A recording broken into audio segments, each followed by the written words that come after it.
Detective Callum arrived at a jewelry store because the owner reported that someone had stolen a diamond. He didn't let any customers or a cleaning man out, so they were the main suspects. Everyone denied stealing the diamond. There were no fingerprints found. Can you help Detective Callum decide whom he should arrest?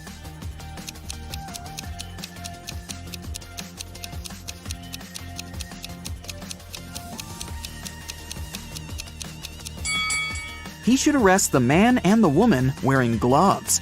Since no fingerprints were left, it must be one of them, or both. Olivia sneaked into an old mansion to explore it and got trapped inside. There are 3 ways out, and all of them are dangerous. Behind the first door, the roof and the floor are made of magnifying glass, and the sun would burn anyone who enters. Behind the second door, there's a dangerous doll with knives that can come to life at any moment. Behind the third door, there's a room filled with poisonous gas that makes anyone's skin melt. How can Olivia escape safely?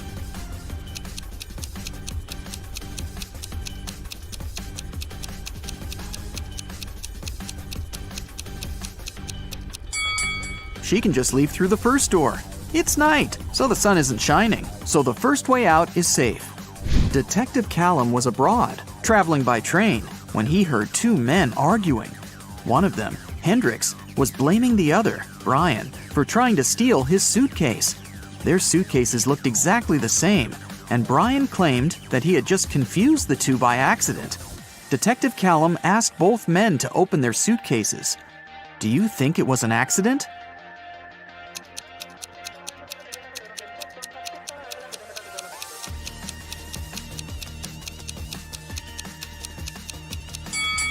Hendrix's suitcase is filled with clothes and electronic devices and must be pretty heavy. Brian's suitcase is almost empty, with only a pair of jeans and a book inside. It must be way lighter. And even though the bags look alike, Brian for sure knew that the bag he took couldn't be his. It was way heavier than it was supposed to be. Luna found her cousin, Mia, poisoned in her room and called the police. Detective Callum asked Luna what had happened. She said that she was walking past Mia's house when she saw that the light in her room was on. She walked to the window to see if Mia was there and saw her on the floor. She had a key, so she walked into the house and called the police. She didn't touch anything so that they could investigate what had happened. Detective Callum arrested Luna. Why?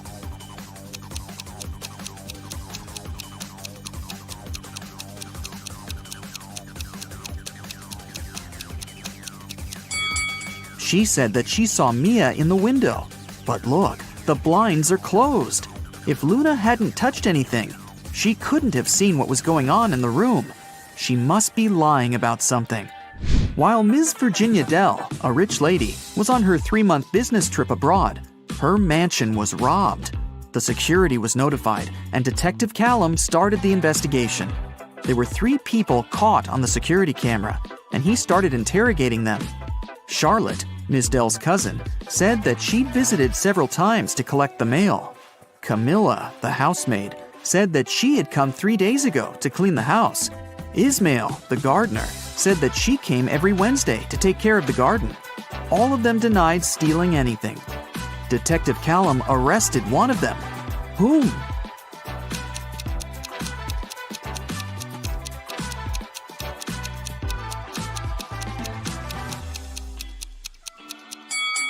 Camilla, the housemaid.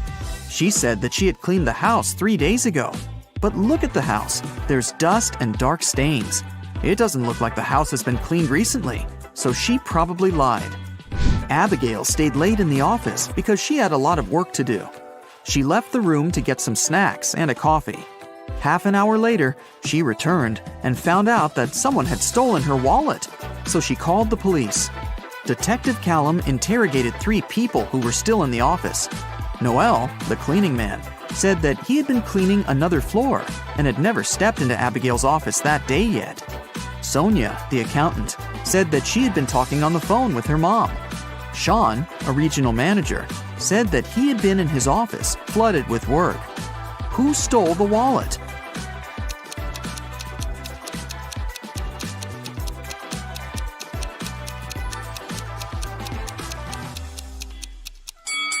No one. Detective Callum figured out that since Abigail went to get snacks and coffee, she must have had her wallet with her. He just recommended she should get some sleep and stop overworking. Elizabeth and her daughter Ella went abroad traveling. They were walking and shopping in one remote town when Elizabeth noticed that Ella had disappeared. She called the police and they started to look for the girl. There were 3 people nearby and they were interrogated. Layla said that she hadn't seen the girl. Madison said that she had seen the girl with her mom, but that was it. Amelia said that she had heard someone screaming, but she hadn't seen who it was. Who should be arrested?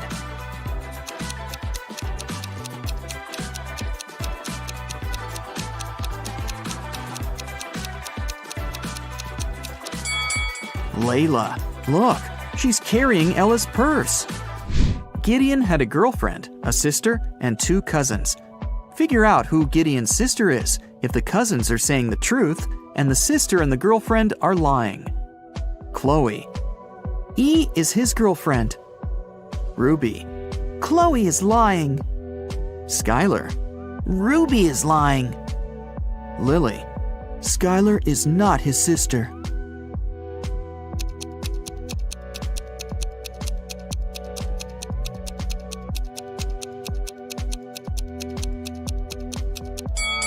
If Chloe is telling the truth, then Lily is lying. Then Skylar is his sister, who's also lying. So Ruby must be telling the truth, which contradicts that Chloe is telling the truth. So Chloe is for sure lying. Then Ruby is telling the truth, and Skylar is lying. So Lily is telling the truth. 2 liars are Chloe and Skylar, and they're Gideon's girlfriend and sister. Lily says that Skylar isn't his sister. So Skylar is his girlfriend, and then Chloe is his sister. Scarlett just moved into her new apartment 3 days ago. One evening, she was reading before bed when she heard a knock on the door. She opened the door, and there was a confused man who said, "Oh, I'm sorry. I just moved in here earlier today, and I thought it was my apartment. Once again, sorry, and good night." Then he left. Scarlett didn't believe that it was just a mistake and reported the man to the police. Why?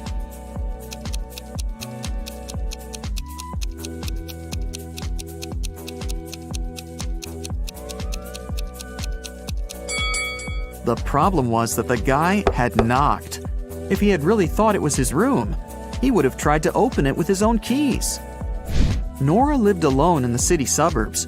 She called the police and reported that someone had robbed her house and stolen her savings that she had been keeping in a pair of socks on one of her wardrobe shelves. Detective Callum arrived with the police, took a look at the room, and closed the case, claiming that the lady was lying. Why did he think so?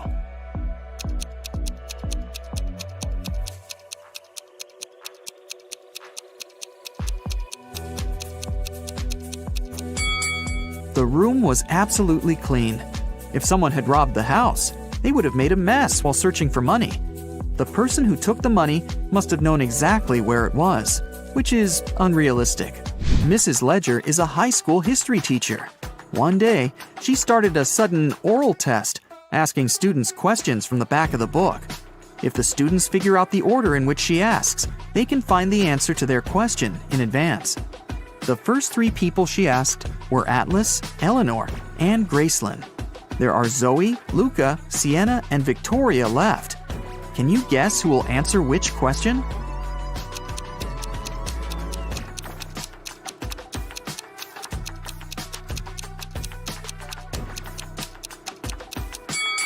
Mrs. Ledger is asking students in alphabetical order. So, up next is Luca, then Sienna, then Victoria, and Zoe. Another day, another test. Once again, Mrs. Ledger is asking students. This time, the first ones to answer were Zoe, Luca, and Atlas.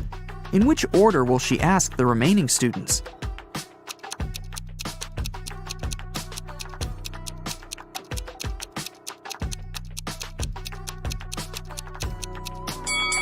This time, she started with people with the shortest names. There are 3 letters in Zoe, 4 in Luca, and 5 in Atlas. The next one is Sienna. who has 6 letters in her name. Then Eleanor with 7 letters, Victoria with 8 letters, and Gracelyn with 9.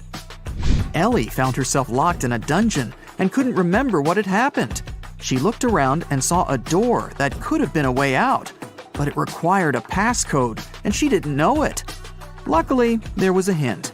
1-802-3004-0803-2611.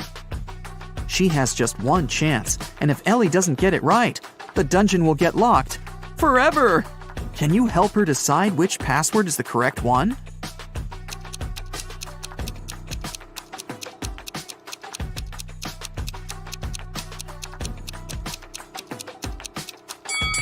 Take a closer look.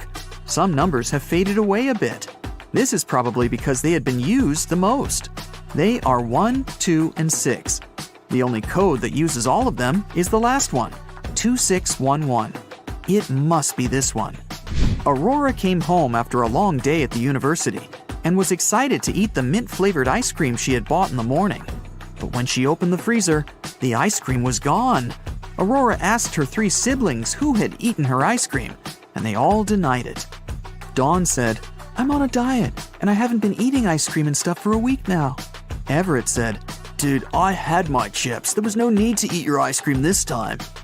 Phoenix said, "First, I don't like mint ice cream, and second, I was in my room all day, and I didn't even go down once until now. Who has eaten the ice cream?"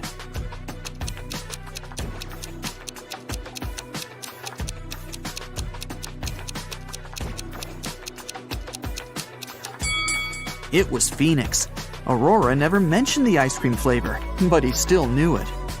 A businessman arrived at his office and found that some very important documents had disappeared from his desk. Police suspect 3 people, Amy, Carla, and Mike. Each of them said, however, that they hadn't even been to the office. Who was lying?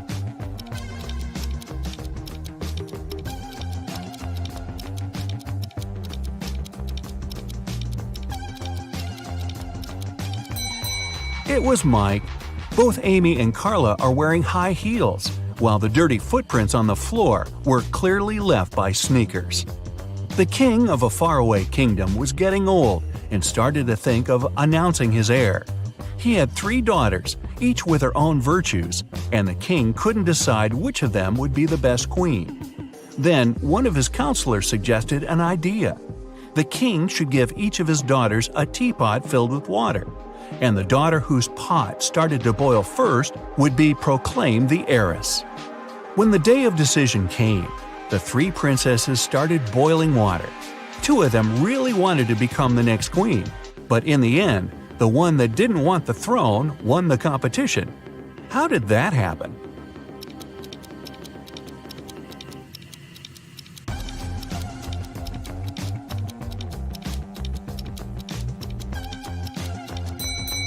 The 2 princesses who lost were a bit too eager. They constantly raised the lids of their pots to check if the water was boiling. And the third didn't care, so the water in her pot began boiling first. In the busiest street of a big city, there was a shoe cleaner who got lots of clients. He offered his services to everyone for free, but anybody who stopped and took his offer left him money before heading off again anyway. Why did they do that?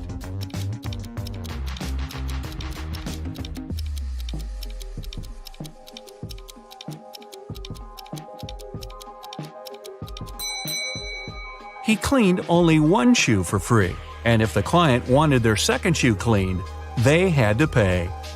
Aaron was a poor teacher in a rural school. On the 13th of February, the day before St. Valentine's, he unexpectedly received a letter saying that his rich great-aunt had left him a huge inheritance. The next day, 3 of his colleagues, Sarah, Carrie, and Martha, sent him love letters. Can you tell who was genuinely in love with him and who was only pretending to take advantage of his newfound wealth?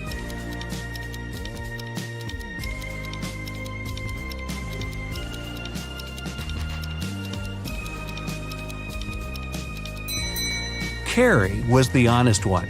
She's wearing a necklace with A and C engraved on it, which stands for Aaron and Carrie.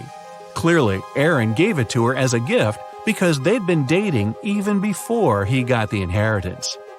Jonathan spent several days in a hospital, although he never even entered the place through any doors. What's more, when he was released, he was perfectly healthy, but still had to be carried out of there. Why?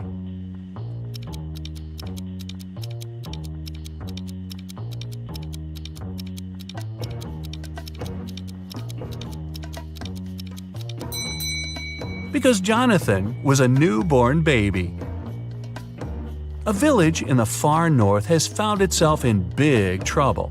Someone has poisoned the lake, which was the only source of drinking water for the dwellers.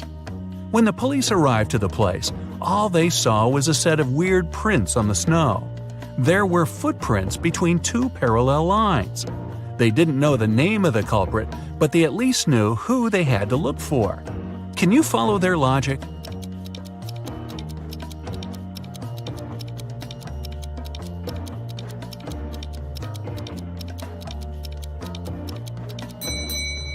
The police were looking for a person in a wheelchair and their helper. The wheels would leave those parallel lines, and the helper had to push the chair and would leave the footprints. Jack and his business partner decided to celebrate a very profitable contract they'd recently signed. They both loved hiking, so Jack suggested going to the Alps for a climbing trip. His partner gladly agreed, and Jack took it upon himself to arrange their little vacation. However, the trip went terribly wrong, and Jack's partner got lost in the mountains. Jack couldn't find him, and neither could the rescuers. But upon returning home, Jack was arrested after the police got a call from his travel agent. Why?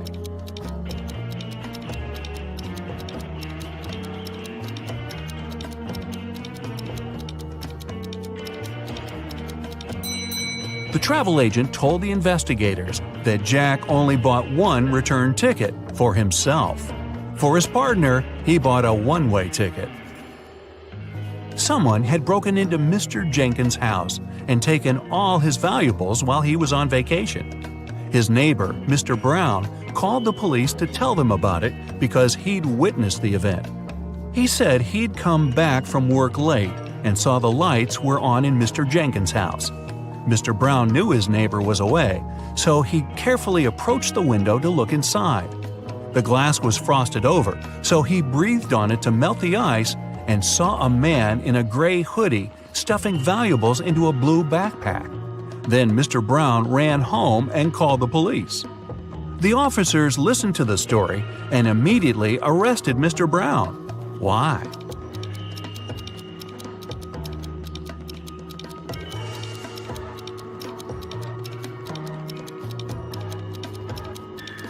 The dutiful neighbor had one detail wrong in his story. Windows become frosted over from inside. Then how could he have melted the frost with his breath from the outside? One rainy morning, Miss Riley left her house in a hurry and forgot some very important documents on her desk. She came back in an hour, but the document was gone. She gathered everyone who was in the house that day and questioned them.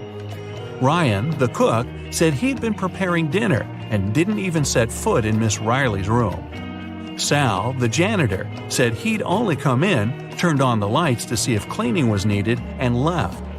Rose, the gardener, said she'd been busy watering the plants outside and didn't come into the house at all.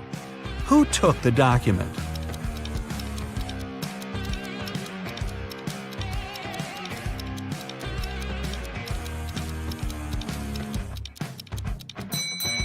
It was a collective job. All of Miss Riley's employees were guilty. It was early in the day, so it would have made more sense for the cook to prepare lunch. For the same reason, the janitor wouldn't have needed to turn on the lights. And it was also raining, so the gardener wouldn't have to water the plants outside.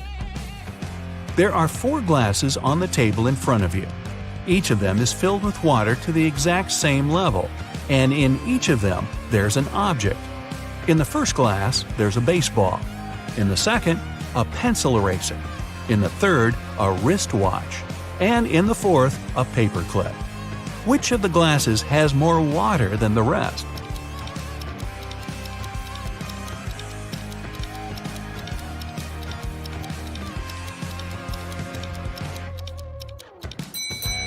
the fourth glass.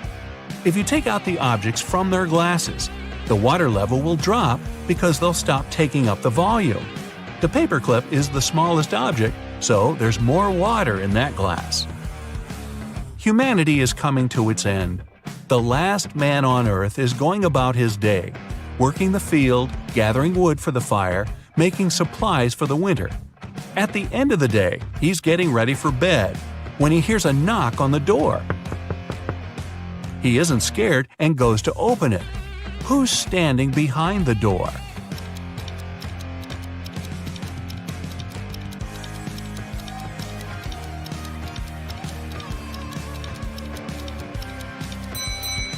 A woman.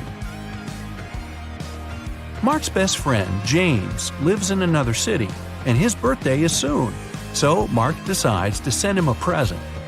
James loves playing golf, and Mark buys him an expensive golf club. But there's a problem. The best postal service in his town only accepts packages no bigger than 3 feet to a side, and the club is 4 feet long. Still, Mark found a solution. What was it?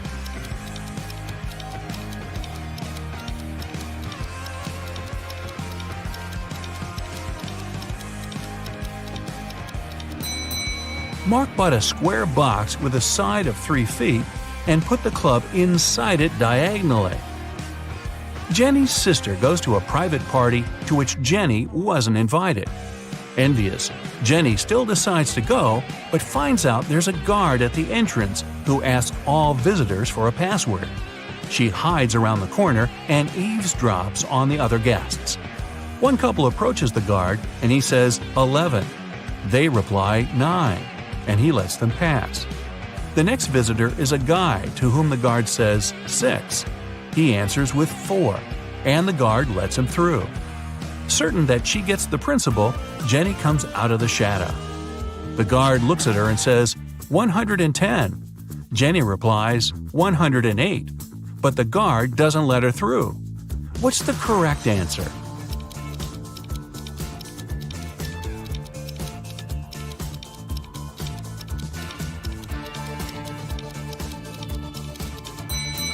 The answer's 90. If you write 11 in Roman characters, it'll look like this, XI. 9 is its mirror image, IX. Same with 6 and 4. With 110, it's CX, and 90 is XC. A man came to the police claiming that a very valuable briefcase was forcefully taken from him in the street. When an officer asked the man if he could describe the person who had done it, the man said he was wearing a full motorcycle outfit, leather pants, a thick leather jacket, and a helmet. The culprit tore the briefcase from the man's hands, hopped on his motorbike, and left. Still, the man noticed the criminal drop something and picked it up. Turned out it was his glasses. The man took them to the police as evidence. After a few more questions, the man was taken into custody for fraud. Why?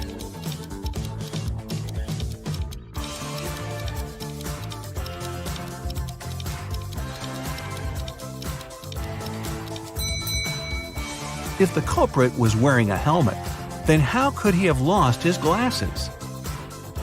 A married couple were staying at a hotel. One night, they had an argument, and the man went out to cool off but forgot both his room key and his phone. When he returned, he saw an unconscious man lying on the floor next to his and his wife's room door. The police arrived and questioned them both. The wife told them she'd heard a knock on the door and thought it was her husband, so she opened it right away. Then the man pushed her, so she smacked him on the head with a candle holder and closed the door from inside. Still, the police took her into custody. Why?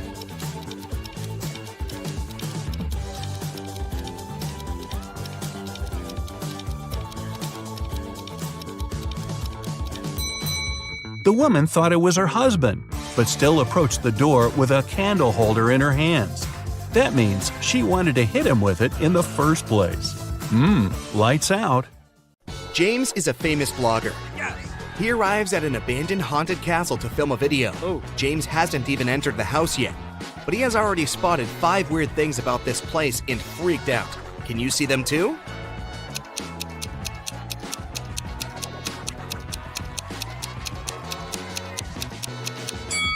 These footprints on the ground are too giant.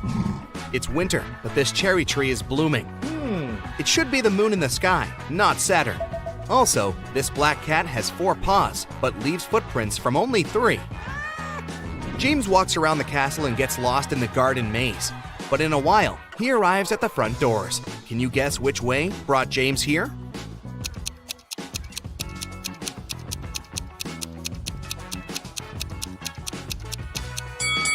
Here's the only way to cross the maze. Unfortunately, the doors are locked. James needs to enter a 4-digit code. Can you find any clues?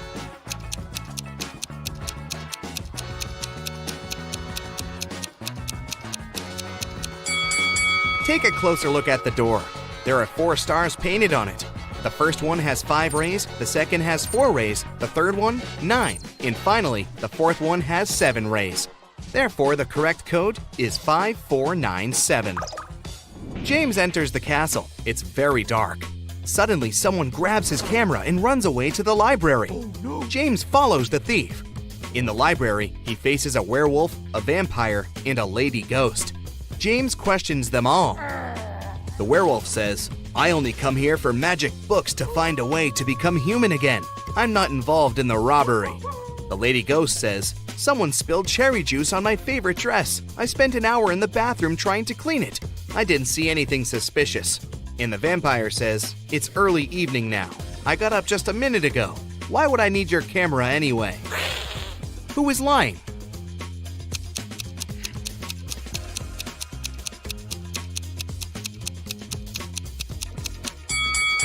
You cannot spill juice on a ghost. Therefore, she's lying. James enters another creepy room full of mirrors, but only one of them is fake. Can you help James find his real reflection?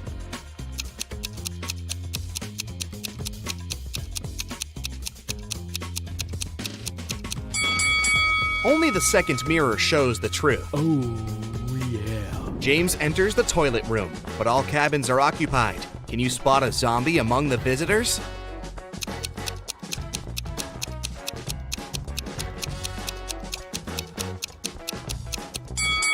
The zombie is behind the left door. See the hands? They are greenish. Suddenly, James finds an invitation card for a party. The castle owner, Luna, is having a birthday. James enters the main hall and sees 7 pretty witches sitting by the table. All look very similar, but each witch is wearing an outfit of a different color. It's very hard to tell who's the birthday lady, but after a couple of seconds, James approaches one of the witches, shakes her hand, and says, "Thank you for inviting me over, Luna." How did he guess?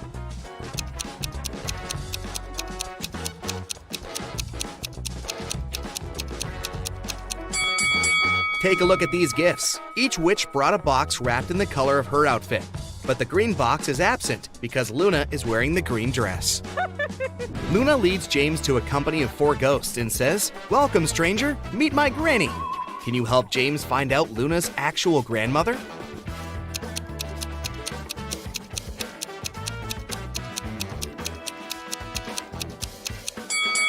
It's the third ghost. She's wearing the same brooch as Luna.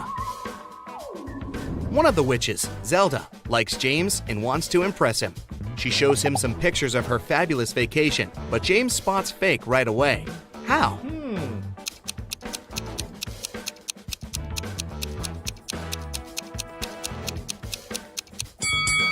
Take a look at the angle of the shadows in this picture. It's obvious that Zelda has photoshopped herself over this fancy beach view. In the middle of the party, Luna gets a message from her boyfriend, Carl. He lives alone only 20 minutes away from the castle. Here's what he sends. "Sorry for being late, honey. I'm still working." Luna yells, "Liar!" and blocks him. Why?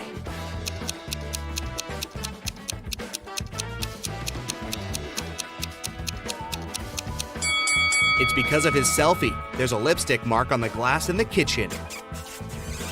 Luna breaks up with Carl and uses a magic spell to teleport 3 handsome wizards to her dinner. When they arrive, Luna asks them just one question. "Do you guys have a girlfriend?" Magnus replies, "Lady, I work around the clock. I'm too busy for romance." Tristan says, "Oh no, I've never had any serious relationships." Ambrose replies, "Nah, I'm too picky. I'm still searching for the one." 2 guys are lying. Can you guess who?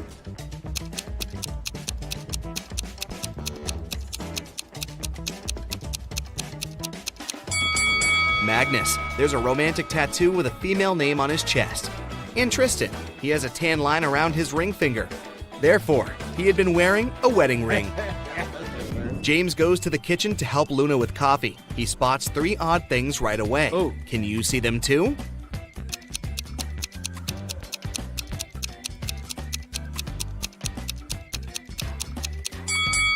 The candle flame painted on the canvas is moving. There's a zombie hiding on the shelf behind the jars. And also Luna puts salt in the coffee pot. Luna comes back to the hall and sees that someone had scratched her favorite oil painting on the wall.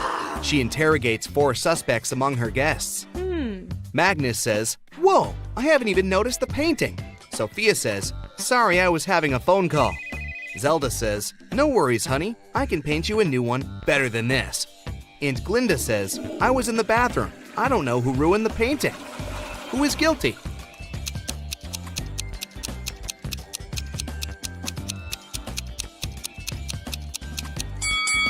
Glinda. Her nail polish has the same color as the scratches on the painting.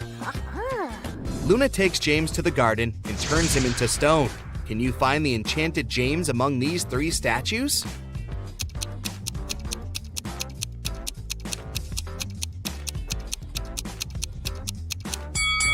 There shouldn't be any grass under a real statue. Meanwhile, James has only been a stone for a few minutes. Therefore, we need to choose the only statue with grass underneath. James asks Luna to let him go. She says, "Okay, but first, you should crack my riddle. If I had 3 watermelons and 4 oranges in one hand, and 4 watermelons and 3 oranges in the other hand, what would I have?" Can you help James figure it out?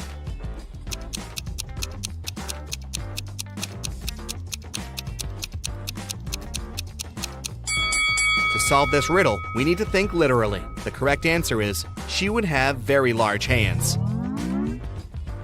James wakes up in a dusty basement. He wanders around and finds 3 doors, but each way is guarded by a creepy magical creature.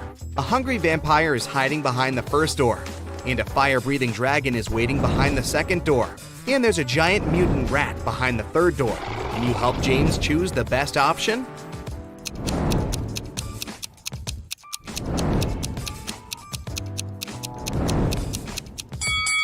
James should choose the first door. Take a look at the window. It's already dawn, which means the vampire is sleeping. James gets out of the castle and walks home. Suddenly, he spots a suspicious guy with a huge bag nearby a luxurious mansion. James decides to question the guy. He says it was his house, and he carried his old stuff to give it away for charity. James calls the police right away. Why?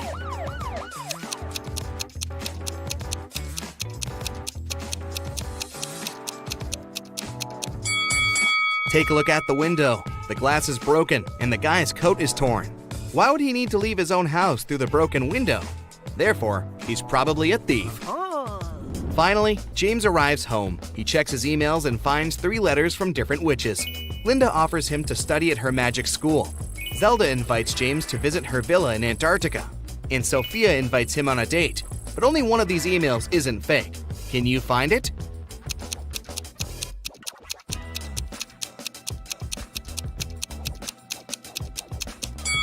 Linda's email is just spam. She doesn't mention his name in the message, and it also contains a suspicious link.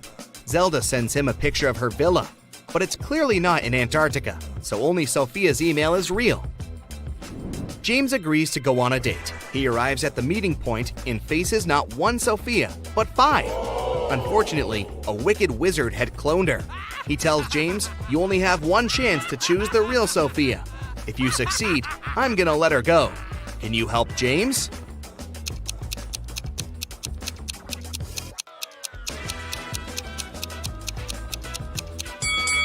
The first lady has gills, so she's probably fake. The second one's teeth are too sketchy. The 4th Sophia has 2 left hands, and the 5th one has lilac eyes, while the real Sophia's eyes are green. Therefore, James should choose the 3rd lady. There was a heist in the Great Museum of Art. A very valuable and important painting was stolen. A detective investigated the crime scene and managed to find the person who had stolen the painting.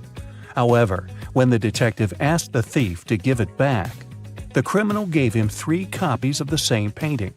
He refused to tell the police which one was original.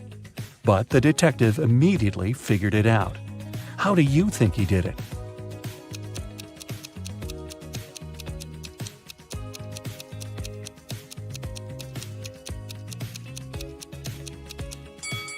Do you see that each painting has a different frame?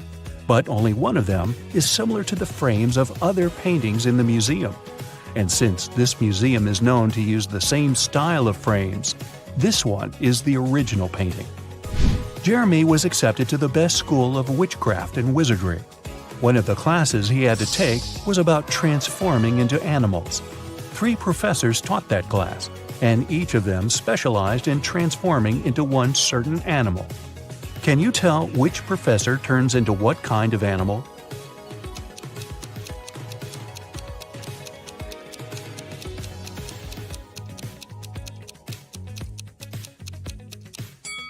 Do you see that the first professor has a forked tongue? She must transform into a snake. Have you noticed that the second professor has a lion's tail? Her animal must be a lion. And do you see bear claws the third professor has? Then he must turn into a grizzly bear. Tony was going to study abroad for one semester.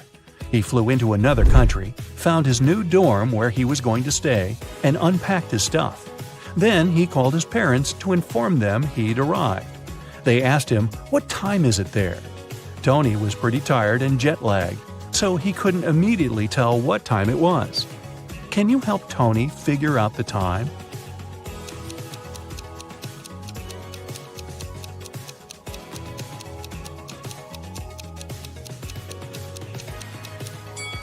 Look, the Eiffel Tower and Sydney Opera House views are just posters, but you can actually see Mount Fuji through the window.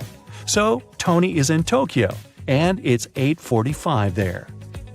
Carly, Zoe woke up one day and found themselves in a weird place that looked like a jail. Which of them will be able to escape?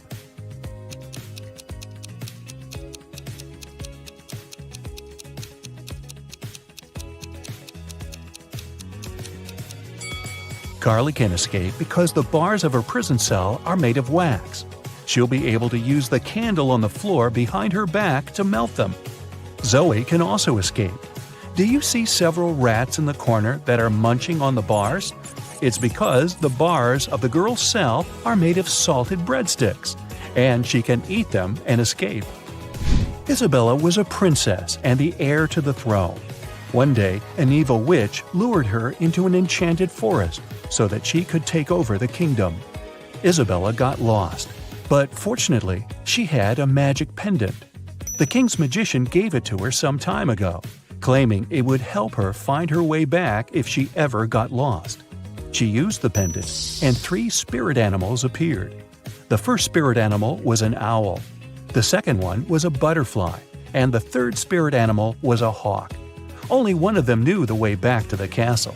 But if Isabella chose to follow the wrong animal, she would find herself even further away from her kingdom. Which spirit animal should she follow?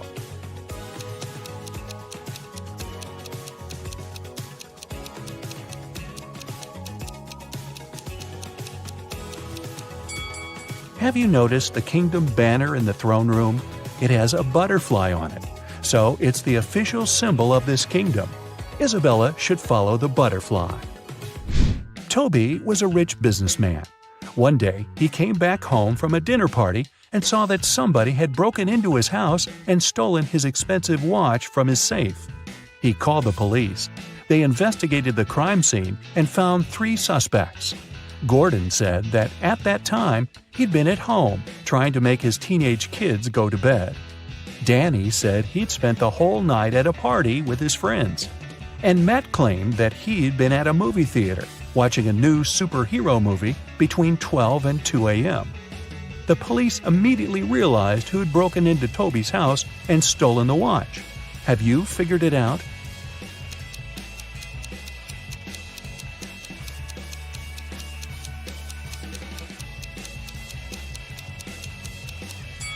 It was Matt.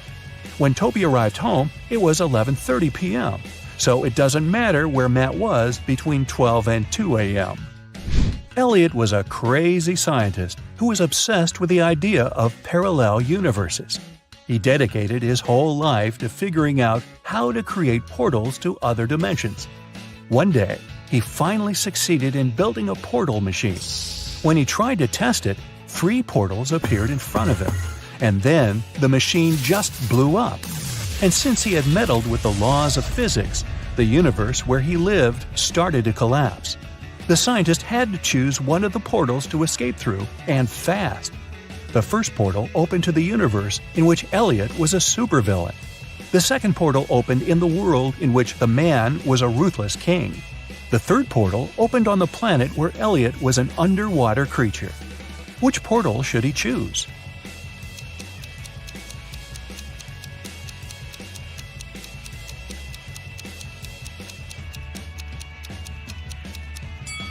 Do you see the portal machine the supervillain Elliot is holding? It's the same as the one that destroyed itself. Apparently, supervillain Elliot is a scientist as well. He might be able to help the real Elliot to bring his original universe back by making a better portal machine. Sally was at a crowded concert. Suddenly, she felt somebody reaching into her bag and pulling out her wallet that only had her credit cards inside. She couldn't see who the person was, but after checking the footage from the surveillance cameras, security guards were able to narrow it down to 3 suspects. Joshua said he had been sharing concert videos on his social media and didn't have anything to do with the theft. Jennifer said she was super rich and didn't need anyone else's wallet with credit cards. She only used cash when she went shopping. Penny said she had been singing along to the song the band had been playing, so she didn't even know what had happened. The security guards immediately figured out who the thief was. Who stole Sally's wallet?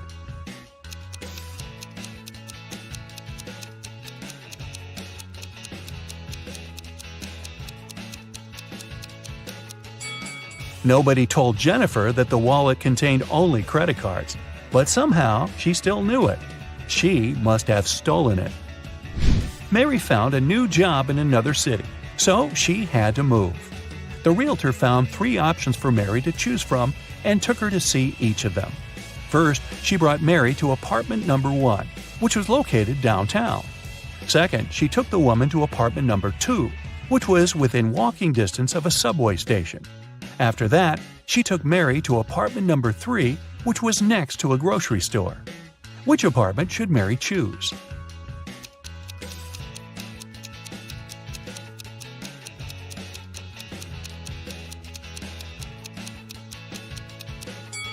Since apartment number 1 has a rat living in it, and apartment number 3 has a crack in one of the walls, Mary should choose apartment number 2.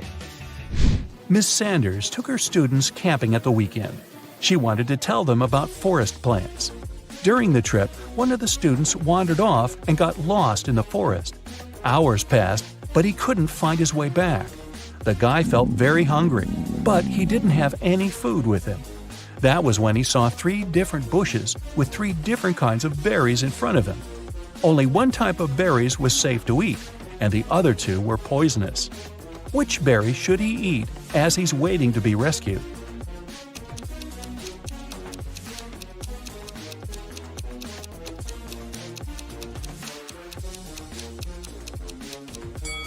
Remember the poster that was in the classroom? It stated that these 2 kinds of berries were poisonous, so only these ones are safe to eat. Sandy was driving across the country to visit her family. She was tired of being on the road and wanted to take a break. She saw a diner and stopped there to have something to eat and rest. The diner looked empty, old, and dirty. The waitress told her there were only 3 meal options to choose from and asked her which one she wanted to eat. So, which one looks safe to eat?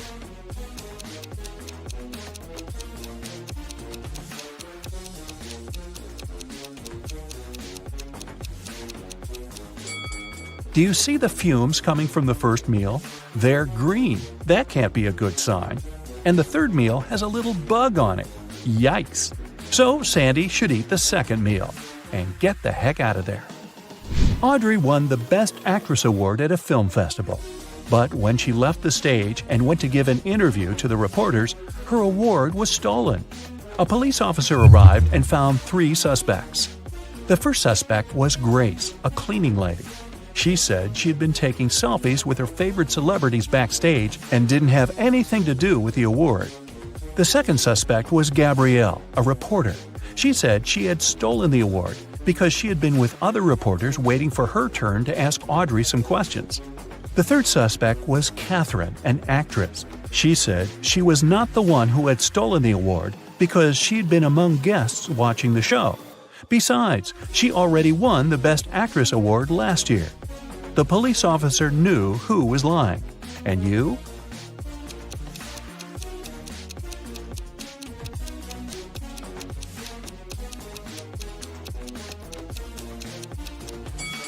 Take a closer look at the selfie Grace took. You can see Catherine behind, sneaking away with the award. Amy's elder sister Vicky gave her this shopping list and asked her to get some groceries. Amy took the list without even looking at it, but when she arrived at the supermarket, she realized that her sister had pranked her. Vicky has encoded the names of the products she needed. Can you help Amy figure out what she's supposed to buy?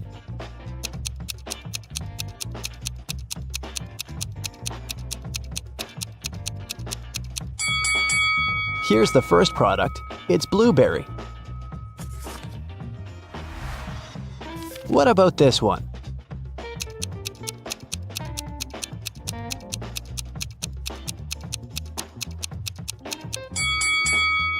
Watermelon. Can you recognize this food?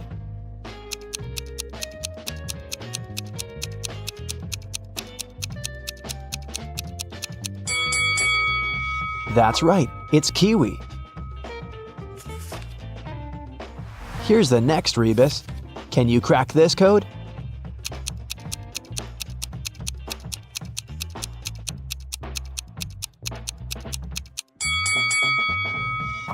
Grape. What about this one?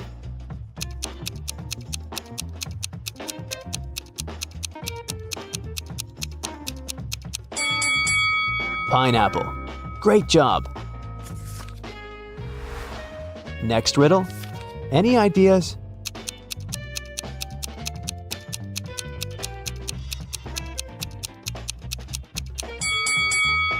Vicky needs some bananas. And how about this food?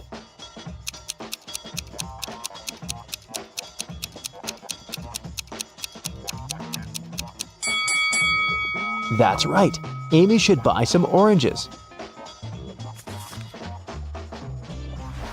And here's the final product. Can you figure out what it is?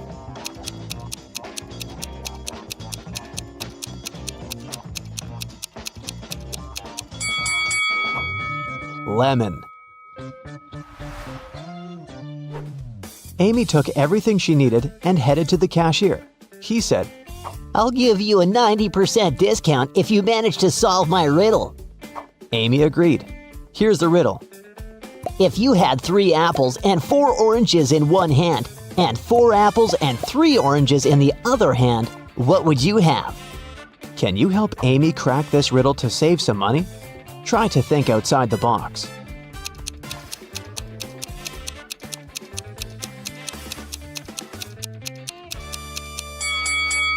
Obviously, you must have very large hands to hold all this. Amy left the supermarket and headed home, but suddenly she realized that she'd left her wallet at the checkout. She ran back to the supermarket, but the wallet was nowhere to be found. Amy questioned 3 people standing nearby. Bob, the cashier, said, "Sorry, I didn't see your wallet. I had the other customers." One of the customers, Kim, said, "I think I saw the cleaner take your wallet from the checkout after you'd left." And the cleaner, Nancy, said, Who do you think I am? I need this job to support my family. "Who stole the wallet?"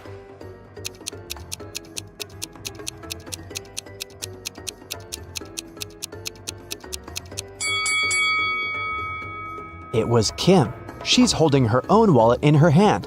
But there's also Amy's wallet hidden in her boot. Amy didn't want to waste her time, so she told Kim, I won't call the police if you give me back my wallet and crack my riddle. Kim agreed. Here's the riddle. Can you name 4 days which start with the letter T? It was Kim's lucky day because she managed to solve this riddle. What was her reply?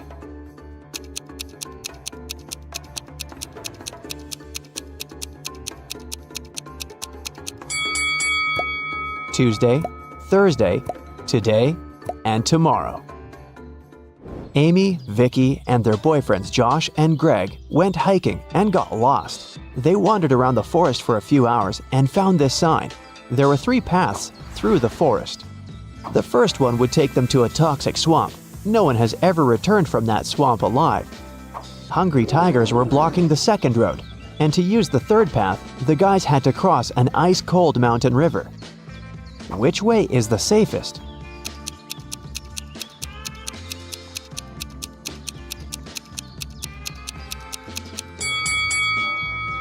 The third one. See this sign? It says the river is only 20 inches deep. They can easily cross it.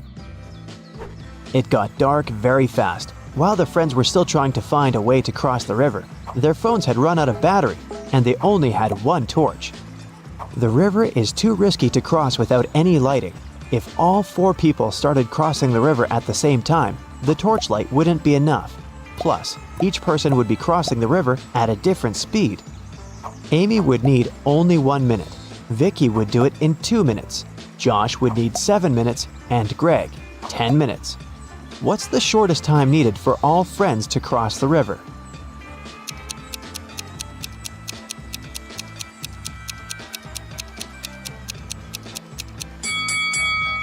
Usually, people jump to the conclusion that the fastest person should guide everyone. In this case, Amy would have to accompany Greg. It'd take 10 minutes. Then she would need 1 minute to come back. She'd guide Josh across the river. It'd take 7 minutes. Then Amy would spend 1 minute to return for Vicky and make the final 2-minute walk across the river. In this case, the entire process would take 21 minutes. But our task is to minimize the time. That's why we should find a way for the slowest people to walk together. So here's the correct order. Amy and Vicky cross the river, which takes them 2 minutes. Then Vicky comes back. That's another 2 minutes. Greg and Josh take the torch from Vicky and go across the river. It takes them 10 minutes. Then Amy comes back with the torch, takes Vicky, and they cross the river together. That's 3 minutes. In this case, the total time will be 17 minutes. After crossing the river, the guys meet a woodsman. He promises to guide them out of the forest if they solved his riddle. What do an island and the letter T have in common? After the friends answered, the woodsman explained to them how to find the bus stop and disappeared. What did they say?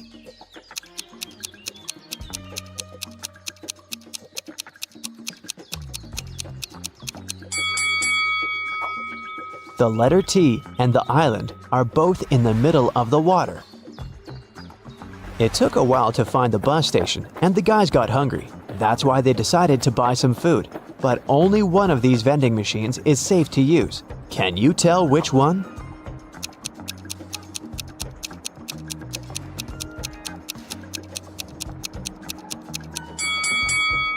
Someone scribbled "cash eater" on this vending machine, so it's probably not working. Cockroaches are crawling all over the food inside this machine. The guys should use the second vending machine. When the bus arrived, the guys realized that they didn't have enough cash to buy the tickets, but the driver was very generous. He said, "I'm gonna give you a free ride if you crack my riddle. It's very simple. Why is 6 afraid of 7? Amy solved this riddle right away. What about you?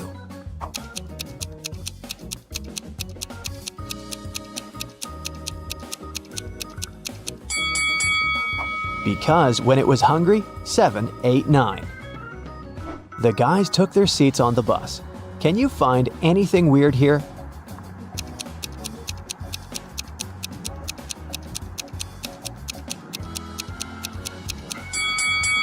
This elderly lady is transparent. She's a ghost. When Amy and Vicky returned home, they discovered that someone had robbed their house. The girls called the police. Detectives questioned 3 neighbors. Mary said, "Last week, my husband Rick and I were sunbathing in the Maldives. Rick got sunburned and we had to go back home earlier. We've just come from the airport." Love said, "I think I saw a suspicious guy in a hoodie near your house a few hours ago." Joanna said, "My boyfriend and I celebrated our anniversary in a restaurant. We've just returned home." Who's lying?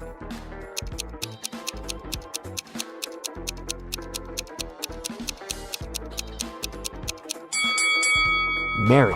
She said that Rick had gotten sunburned, but now he looks perfectly fine, and he doesn't look tanned either. Amy decided to get a new job to save some money for college. She sent her resume to the local bank and received an invitation for a job interview. The HR manager offered her a riddle to challenge her logical thinking. Imagine you have an unlimited number of coins in your wallet. What's the minimum number of coins you'll need to make sure that each of these coins will touch exactly 3 others? Can you help Amy get the job?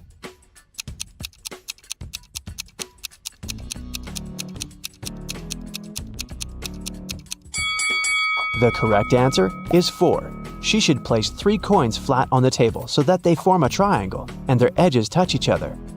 And then she can put the 4th coin in the middle on top of the rest. Amy got the job in the bank. After her first day at work was over, she went home. But on her way home, she realized she'd forgotten her phone in the bank. So she went back and took her phone. Suddenly, the girl heard some weird noise coming from the bank vault. She went there and saw these 3 men inside the room. She noticed that one of them was an imposter right away. What about you? Can you spot him?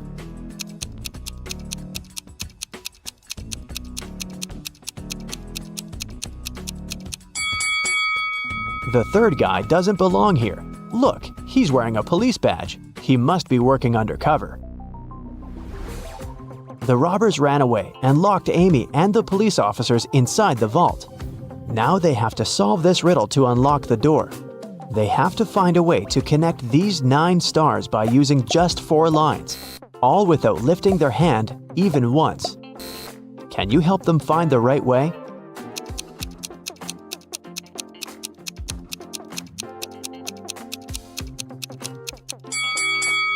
Such a task requires creativity, and this shape meets all requirements.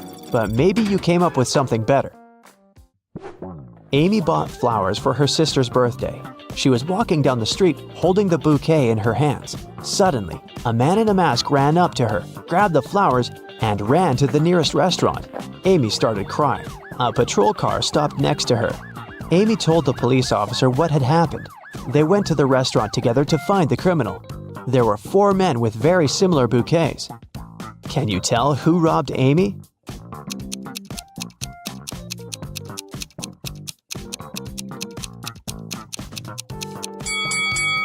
This guy. Amy's bouquet was tied with purple ribbon.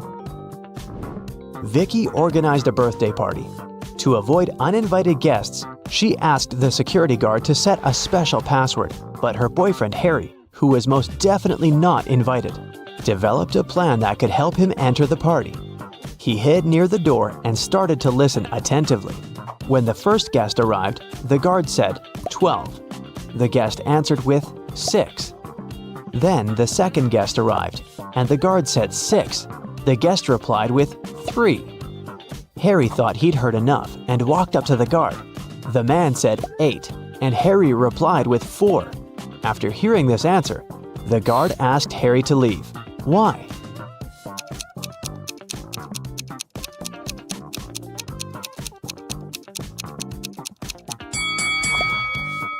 Because the password is not half the number, it's the number of letters in the word. He should have said 5 because the word 8 consists of 5 letters. Can you count the number of squares in this image?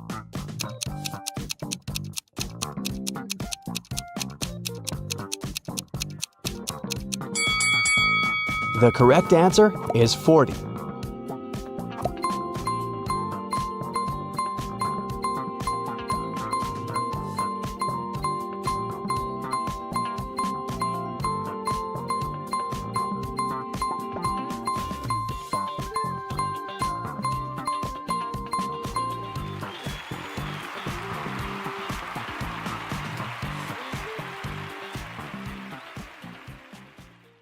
3 friends, Ashton, Emma, and Lewis, went skydiving together.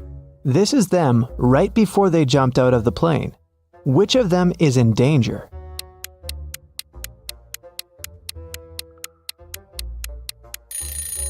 Ashton. He's wearing a regular backpack instead of his parachute. Amelia is running away from a group of zombies and comes across 3 doors. Behind the first one, there's a raging fire. Behind the second door, there's a deep lake. Behind the third door, there are venomous bees that bite everyone who enters. Which way is the safest?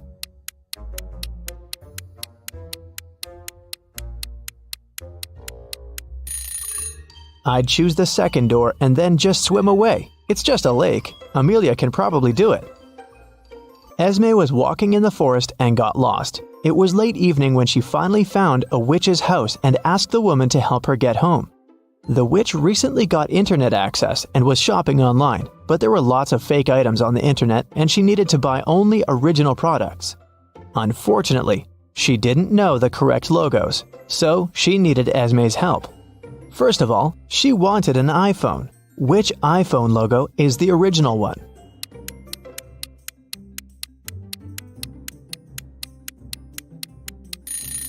Of course, this one.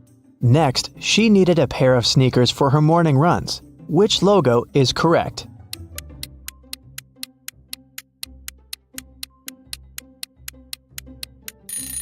Here it is.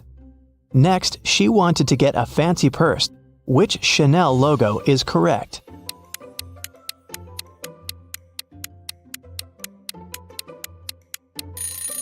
This one. The witch also wanted a BMW motorbike. But which one is the original logo?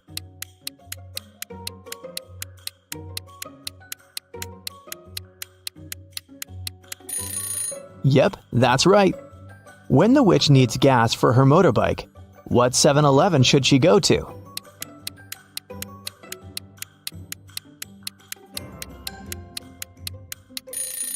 It's this one. Amazing! Now Esme can go back home. Evelyn went to a corporate party with her husband. At the party, she suddenly blacked out. When Evelyn woke up in a hospital, she couldn't remember anything. There were 2 men in front of her, and each of them claimed to be her husband. But which one tells the truth?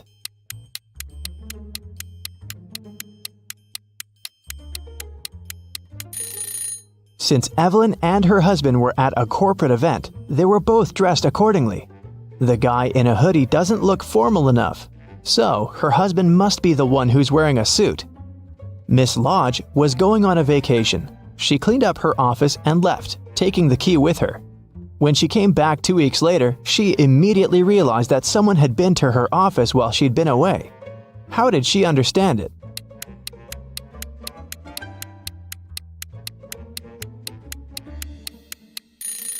When she left, the window blinds were closed, and now they're open.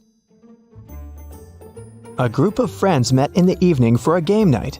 According to the rules of one of the games they played, they each had to draw a card with a number. Soon, they realized that the number 6 was missing. Since it was a new set of cards, it was weird that they had already lost it. They all revealed their cards and, indeed, there was no 6. Suddenly, one of the friends started to laugh. She said she'd found the missing card. Can you spot it too?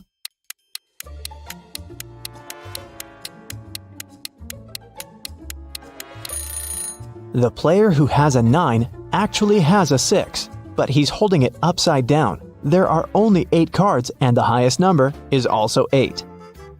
It was reported that another civilian had invaded Earth. Detective Callum had a special mission to find everyone who was not human.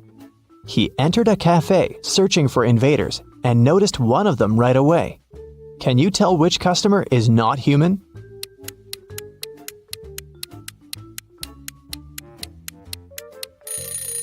It's that dark-haired guy right there. Look, he has 6 fingers. Take a look at this busy street. Can you find an imposter here?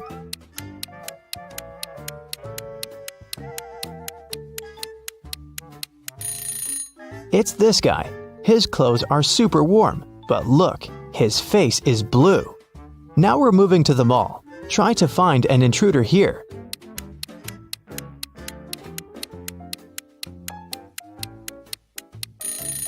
Look, this woman is glimmering. She must be from another world. We have a few more intruders to catch. Detective Callum found out that one of them was at a local college, so he drove there. Which student is not human?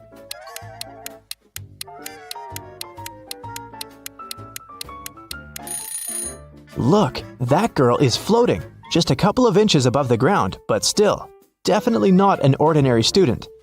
After work, the detective went to the gym, but even there was someone from another planet.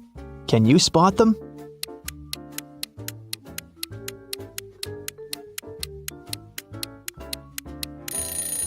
Pay attention to the guy on the treadmill. He's running too fast. He must be an imposter. Arya called the police and reported that her friend Violet had been poisoned. The girl found her unconscious on the floor. Here's what Arya said. I was walking past Violet's house and noticed that the lights were on. I figured that she was at home, so I decided to come in and say hi. The front door was open, so I walked in and saw Violet just like that. The police officer asked her if she had touched anything. Arya answered that she had only touched Violet to check her pulse, and then her cell phone to make the call. The police detained her for further investigation. Why?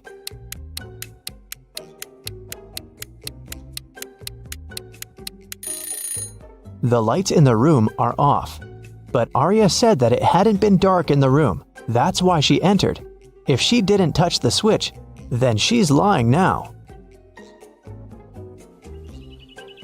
It was a sunny spring Sunday morning. The whole family was at home. When Hannah returned to her room after breakfast, she noticed that someone had played a prank on her and stolen all the clothes from her closet. She questioned every person in the house. Hannah's mom said she'd been busy reorganizing her bedroom. Her dad said that he'd been shoveling snow in front of the house. The girl's sister, Serenity, said that she had been playing video games in her room. Who took Hannah's clothes?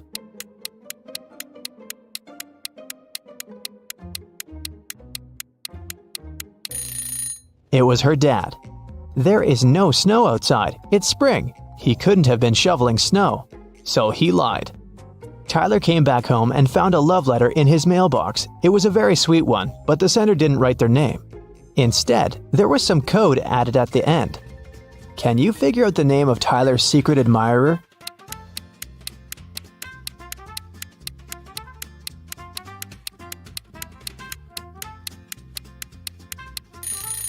The alphabet is the key. D plus 1 means the letter following D, which is E. O minus 3 means 3 letters before O, which is L. 2 letters after G is I.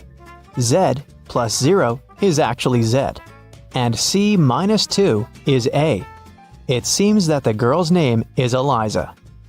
Kara likes traveling, but she's terrible at packing.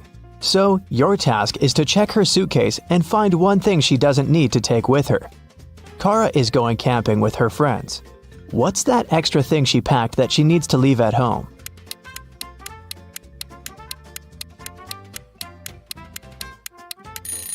There's no electricity in the forest. She can leave this electric kettle at home. This time, Kara is packing for her vacation in Mexico. She and her boyfriend have booked a room in a beautiful hotel right by the ocean. What won't she need there?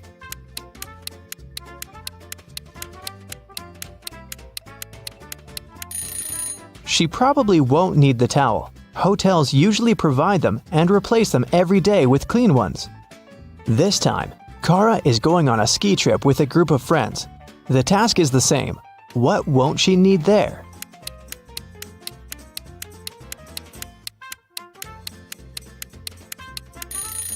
I'm not sure about their plans, but she isn't likely to need this swimsuit.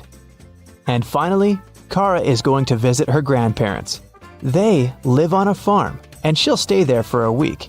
There's no electricity or running water there, so it's gonna be a bit tough for a girl from a big city.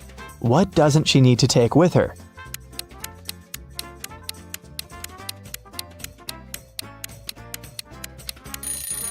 I think it's this hairdryer. No electricity, remember? Weston Jones, a young businessman, was found poisoned in his office. Detective Callum arrived to investigate the case. He had 3 suspects: Mr. Jones' cousin, Leah Jones, his business partner Kenneth Brown, and his girlfriend, Emery. Leah said that she hadn't seen Weston for a while. Kenneth said they'd had an argument, but he hadn't poisoned his partner. And Emery said she loved Weston and would never have done anything like that. Who should Detective Callum arrest?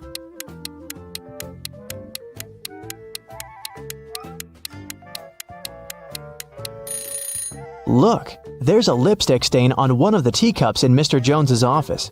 The color matches Leah's lipstick, but she said that she hadn't seen her cousin lately. She must be lying. Ariana was poisoned, and Detective Callum was on the case. One of the main suspects was Jake, Ariana's sister's boyfriend. Someone saw them together, and Detective Callum visited him. Good afternoon. I'm sorry to tell you this, but your girlfriend's sister, Ariana, has been poisoned. Do you know anything about it? And do you maybe have any photos with her? Jake said, Oh, poor Ari. I've never met her, but my girlfriend loves her very much. Yes, I have a picture of their family. The detective looked at the photo and arrested Jake. Why?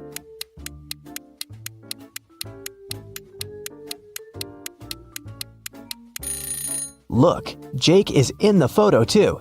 It means that he must have met Ariana. Then why would he lie about it? Esme was walking through the forest. Yep, again. And you know what? She got lost. She had been wandering around until she found the witch's house. She said, Hi, petted the cat, and asked the witch to show her the way home. The witch had a task for Esme. She needed several magical artifacts for her new spell, but she only knew their shapes. And Esme had to figure out which of the artifacts the witch needed. Here's the first set. Those are magical crystals. Which of them is the one the witch needs?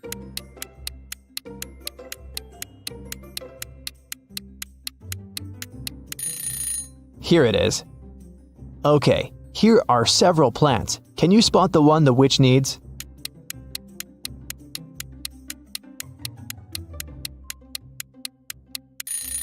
Yes, here it is. Now there are several types of insects. Which one of them is the one the witch needs?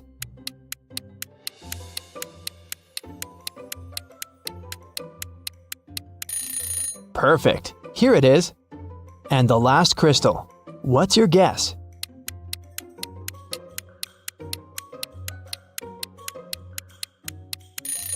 It's right there. Esme's free to go this time. Thank you for your assistance. Ava got into a serious accident during the weekend. She got a concussion and broke her leg. Still, the very next day, one of her friends saw her riding a bicycle in the park, and she looked fine.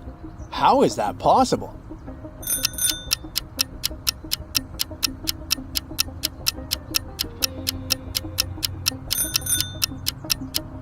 Look, the girl who got into the car accident has a tattoo on her ankle. The girl on the bike doesn't. The girl who was riding the bike was Ava's twin sister, Malva. A doctor rushed into the emergency room and saw there were 2 patients waiting for urgent treatment. The man on the left was a tech millionaire, and the lady on the right was a grandmother to 5 children. He needed to think fast who he would save. Who should he choose?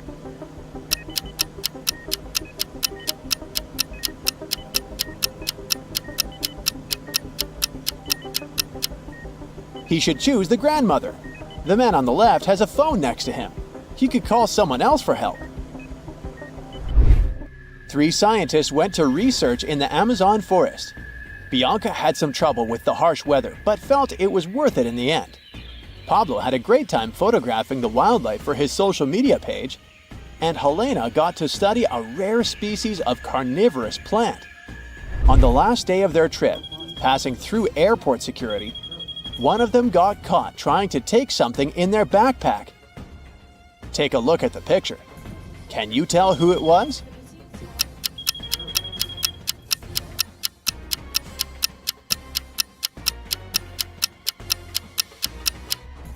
Well, it's illegal to take seeds and plants with you, and Helena had a carnivorous plant in her backpack.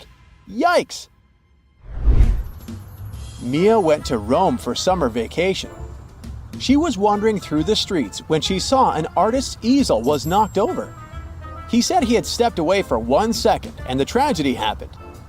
Mia decided to help him solve the case and interviewed a few people. Marco said that he'd been taking photos nearby. Harry said he'd been juggling for a big crowd a few meters away. Josie said that she'd come by just to buy a painting from the artist. And Leo said he had been enjoying gelato at a cafe nearby. Can you help Mia figure this one out?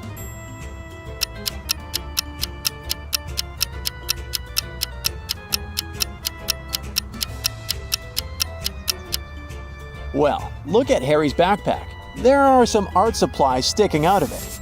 He must have created a distraction to steal it. Yikes!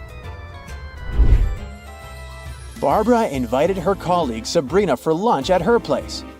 Sabrina was surprised she thought Barbara didn't like her. But Barbara went all in for their lunch. She even cooked delicious tuna. She split the fish in half and each of the ladies ate their portion. A few hours after lunch, Sabrina ended up in the hospital with severe food poisoning.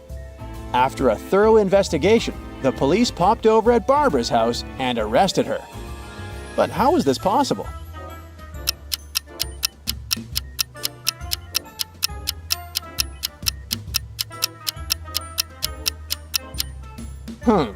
Take a look at the knife Barbara used to prepare the meal. It had a bit of poison on one side. Certainly the side that she gave Barbara to eat. Oh my. You meet a friend for coffee, and she says she will only spill the tea on her latest secret if you can guess her riddle. She says, 5 costs $25, 25 costs $50. If you buy 255, you pay $75. What is it that you're buying, and how much does one item cost?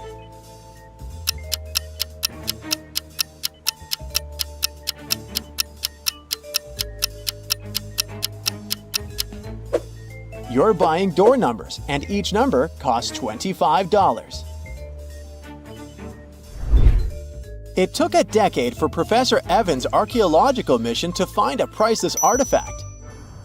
The professor stored it safely in a vault. The team celebrated the win with a bonfire and went to sleep. The next morning, the artifact was gone. Professor Evans decided to investigate the robbery herself. Jack said he spent the last 2 hours cataloging the pottery they had found earlier. Olivia claimed she spent the last few hours in the rest area getting some sleep. Mark mentioned he'd been repairing the digger all morning. Professor Evans immediately figured out who took the artifact. Can you figure it out too?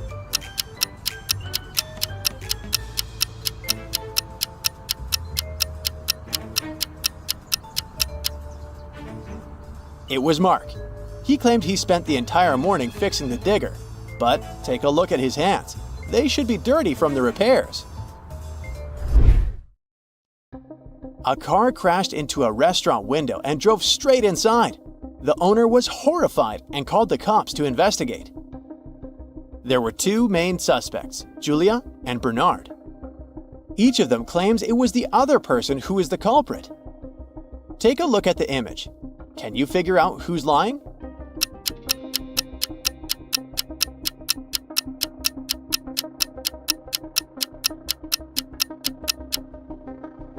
It's Julia. If you pay attention to the tire tracks, you'll see that they're the same pattern as Julia's tires. She's the one who did it. Take a look at this picture. Can you guess who is more reckless?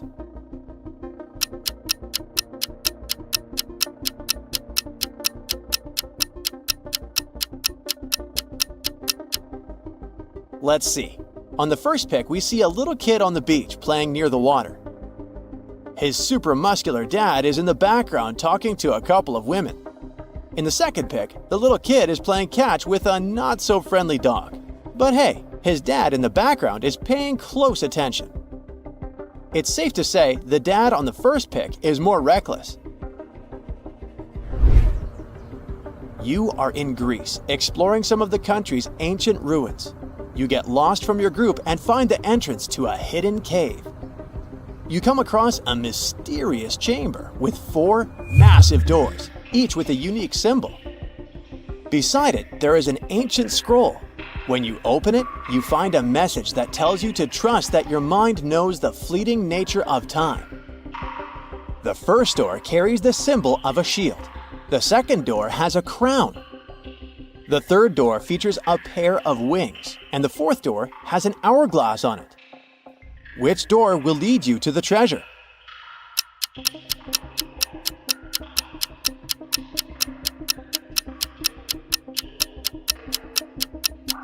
The fourth door, the one with the hourglass. The clue was in the last phrase, the fleeting nature of time. It's the hourglass. You walk into a diner and there are 2 very suspicious clients indoors. And one of them is actually a criminal. Who is it?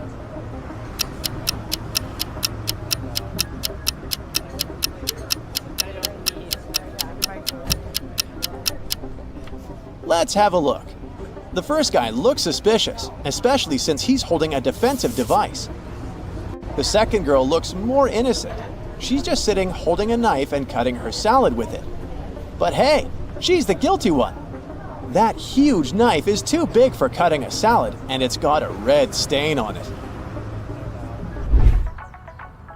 Sarah was invited for a brunch with her new colleagues from work. She recently started working at a tech company. She arrived at the restaurant but didn't see any of her colleagues. Instead, she saw a weird-looking robot. How could she tell that it was really a robot?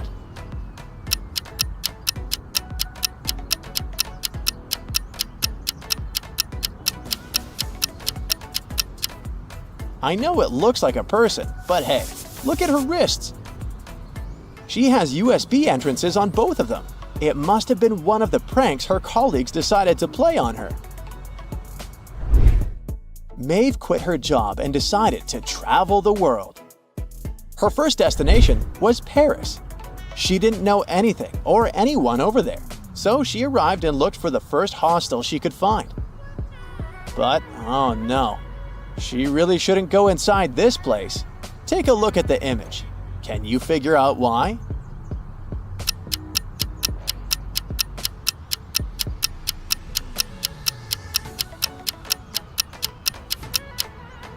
This hostel is haunted. There's the shadow of a ghost on the top window. I definitely wouldn't go in.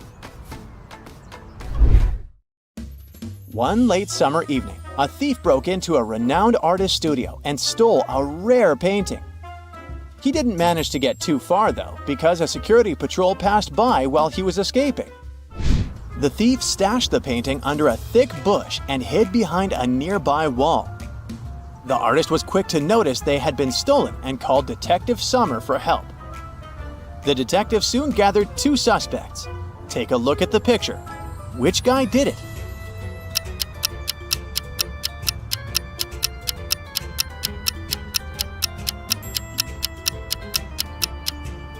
If you crawl through a bush with bare arms, they will most likely get scratched. Take a look at that second guy's arms. They're covered in scratches.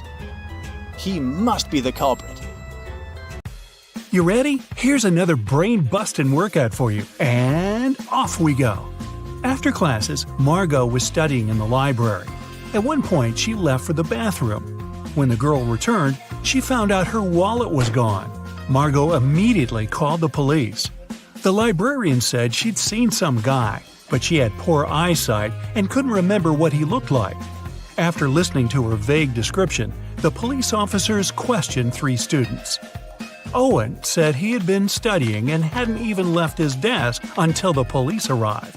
Finn said he'd seen the girl but never really paid attention to her. He was looking for some books. Lucas said he'd been busy talking to his friend on the phone. He hadn't seen anything. Can you figure out who stole the wallet?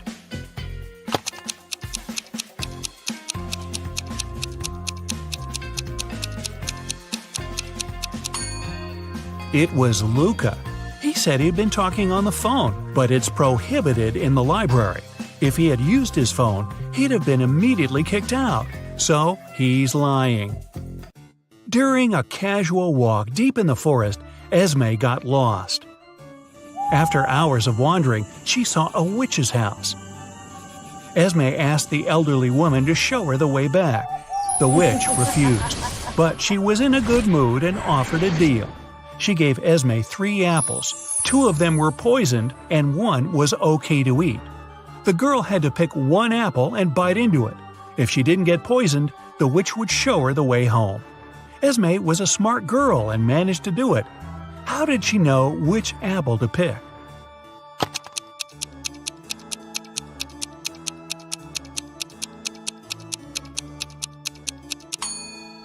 In 1 apple, there was a worm, which means it was safe to eat. A student was having an exam and he was about to fail it. The professor decided to give him 1 more chance and asked the last question. It was, "What's my oldest daughter's name?" The student was puzzled. The professor decided the question was too hard and gave the guy a hint. He wrote down 3 numbers, 58, 3, and 11. Can you help the student answer the question?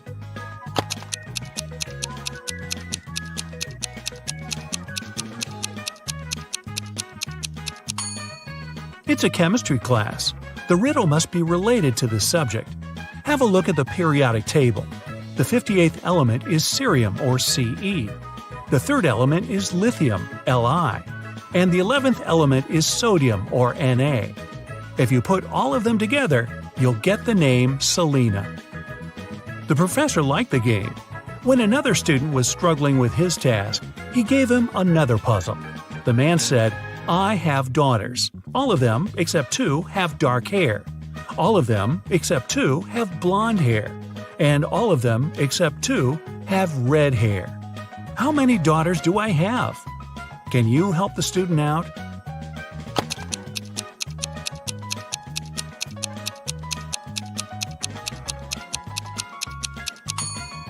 This time, the riddle has nothing to do with chemistry.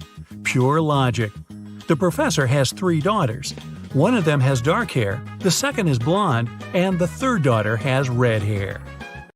Ben was walking in the park at night when someone knocked him out and stole all his stuff. The guy went to the police. 3 people, Cole, Jerry, and Bernard, were in the park at that time. They got arrested. The detective gave each of them a marker and asked them to write their names on the whiteboard. As soon as they finished, he immediately arrested the right person. Who was guilty, and how did the detective find it out?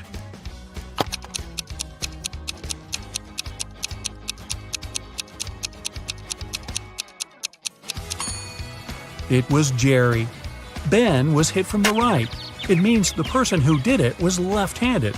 Among the 3 suspects, that's only Jerry. Really? Ben and Jerry? I think I need some ice cream. A member of an expedition to the South Pole found himself in a frozen cave. He didn't remember what had happened, but he knew he had to get out. The man saw 3 doors and a note saying what was behind each of them. Behind the first door, there was a hungry polar bear. Behind the second door, there was a room filled with poisonous gas. And behind the third, there was a room with sharp icicles falling from the ceiling every second. Which door should the man choose to survive?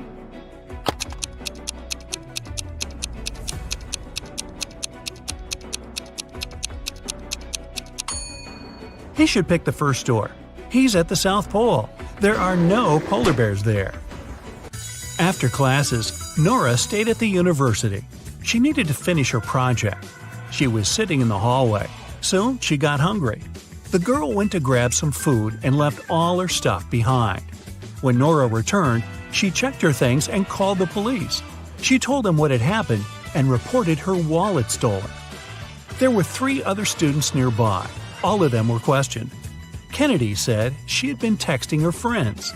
Ethan said, "I did sit close to Nora for a while, but I didn't see or touch her wallet." Gabriella said she had been in the classroom and just walked out a couple minutes before. The detective listened to them and left without arresting anyone. Why?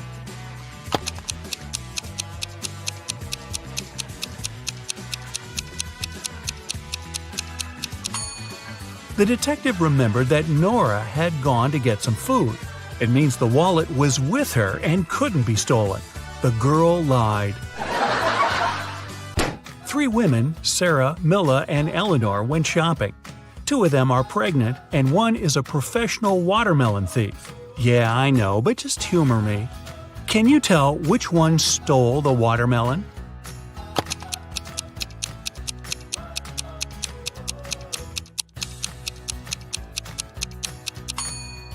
It's Milla. She's wearing heels. It's not the kind of shoes pregnant women would wear. Aurora was spending her summer in the countryside. She often took long walks in the forest alone. One day, she saw a huge mansion. It was obvious no one lived there, so she entered the house. It was dusty inside, but still beautiful. Aurora took some pictures and left the place. When the girl came back home, she looked through her photos. She wanted to pick the best ones to post on her social media, but then she saw one of the photos and screamed. Take a careful look at this photo. Can you see what scared her so much?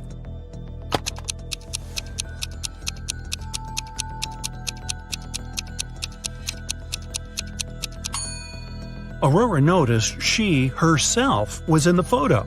But it's impossible. She was alone in the house. Stella and Adeline were sisters. Their grandmother once presented Adeline a bracelet. But both girls loved this piece of jewelry very much. So sometimes Stella snuck into her sister's room and borrowed the bracelet. One day, Adeline came home and noticed the bracelet was gone. She knocked on her sister's door. Stella opened the door, realized it was her sister, and shut it again. In a couple of minutes, Adeline managed to break into the room. She started searching for the bracelet. Stella told her that this time she hadn't taken Adeline's jewelry. Adeline didn't find anything and had to leave. But on her way out, she remembered something and managed to get her bracelet back. Where was it?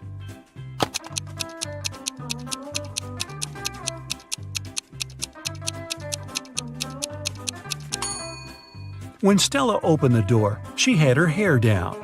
But later, she already had her hair tied up. In those few minutes, she made a bun and hid the bracelet in her hair.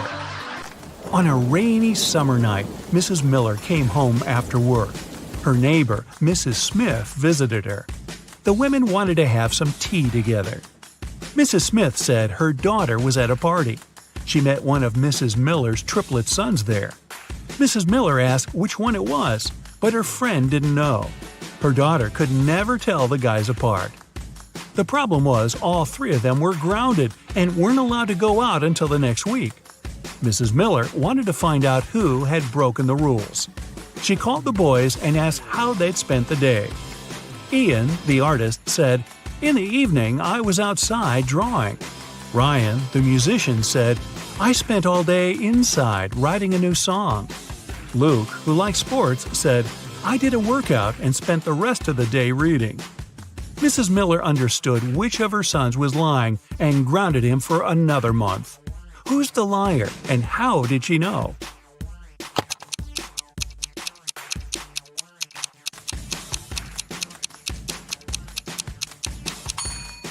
Ian lied. He said he'd been drawing outside, but it was raining. Another day, another walk in the forest, and Esme got lost again. And still, she managed to find the way to the witch's house. This time, the woman had another task for Esme. The witch gave Esme a candy bar and a knife. She was going to perform 7 tricks. After each of them, Esme had to give her 1/7 of the bar. But there was a catch. The knife was magical and could only make 2 cuts. It was also impossible to break the bar or cut it without the knife. How did Esme fulfill these conditions and return home?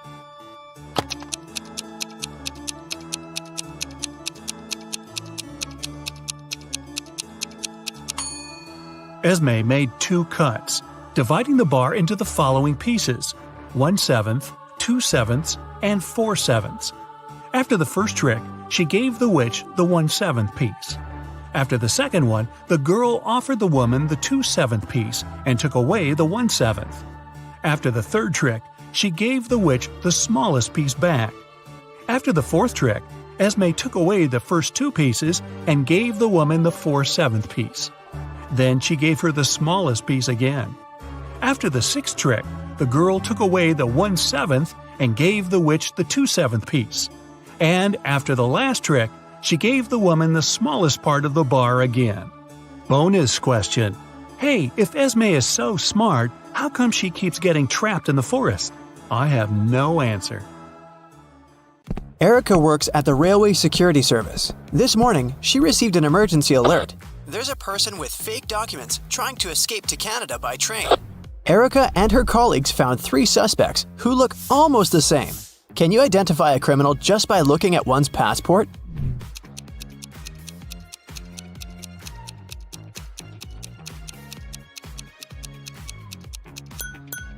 No matter what country a person is from, no passport can have a photo with mountains in the background. So these documents are fake. Bob is a college teacher. He invited his worst student, Dan, for a conversation. Bob wants to test the guy's logical thinking. He says, "If you tell a lie, I will expel you from college. And if you tell the truth, I'll still expel you." What should the student say to stay in college?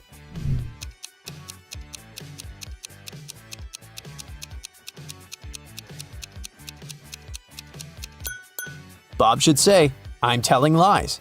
This phrase will create a paradox because it cannot be a lie or the truth.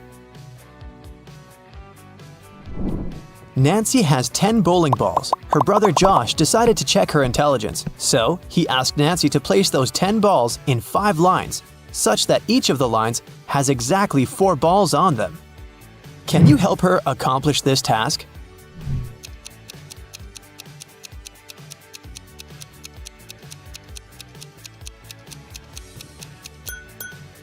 She should draw a 5-point star and place the 10 balls occupying the corners and the intersection points. Voila! 5 lines with 4 balls in each row. Kevin has been hitchhiking in a desert for hours. Finally, one driver stopped and said, I will give you a ride wherever you want, but first, you gotta crack my riddle. Which letter can make the road larger? "Can you help Kevin solve this task?"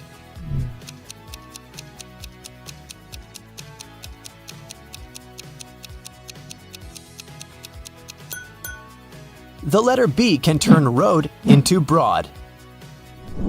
Alex is a shepherd. He had 30 sheep, out of which all but 13 ran away. Can you calculate how many sheep Alex has now?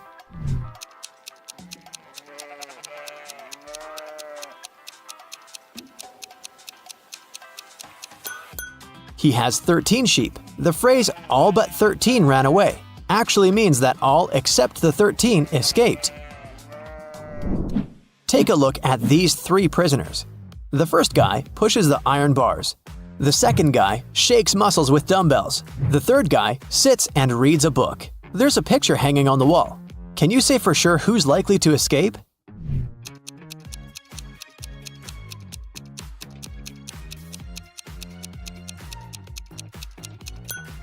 Take a closer look at the third guy. Can you see the sand under the painting?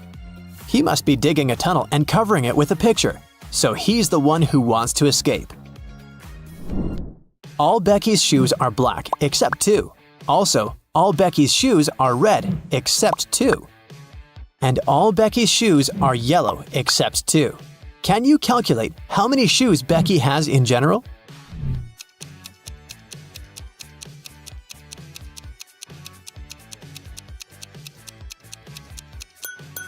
Just 3, one of each color.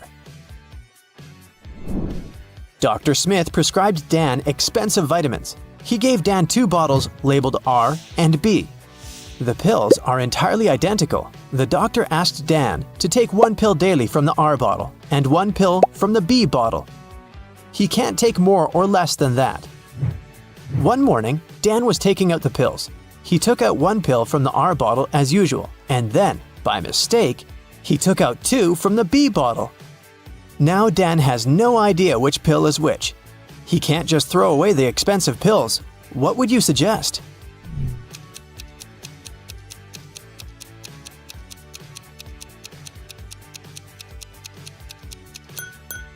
Dan should cut each of the 3 pills in half and put each half in 2 piles.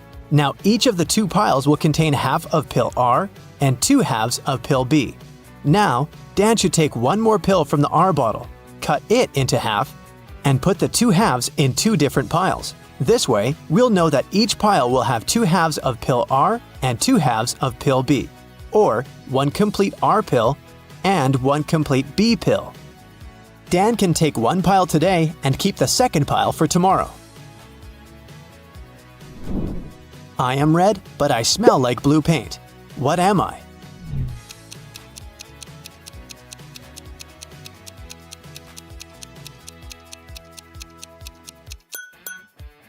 Red paint. Timmy's mother has 3 sons. She named her first son April. The next one's name is May. Can you guess the youngest son's name?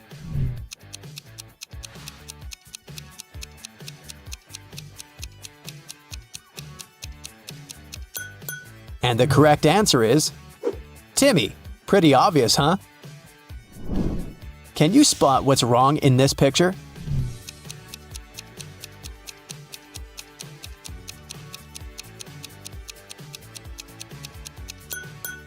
The reflection in the mirrors doesn't match reality. What about this picture? Can you see anything odd?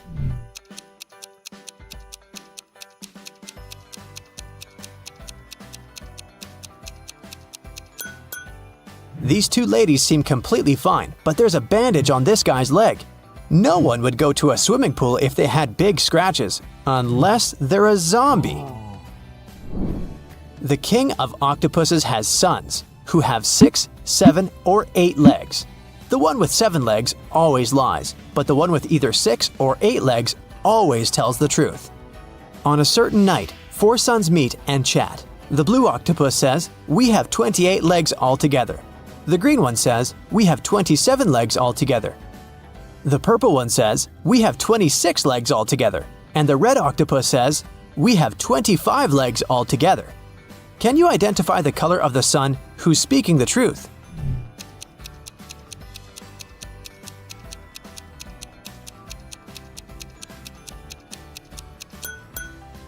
The green sun is telling the truth. To prove it, let us first assume that one of them is telling the truth. Obviously, 3 of the 4 suns lie as they disagree with each other. Let's suppose that the blue octopus is telling the truth. In that case, he has either 6 or 8 legs. And each of the other octopuses is lying, which means they have 7 legs. In this case, the total number of legs will be 6 plus 7 plus 7 plus 7 equals 27 legs, or 8 plus 7 plus 7 plus 7 equals 29 legs. But the blue octopus said that they have 28 legs altogether. Therefore, he lies. Now we can follow the same logic and check the remaining 3 suns.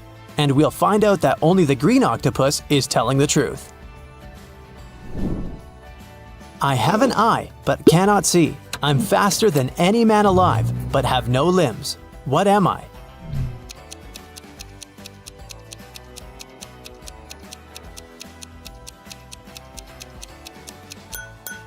The correct answer is hurricane. I know a word of letters 3. Add 2 and there will be fewer. Can you guess the word?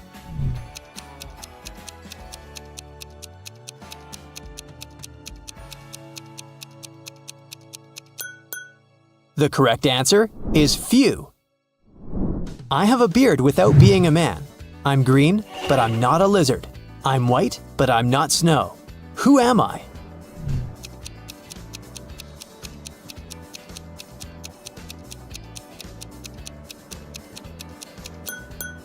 The correct answer is leek.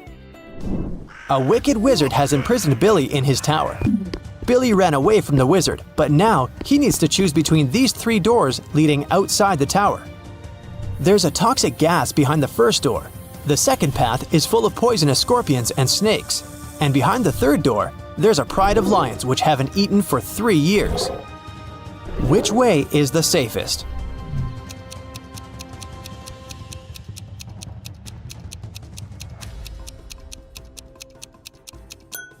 The third one. The lions can't starve for 3 years and still be alive. Monica adores real estate. She used to spend $300,000 per house and acquired property worldwide. She realized that she had too many houses at one point, so she started selling them at $30,000 per house. How is that possible if she was obviously losing money?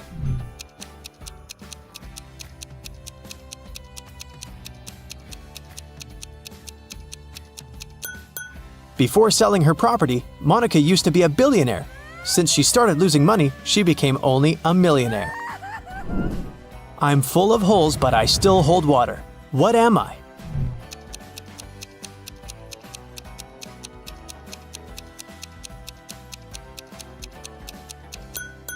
A sponge. Sarah's mother has 2 sons and 1 daughter. The sons' names are Josh and John. What's the daughter's name?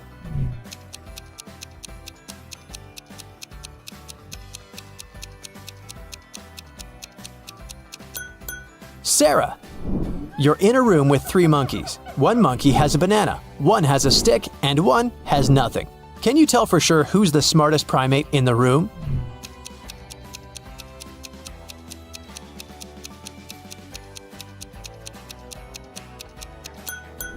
You! The sun bakes me, the hand breaks me, the foot treads me, the mouth tastes me. What am I?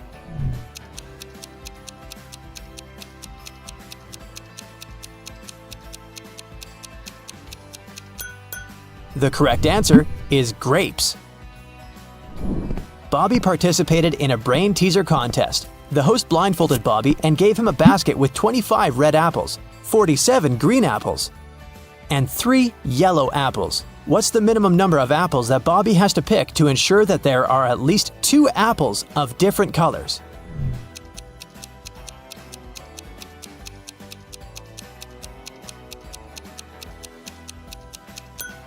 He should pick at least 48 apples. There's a slight chance he might pick up 47 green apples in a row. The Smiths are having a family dinner. A grandfather, a grandmother, 2 fathers, 2 mothers, 1 brother, 2 sisters, 2 sons, 2 daughters, 1 daughter-in-law, and 1 mother-in-law need to sit at a table. There are only 7 chairs available in the room. How many more chairs do they have to borrow to sit down all together for the dinner if everyone requires a separate chair?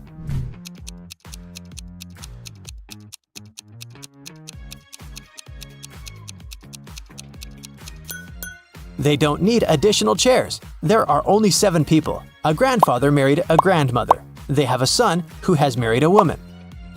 Together, they have a son and 2 daughters, so there are only 7 people at the dinner.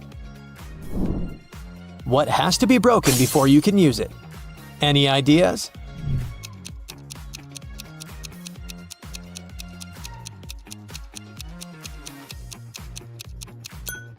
An egg. One Sunday, Tom told his brother Dan that he was going hiking with his friend Chris. The next Saturday, the police found Tom unconscious in the forest. Dan said he had been working all week. As for Chris, he was found wandering along the highway. He explained that he had gotten lost in the forest almost immediately after they had arrived and just found his way home. One of the guys was lying. Who was it?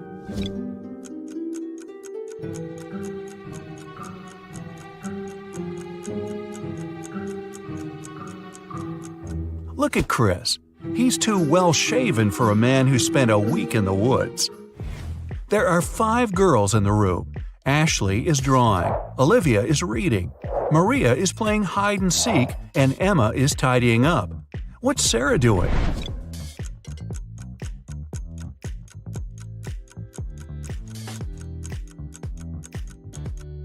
Sarah is playing hide-and-seek with Maria, of course. What number is missing? A small hint, it's not number 4.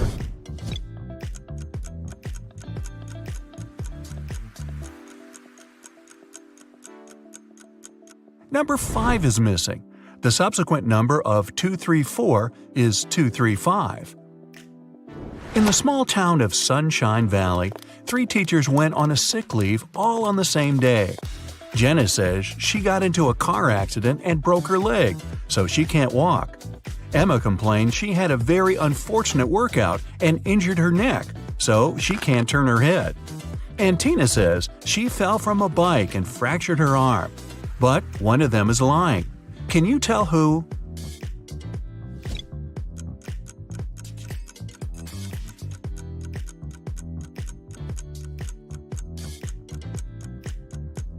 It's Jenna.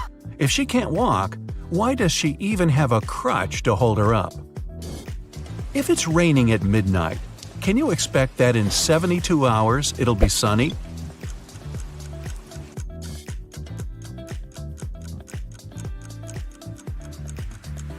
Nope, in 72 hours, it's going to be night again. In the room, there are two people, both of them sitting. But if one of them stands up, they won't be able to take the other one's place whatever they do. How is that possible?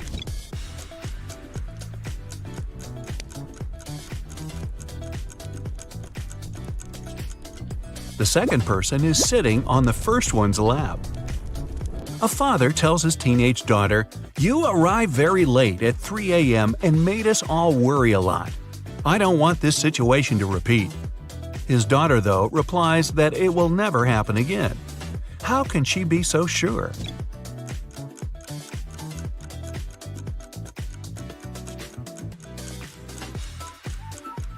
The father was talking about the birth of his daughter. An art expert paid big money at an auction for a painting that he knew didn't cost anything. He was an honest man and didn't have any criminal intentions. Why did he buy this picture?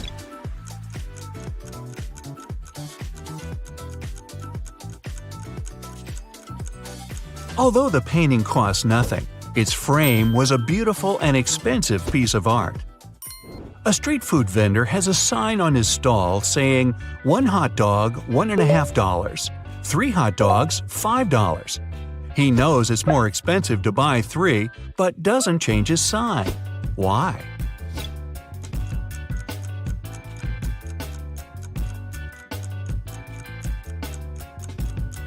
Each time a customer saw his sign, they would buy 1 hot dog, then another, and then a third one, totaling up to $4.50. Thus, everyone's happy. The customers think they're clever, and the vendor gets his sales up. During a fire, a bank was robbed. The security guard told the police that he wanted to save a bag of money, but he had to crouch to tie his boot just in front of the emergency exit. At that moment, the door opened and hit him on the head. When he came to, the money was missing. Why was the security guard arrested?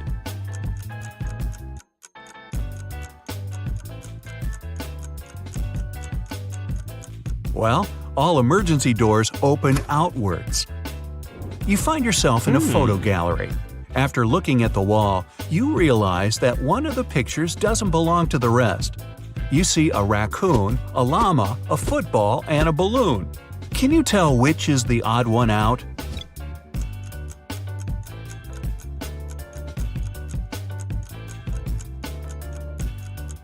It's the llama picture. The other 3 objects have 2 double letters in their names, but the llama only has 1 double. There's a barrel of water in the yard. You look inside and say that it's more than half full, but your friend argues that it's less than half full. How to figure out who's right without using any measuring tools or removing water from the barrel?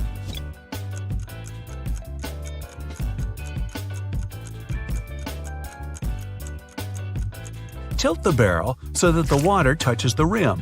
If you can see the bottom, the barrel's less than half full. If the bottom is still covered with water, it's more. Sam and his brother John were always fighting. Their mother couldn't take it anymore and came up with a clever plan to stop them. She told the boys to stand on the same piece of paper in such a way that they didn't touch each other, and it worked. The boys couldn't fight anymore. How did she do it?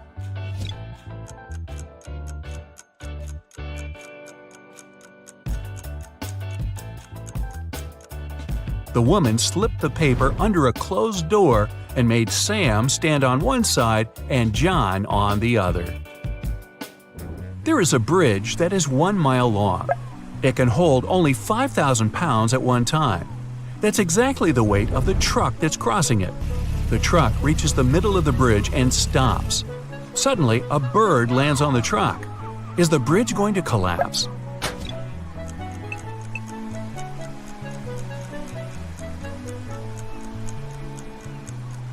The bridge isn't going to break down because the truck has already used some gas to get to the middle and therefore weighs less than 5,000 pounds.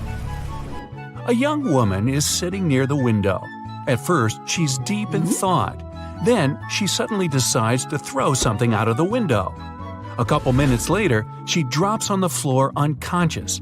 She's perfectly healthy and isn't prone to sudden faints. There was no one outside to have hit her either. So, what happened?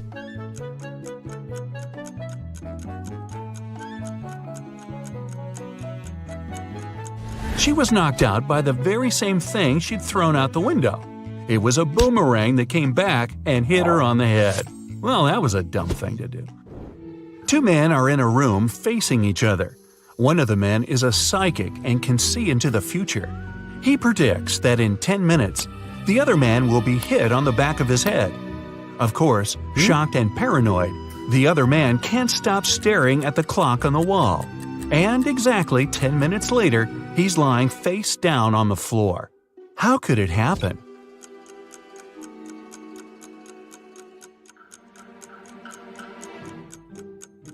After 10 minutes, the man turned around to see if there was anyone behind him. At exactly that moment, the psychic hit him on the back of his skull. Well, I'm starting to think he wasn't a psychic after all. You walk up to the edge of a forest when suddenly you see a man in swimming trunks, goggles, and a snorkel going out of the thicket and falling on the ground as if exhausted. But you know the nearest body of water is several miles away. How did the weird man end up in the forest?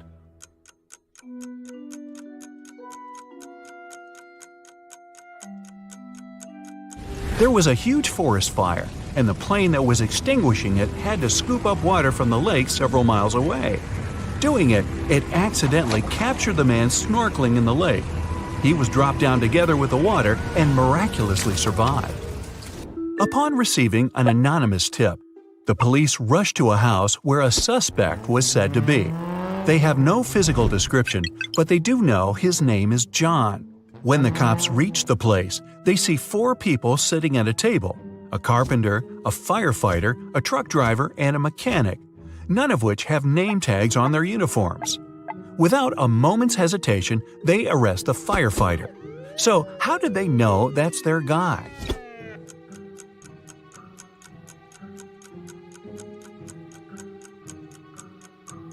The firefighter was the only man in the room.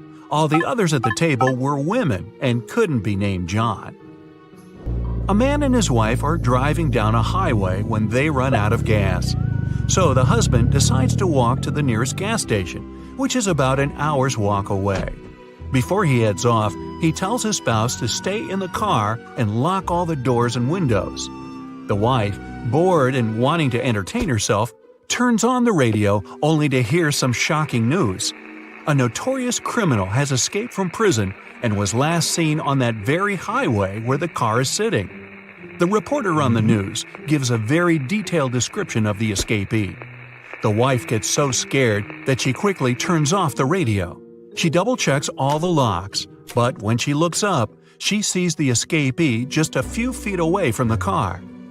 When the man returns, he finds the car still all locked up, but his wife is nowhere to be seen. How is it possible?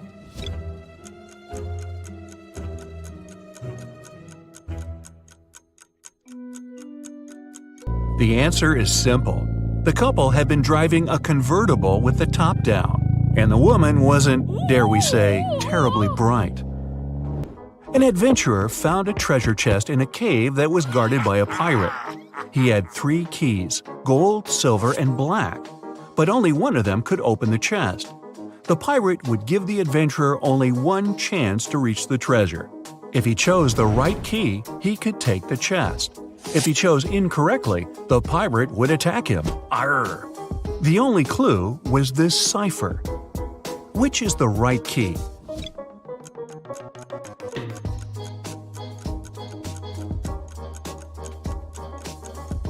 The cipher is an anagram. Shuffle the letters a bit and you'll get the golden key. The adventurer went away unscathed, and the pirate was left frustrated and treasureless. Okay, let's go. We'll start with checking your vision. All you need to do is read the word. Let's go. What's written here?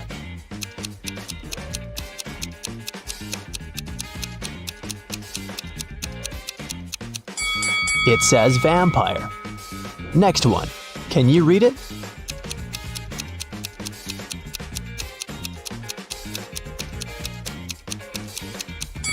Is meadow.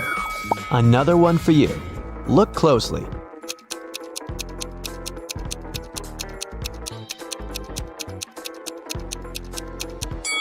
Right.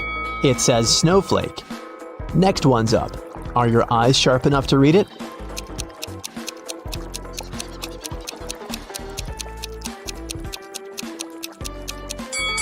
This is meadow. Another one for you. Look closely.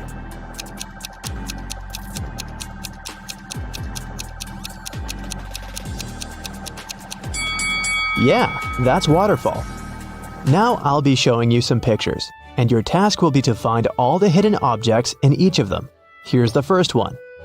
You need to find the 5 objects you can see at the bottom of the screen.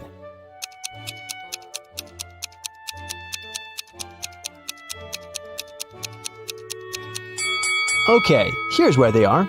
Did you manage to find all of them? One more for you. Concentrate, and keep in mind, you can pause the video if you need it.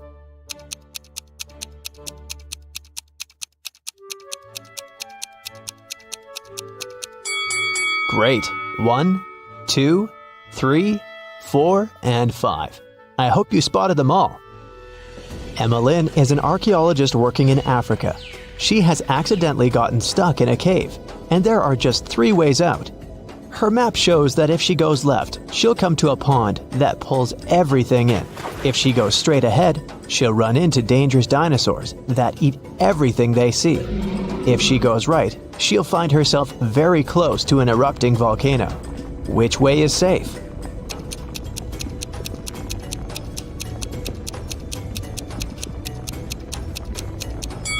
The road leading ahead.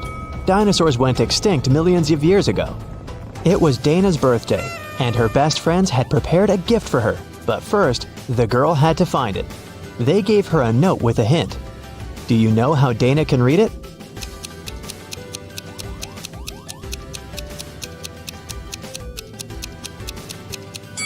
It looks as if the note doesn't make sense, but it does. The text is mirrored. That's why she can read it with the help of a mirror. Let's see.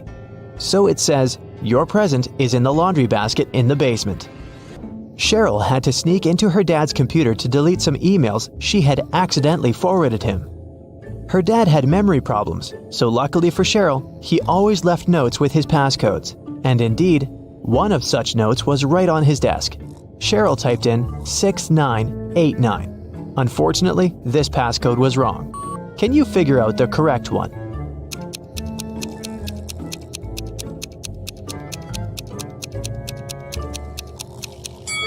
The note was simply turned upside down. Cheryl should try 6869.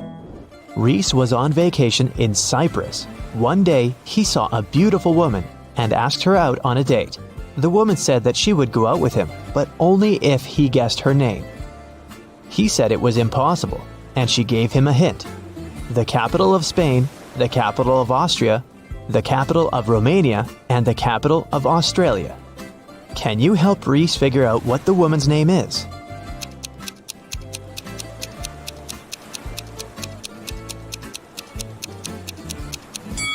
The capital refers to the capital letters of these countries' names. So, S, A, R, and A.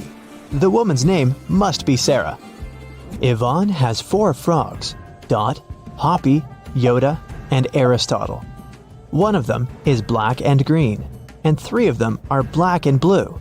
Find out which color each of them is if Dot and Hoppy are of the same color, Aristotle isn't black and green.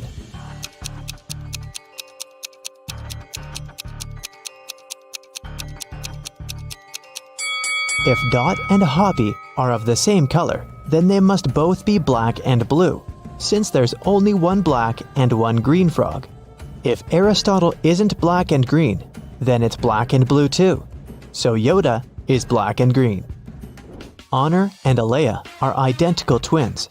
After they were born, Honor had her birthday 22 times, but Alea only had her birthday 5 times. How is it possible?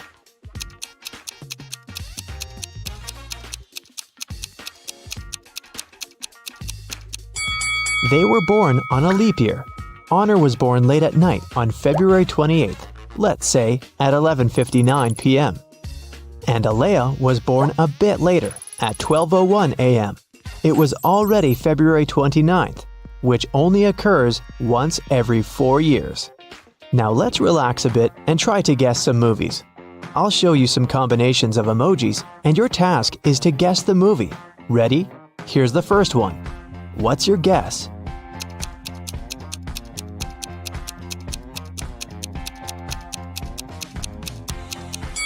Of course, it's everyone's favorite, Edward Scissorhands.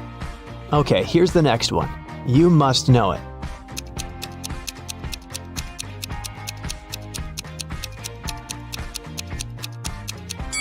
It's The Devil Wears Prada. Can you guess this one?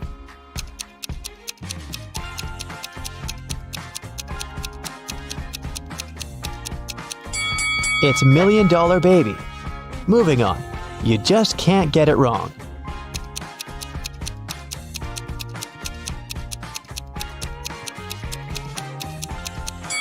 Obviously, it's Home Alone. There's no other story like this one.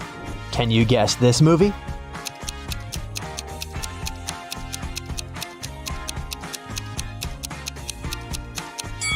This reverse transformation reminds me of The Curious Case of Benjamin Button.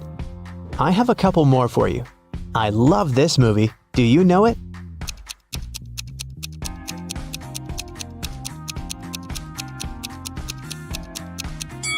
It's Interstellar.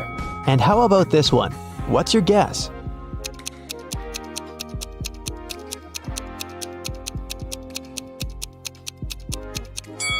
This one is I Am Legend. In the afternoon, Detective Callum went to a little restaurant for lunch. He was waiting for his order. He overheard a waiter and a client arguing. The waiter claimed that the woman had ordered a special breakfast set and was now refusing to pay. The woman said she'd only ordered a coffee. Detective Callum knew who was lying. Do you?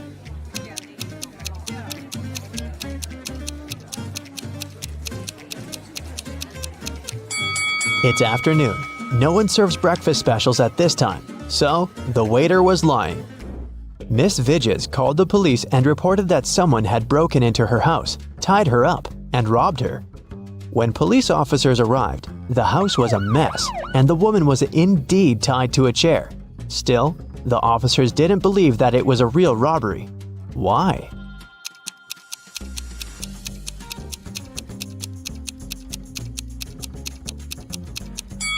If Miss Vidges was tied up and couldn't move, how did she manage to call the police? Her cell phone is too far away from her. An elderly man had poor vision. He lived with his son, Mark, because he needed assistance. One day, the man was resting in his armchair while his son was preparing dinner. Suddenly, Mark heard glass shatter. He ran into the room and asked what had happened. The window was broken. His father told him that some dark-eyed, dark-haired young guy had thrown a stone into the window and then had run away. Mark didn't believe his father. Why?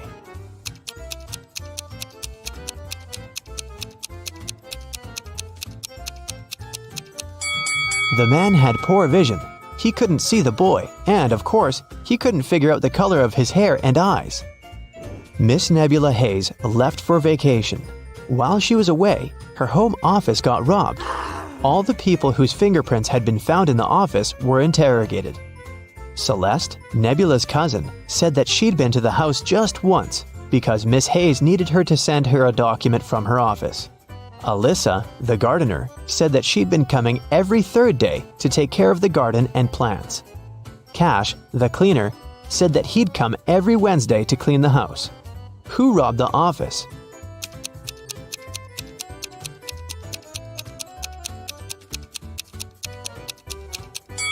It was the gardener.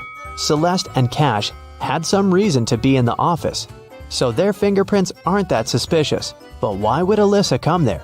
As you see, there are no plants in the office.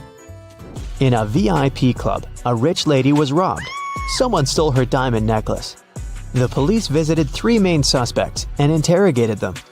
Paxton said that he'd been at the party. He even knew what necklace they were talking about, but he had nothing to do with the theft. Reagan said that she hadn't noticed any necklaces. Gaia said that she hadn't been to that party. She was too poor to afford to go to such clubs. Who's the criminal?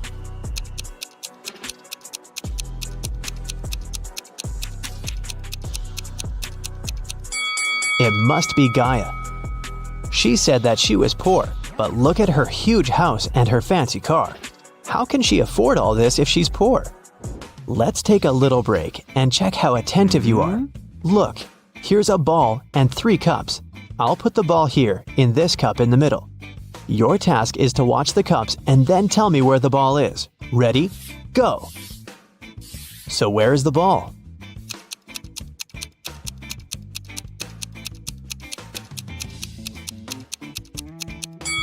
Look, it's here. Did you get it? Okay, let's try this one.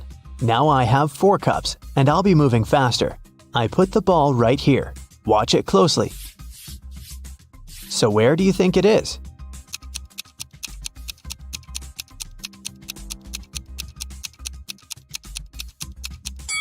It's in this cup. Let's make it super hard and see if you can get it now. 5 cups, and I'll move them even faster than before.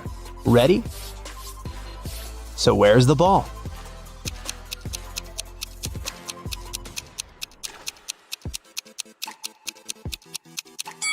It's right here. Chloe opened her locker and found an envelope. Inside there was a calendar and a note asking if she wanted to go to the prom.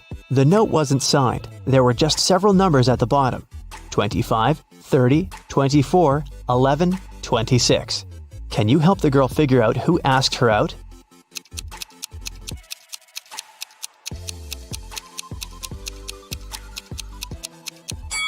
The calendar is the key. You have to find all the numbers in the calendar, and the first letters of the respective months will make up the name. So, 25 is circled in June, so it's a J. Number 30 is circled in April, so it's an A. 24 is in September, it's an S. 11 is in October, so we've got an O. And 26 is in November, N. The guy's name must be Jason. Hopefully Chloe knows him. Annika was poisoned, and Detective Callum was on the case. One of the main suspects was Marcus Jones, Annika's sister's boyfriend, because someone had seen them together. Good afternoon, Mr. Jones. I'm sorry to tell you this, but your girlfriend's sister was poisoned. Do you know anything about it? By the way, do you have any photos of her? Marcus said, "Oh, poor Annika. She's such a good girl. Yes, I have pictures of my girlfriend and her sisters. Here it is." The detective looked at the photo and arrested Marcus. Why?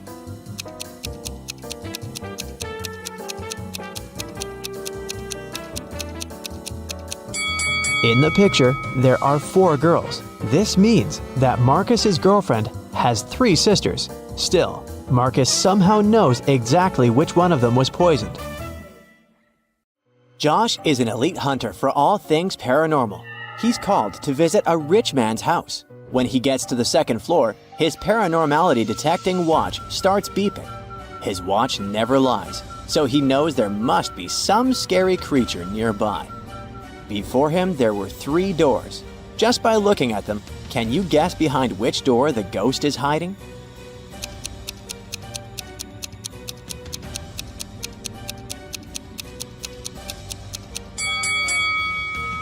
Let's see.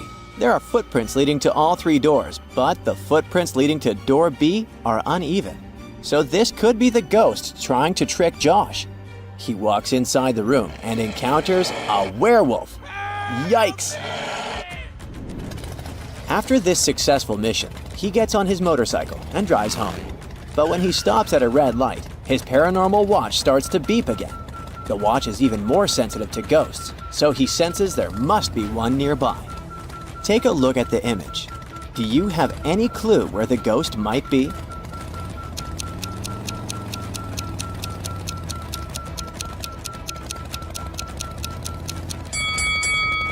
There's a woman standing at the bus stop, next to the red light. Her feet aren't touching the ground and her stare is blank. She must be the ghost. When Josh tries to capture her, she disappears into the dark forest. Josh tries to locate the girls through his watch and walks into the forest too. The watch shows him 3 routes, A, B, and C. Can you guess the correct one?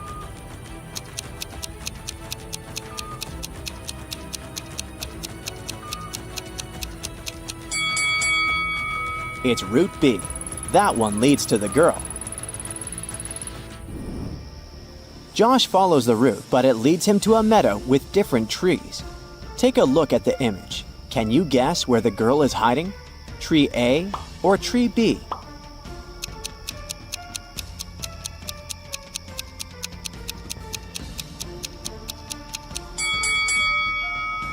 The ghost is hiding behind that tiny tree, next to tree A. If you look carefully at the shadow, the shape is too weird. Josh snaps his ghost device and captures the ghost. Yeah. Dan and Jesse are detectives.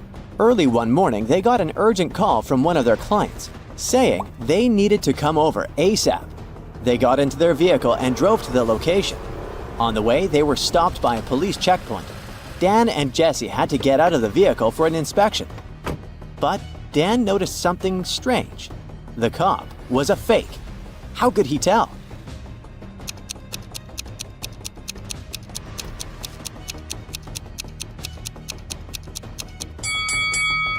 The cop was wearing a ripped shirt, but that was not the real issue. His badge said City Police with a U instead of an O. Big trouble there, buddy.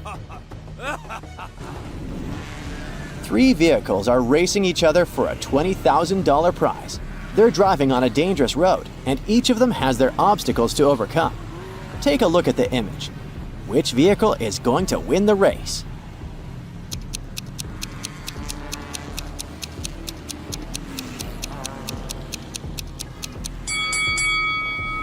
The first vehicle tried to escape those nails on the ground, but the nails were going to puncture one of the vehicles for sure. The third driver may try to contour the obstacle in front of him, but that will make him lose time. The one in the middle has the most chances of winning, since he's large enough to go through that hole.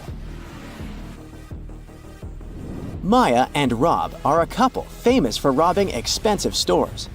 One night, they decided to break into the town's most famous jewelry store.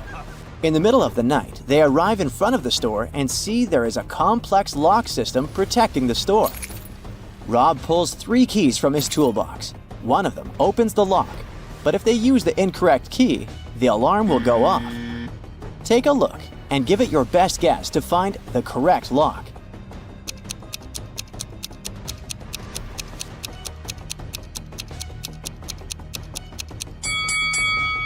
The second key is the correct one. If you notice, the lower line is missing in the third key, and the first key won't even fit into the keyhole since the lower part is inverted. Detective Saul woke up in an empty room. The last thing she remembers was helping to solve an important robbery that happened in her neighborhood. The room had nothing but 3 paintings hanging on the wall. She also noticed that the door was locked with a super technological code system. Saul uses the pictures on the wall as clues to sort out the code of the lock and see her way to freedom. Can you figure out what the 3-letter code is?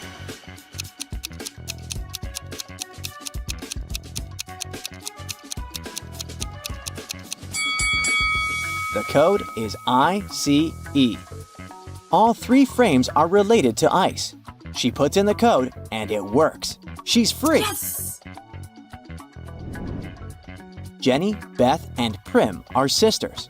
Their father tells them he needs to decide who's going to be the heir to the biggest amount of money he leaves behind. He tells them to boil water. The kettle of the daughter whose water boils first will determine who becomes the heir. They all start boiling at the same time, but the youngest's kettle boils first. Why?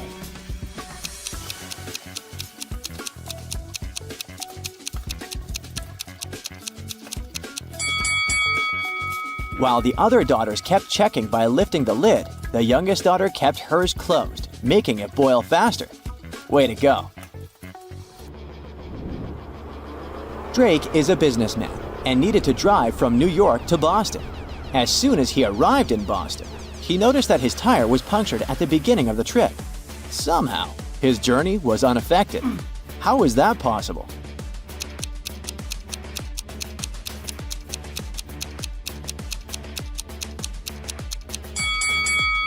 The punctured tire was his spare one. Mary and Anna grew up in a middle-class suburban family. After they graduated, both of them moved to New York City to follow their dream jobs.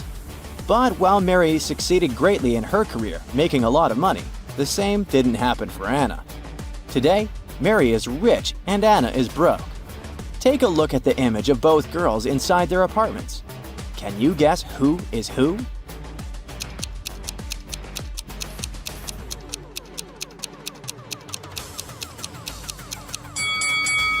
Anna is the one on the left. Although she looks like she owns some nice stuff, all of her home decor has price tags on it, so she's probably planning on returning these items to the store. The company decided to have a fun day with its employees. A lucky person would win the latest laptop if they could get out of a maze the fastest way possible. Brad and Monica were the only ones who said yes to the challenge, but it looks like they're both having a difficult time. Take a look at the image. Who's more stupid? Oh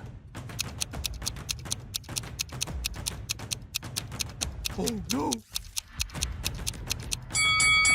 Let's see.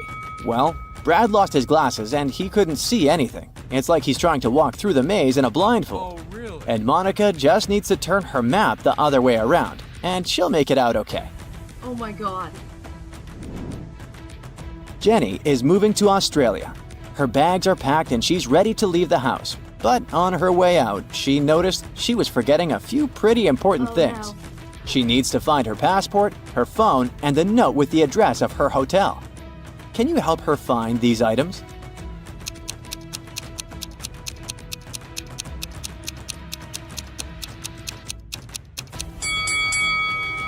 Could Jenny be any messier? Her phone is thrown on the floor next to the couch. The note is tucked in between a couple of books on her shelf, and her passport is next to the center table's feet. Yikes! Harry is out on an important mission. He is a young new musician, and he sent one of his original songs to a producer. The producer wanted to release the song without giving Harry any credits, so Harry decided to hack the man's computer. When he accessed his IP, a strange code appeared. Harry needed to decipher the code in order to break in. Take a look. Can you figure out what the code stands for?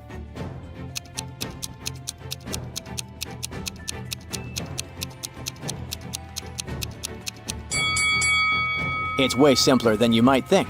The answer is 1, 2, 3, 4, 5, 6, 7. All the numbers were shown with their mirror reflections. Easy peasy. Detective Sean arrived at a robbery. Someone had stolen from an Apple store. While Sean was talking to the security guard, he noticed the security guard was one of the robbers. How did he know?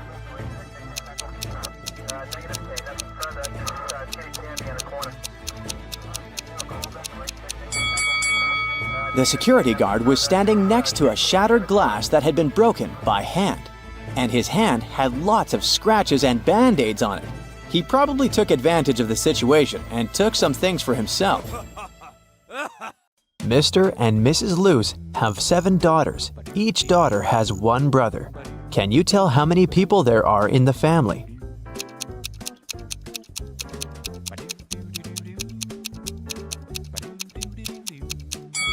The correct answer is 10. Mr. Luce, Mrs. Luce, 7 daughters, and 1 brother. Dr. Luce is a world-famous chemist. Wow. He has just arrived in London to attend an international science seminar.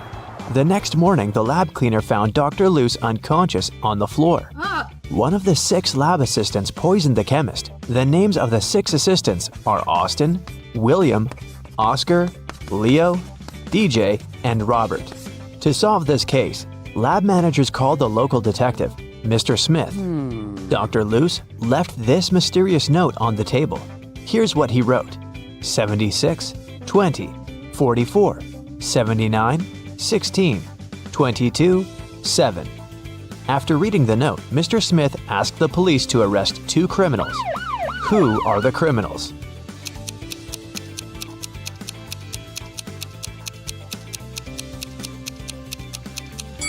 Oscar and Dustin. Remember that Dr. Luce is a chemist? He encrypted the names of his enemies using the periodic table hanging on the wall. Dr. Luce got better and returned to his work in the lab.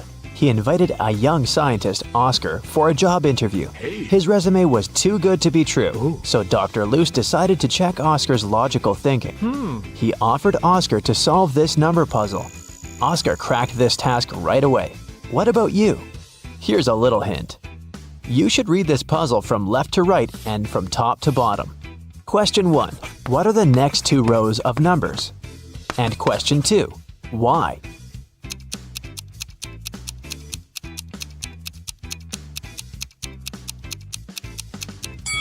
Here's the correct answer. Line 3 represents 2 1s. Line 4 then becomes 1 2 and 1 1. Line 5, therefore, is 1 1, 1 2, and 2 1s. Using the same logic, we can now decode line 6, 3 1s, 2 2s, and 1 1. Line 7 is 1 3, 1 1, 2 2s, and 2 1s. Dr. Luce hired Oscar and took him to the basement of the lab, but someone has changed the password on the door. Can you help the guys guess the code?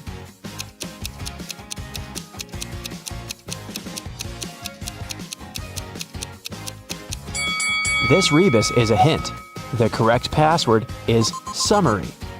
Dr. Luce offered one more riddle to his new employee. How can a man go 8 days without sleep? Can you help Oscar crack this one?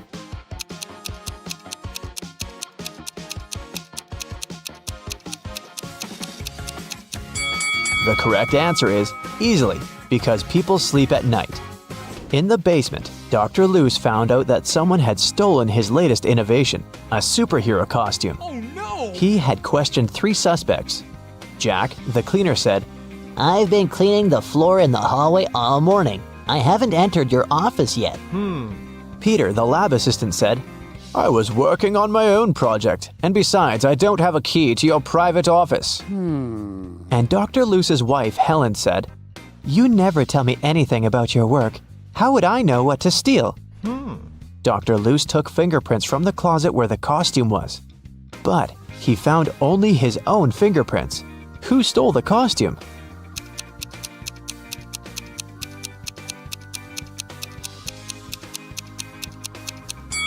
It was Helen. She's the only one who's wearing gloves. Oh. After a short interrogation, Helen confessed that she had sold the costume to Dr. Luce's major enemy, Dr. Phillips. Dr. Luce went to his lab to take his invention back. A creepy guard stopped Dr. Luce at the entrance and asked for a password. Can you help Dr. Luce find out the code? See the sign on the wall? You should rearrange these letters to spell just a single word.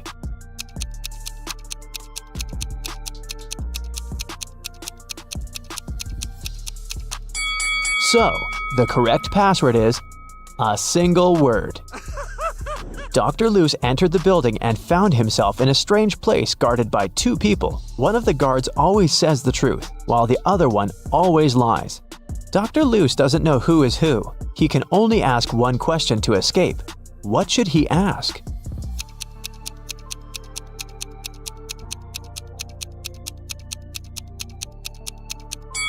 If he asks the guard who always tells the truth, he would tell that the other guard would point to the dangerous door. And if he asks the guard who always lies, he would tell the opposite door of the truth-telling guard and point to the dangerous door. In either case, both guards will point to the dangerous door, and then Dr. Luce should just choose the other door. Dr. Luce entered the room and saw this group of scientists. Can you spot anything weird in this picture?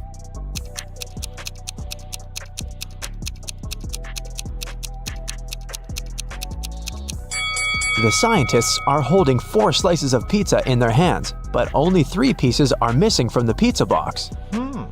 Dr. Luce entered Dr. Phillips's office. The room was empty. Can you help him find anything suspicious?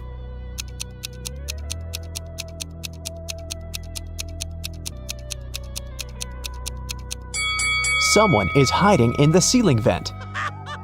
Suddenly, Dr. Luce saw Dr. Phillips flying around in the superhero costume. He grabbed Dr. Luce, took him to the top of a mountain, and left him there alone. Dr. Luce wandered around and found 3 tunnels. There's an angry, hungry lion in the first tunnel. There's a huge fire in the second tunnel. And the third tunnel leads through a dinosaur lair. Which way should Dr. Luce choose?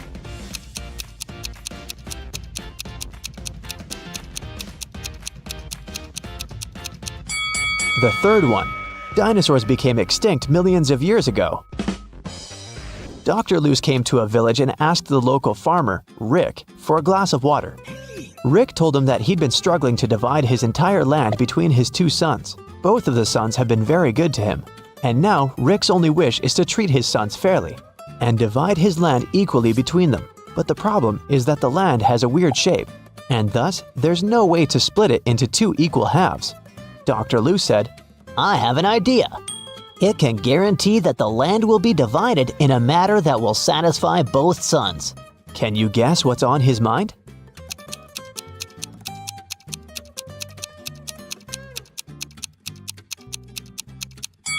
All Rick needs to do is ask one of his sons to divide the land into 2 parts and tell him that the other son will have the choice of selecting one of those 2 halves. In this manner, both of them will avoid any tricks and divide the land equally. Dr. Luce was sitting at the local restaurant. He was sad because he'd lost his wallet during his adventures. He noticed a man next to him pulling a wad of $100 notes out of his pocket. Dr. Luce turned to the rich guy and said, Hey, I have an amazing talent. I know almost every song that has ever existed. The rich guy laughed. Dr. Luce then said, I'm willing to bet you all the money you have in your wallet that I can sing a genuine song with a lady's name of your choice in it. The rich man laughed again and said, Okay, how about my wife's name? Helga Fiona Mary Rose Holmes. This evening, the rich man went home poor, and Dr. Luce went home rich. What song did he sing?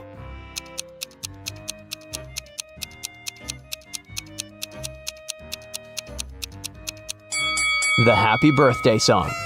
The villagers told Dr. Luce mystical legends about the local forest. He liked creepy stories and decided to go there and see it for himself.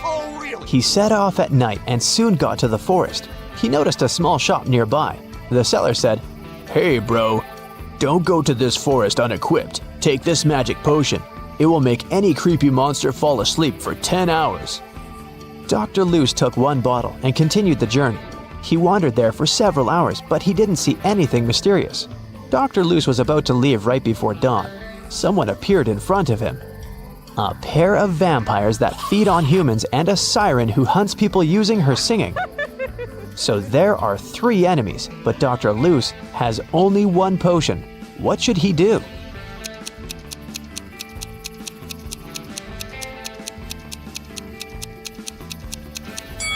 The sun will rise in a few seconds and vampires will run away.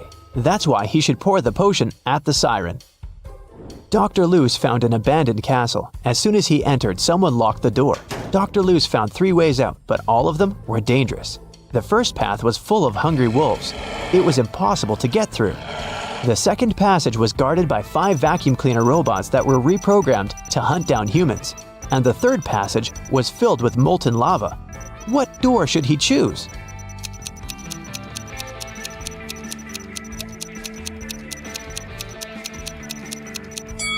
The second one. The vacuum cleaners might go after him, but they're pretty harmless. Finally, Dr. Luce returned to his hometown. He's also a college teacher. Unfortunately, he didn't have enough time to prepare for the upcoming class. Therefore, he offered the students this tricky lesson. There was no homework, assignments, or tests, but there was a final test that would have only 1 question on it. When everyone received the test, it was a blank sheet of paper with a question on it. What is risk? Most students managed to give their answers, but only 1 student deserved the highest grade. Yes! That's weird because he only wrote down 1 word. What did he write?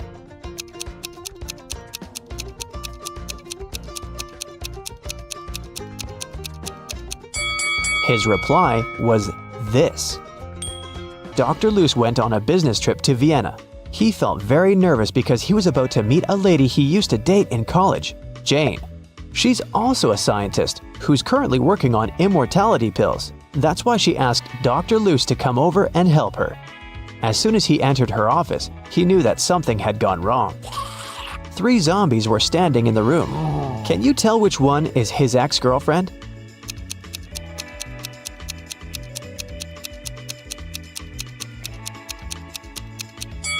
Take a look at Dr. Luce's hand. He has a tattoo, T plus J.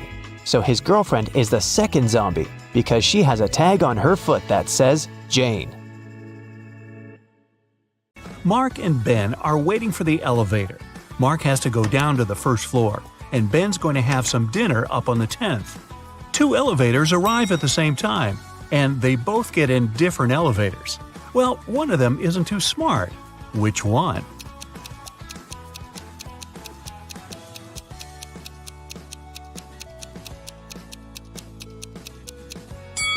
It's Ben. He needs to go up, but his elevator's going down. You're chilling watching TV when you hear the doorbell. You aren't expecting anyone, but you go to the door anyway and open it. There's no one there, just a basket of candies and a letter. The letter says, "Dear Charlie, thank you very much for your help. I really like you and wanted to ask if you want to go out sometime. All my love, always." There's no name on the letter and you have no clue who it could be from.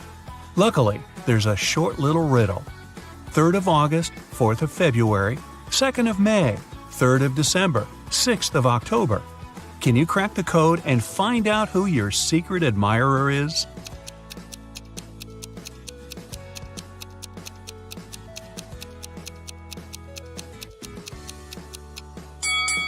The 3rd of August means the 3rd letter in August, which is G. The 4th letter of February is R. The 2nd letter of May is A. The 3rd letter of December is C. And the 6th letter of October is E. So, your secret admirer's name is Grace. Do you even know anyone named Grace? You open your eyes and find yourself in a dungeon. There are a couple of torches around to light the room up a bit. You walk over to the door and try to open it. But, of course, it's locked. There's 3 buttons on the right side of the door, a red one, a purple one, and a yellow one. One of them will set you free, and the other 2 will lock you in forever. But you're lucky. There's a hint. NTEROWLUTPPB. Buy a vowel, will ya? Which button should you press to escape?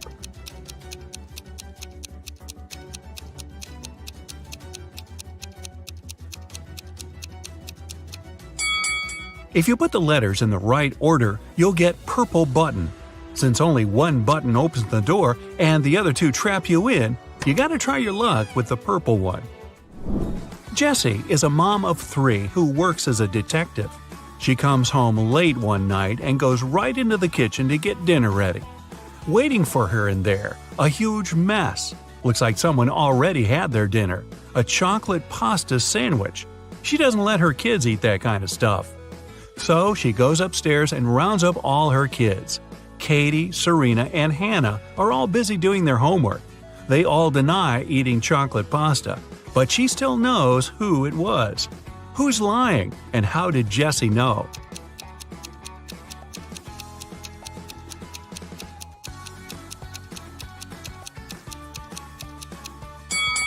Back in the kitchen, the knife's on the right-hand side of the chocolate pasta. That means the person who made the sandwich is left-handed. She has only one left-handed kid, and that's Hannah. You get lost in the forest, and you end up wandering around the whole day. Finally, at sunset, you come across a small and spooky house. Looks like a witch lives there.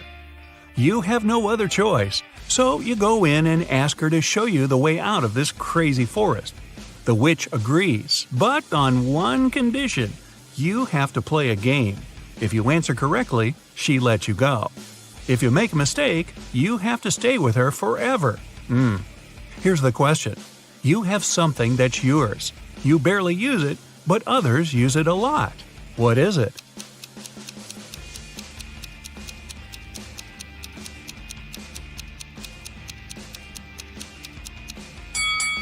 It's your name. You're abroad, enjoying the sun and a much-needed vacation. One day at the beach, you meet a beautiful woman and spend the whole day with her. In the evening, you ask her if you can meet again tomorrow. She smiles and says yes, if you can guess where she comes from. But she really likes you, so she gives you a hint. The place I'm from is 2 of Armenia, 1 of Germany, 2 of England, 1 of Turkey, 2 of India, and 1 of Australia. Can you guess where she's from?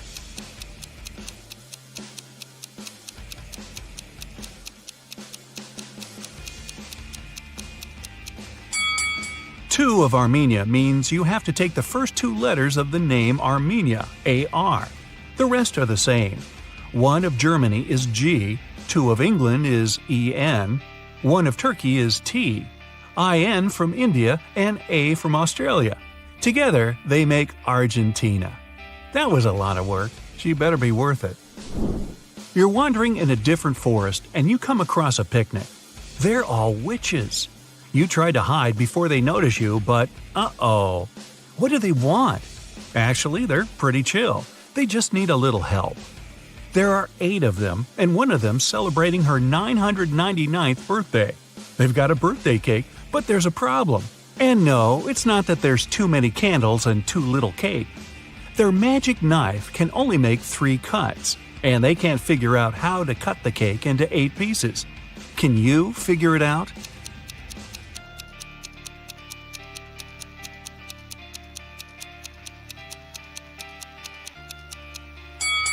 First, cut the cake in half. Then make another cut so there are 4 equal pieces. Now, cut the cake sideways through the middle so it has 2 layers. Now, everybody gets a piece. Helena finally got herself a new guitar. She wanted to play it right away, but she had school. She locked it in her room and left. When she got home that evening, the guitar was gone. Her family was kind of fun. They were always pulling pranks on each other. She asked everyone about her guitar. Here's what they said. Her mom said she hadn't even seen the guitar. Her dad said he saw it when he walked past her room, but then he didn't go in because he had a lot of work to do. Her brother said he was at home, but spent the whole day downstairs. Helena solved the mystery instantly. Can you figure it out?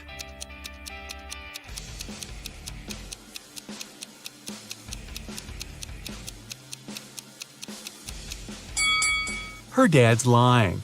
He said he saw the guitar while walking past her room, but that would be impossible. She locked the door on her way out. Mrs. Miller left the house and put a $100 bill in the dining room for her son. But the son said he never saw the money. There were 3 other people in the house that morning: Stephen, the gardener, Bill, the cook, and Molly, the housemaid. Steve said he saw the money, but he's an honest man. He'd never take it. Bill said he spent the morning in the kitchen and didn't see the money at all. Molly said she had to open the kitchen window but didn't want the bill to fly away. So she put it in this book between pages 35 and 36. Can you tell who's lying?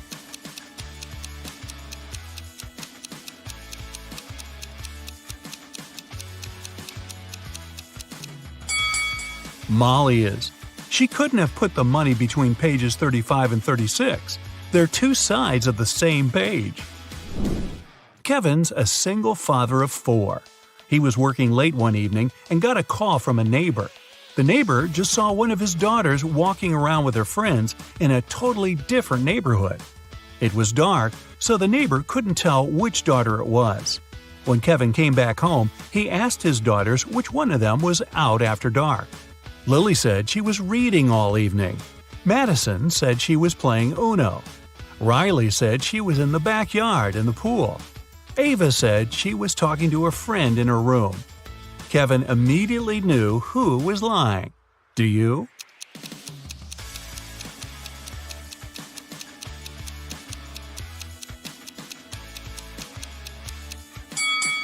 It was Madison. She couldn't have been playing Uno by herself. She's hiding something. Josh was walking in a forest at night and came across an old castle. He was curious, so he found a way in and started walking down a corridor. Pretty soon, he met 3 people. They said they were 2 werewolves and a vampire. They wanted to keep Josh in there forever, but in the end decided to give him one chance to get away. He had to guess who the vampire was. He was allowed to ask the same question to each of them as long as it wasn't, "Are you a vampire?" Josh asked, "What's your eye color?" Why did he ask it, and how would that even help him?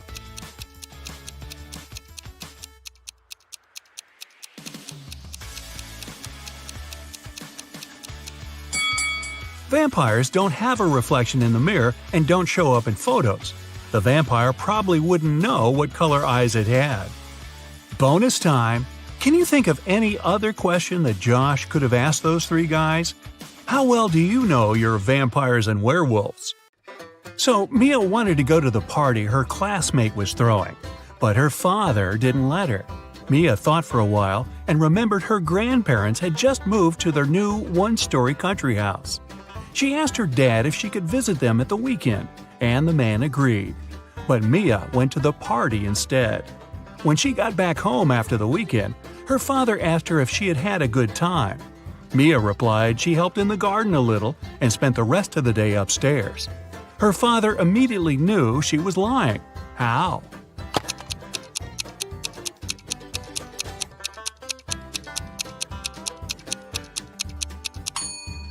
Mia said she'd been upstairs, but her grandparents' house is a 1-story cottage. Liar, liar, pants on fire. 11 plus 3 equals 2. 10 plus 5 equals 3. Now how is that possible?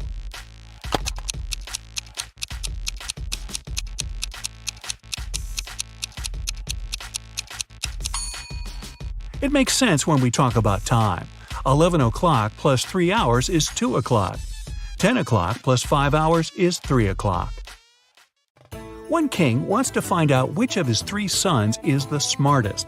He takes 3 chests and puts his crown in one of them. On each chest there's a statement, but only one of these statements is true. The crown is in this chest. The crown isn't in this chest. The crown isn't in chest number 1. Each person can only open one chest. The son who figures out where the crown is will be the next king. But can you solve this riddle?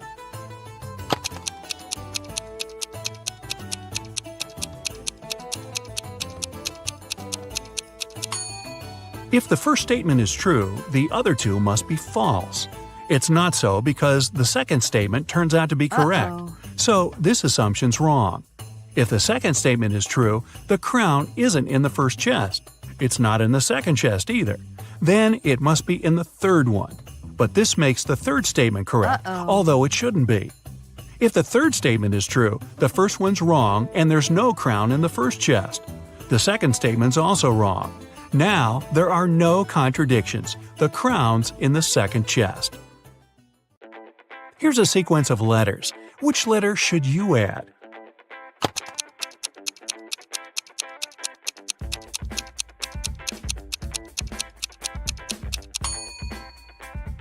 The missing letter is F.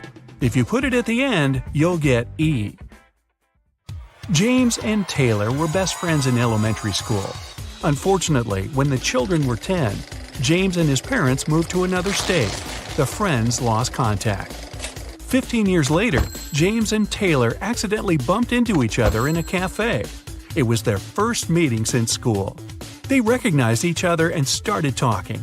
It turned out Taylor was already married and had a daughter. "Wow," said James, "does she look like her dad?" "Oh no," Taylor said, "the girl's a mini version of her mother." "Ah, so she must be a blonde with blue eyes." This time, James was right. How did he understand that?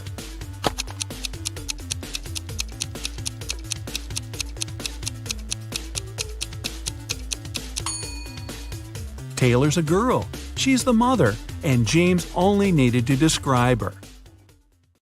You're outside a room with 3 switches in the off position. Your task is to find out which one turns on the light in the room. You can flip as many switches as you want, but you can walk into the room and check if the light's on only once. How can you understand which switch controls the light bulb?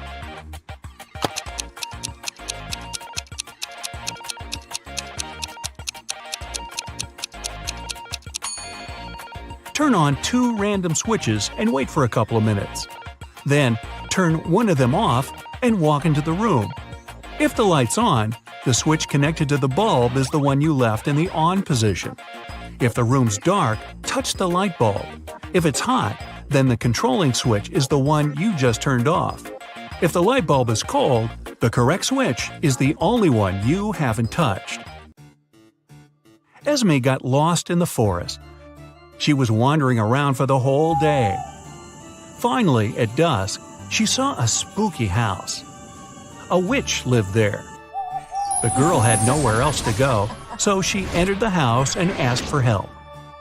The witch said if Esme solved her riddle, she'd be free to leave in the morning.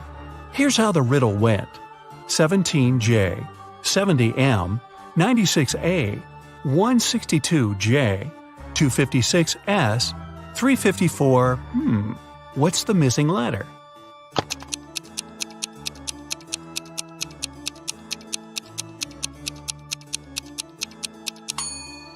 The 17th day of the year is in January.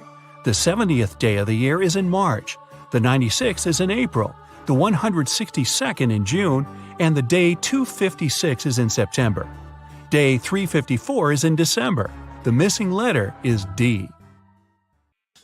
A young girl got her first job as a maid in a rich lady's house. Once, when she was tidying up, she noticed a very expensive collection of books. She made a break to look through one of them and then returned it to the shelf. The girl kept working until the very evening. No one else was at home. After finishing her work, the maid returned to the shelf and discovered that the 6th book was missing. But she clearly remembered that the book had been there before. It was the one she had been looking through. When the lady returned, the girl confessed she'd lost the book. But the woman only laughed and said everything was fine. Nothing was missing. How come?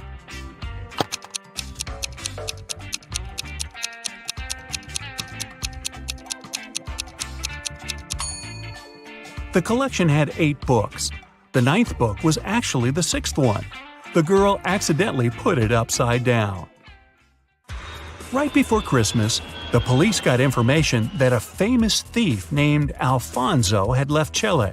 He boarded the plane to Los Angeles. The only thing the detectives knew about the man was that he had a beard. At the airport, the police officers met a group of people. They had just arrived from different countries. The detectives noticed 4 men with beards and interrogated them. The first one said he'd come from London. The second told the police he arrived from Chile, but his name was Cristiano. The third man answered he'd come from Sweden, and the fourth one was also from London. The police didn't even need to check their plane tickets to spot the criminal. How did they know?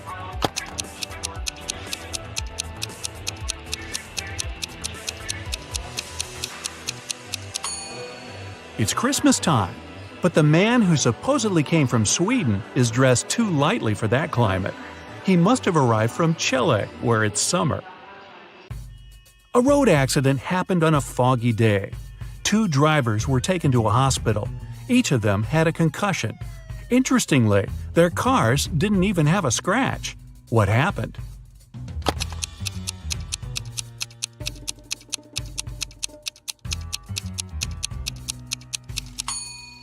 The drivers were going in opposite directions. It was foggy, so they stuck their heads out of the window. They didn't notice each other and hit their heads. Ow! Samantha was born on January 27th. For the first 20 years of her life, she celebrated her birthday in the winter. But starting with her 21st birthday, she began celebrating it in the summer. Why?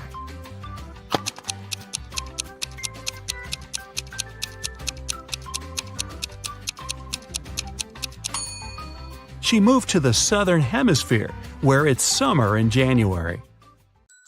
2 sisters, Ava and Nicole, are very honest girls. They always tell the truth, except for one day a year.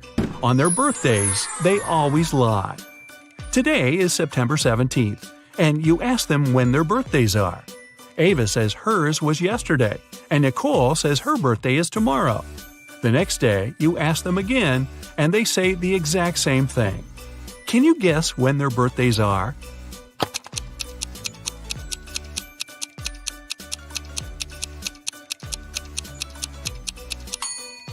They can't have two birthdays. It means that one day one of them lied, and the next day it was the other's turn.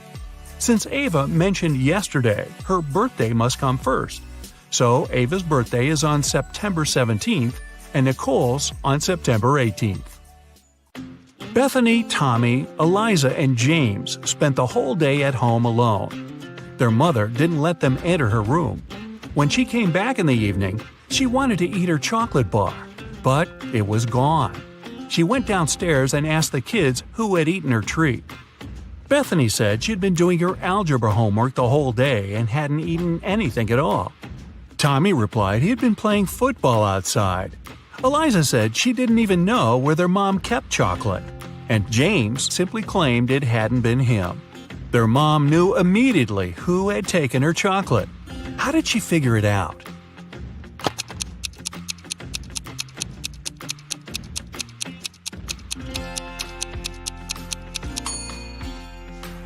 It was Eliza.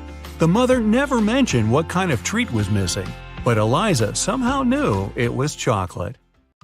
The father of identical quadruplets, Aurora, Belle, Chloe, and Dana, called the teacher and asked her to let Dana leave earlier.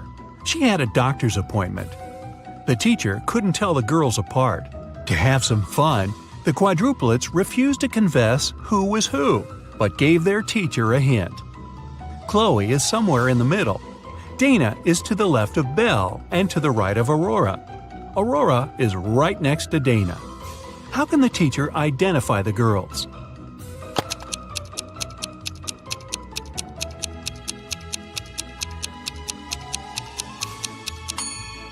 Chloe is somewhere in the middle, and since Dana has someone on both sides of her, she must be in the middle too. If Chloe was the second, Dana would be the third. Then Dana would be to the left of Belle, and Belle would be the fourth. Then Aurora must be the first. But it doesn't work, because Aurora and Dana have to be next to each other. If we switch Chloe and Dana, Dana will be right next to Aurora, but still to the left of Belle. So the right order is Aurora, Dana, Chloe, and Belle. Dana's the second girl. You suddenly wake up trapped in a dark room. Your only source of light is a candle. There are two doors in front of you. Behind one of them, there's a tunnel that will lead you outside to freedom. Behind the other, just a cold brick wall. You have a key that will open only one of the doors, and you can try it just once.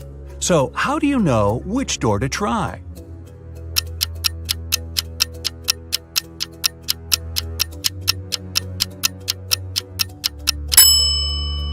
Hold the candle up to each keyhole. The flame will move near the door that leads outside.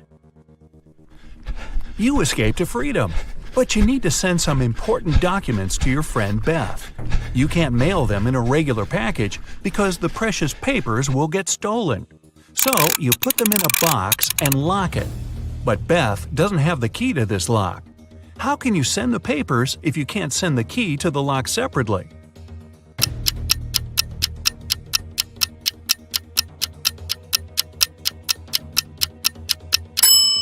First, send the locked box to Beth.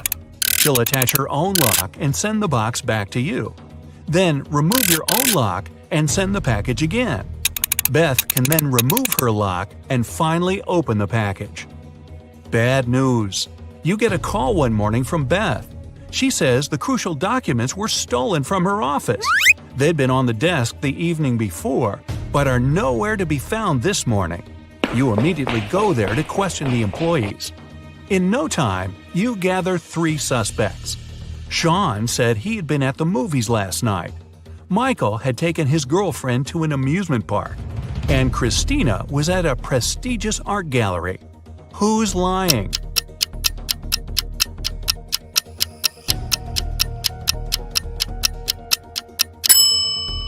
Sean. His movie ticket isn't torn. Having been caught red-handed, Sean makes a break for it. He hops in his car and drives away. Law enforcement are on the lookout. Sean sees a police car right ahead of him and starts driving toward it. Why would he do that?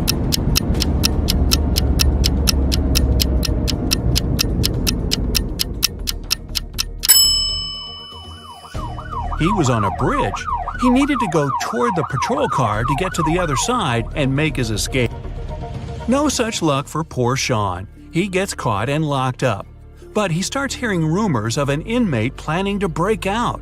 The guards have two suspects. First, a quiet bookworm who spends most of his days with his nose buried in sci-fi novels. The second, a big burly tattooed guy who's always working out. Who should Sean become friends with if he wants to get out of here?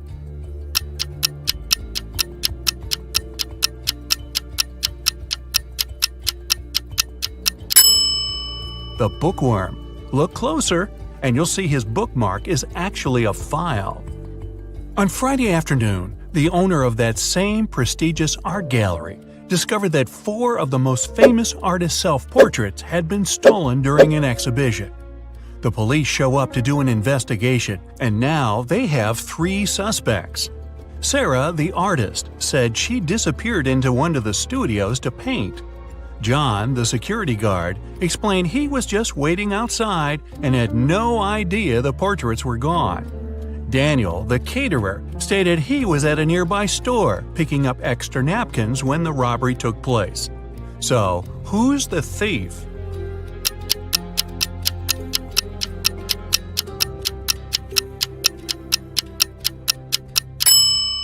It's the security guard. He couldn't have known the stolen paintings were portraits if he was standing outside.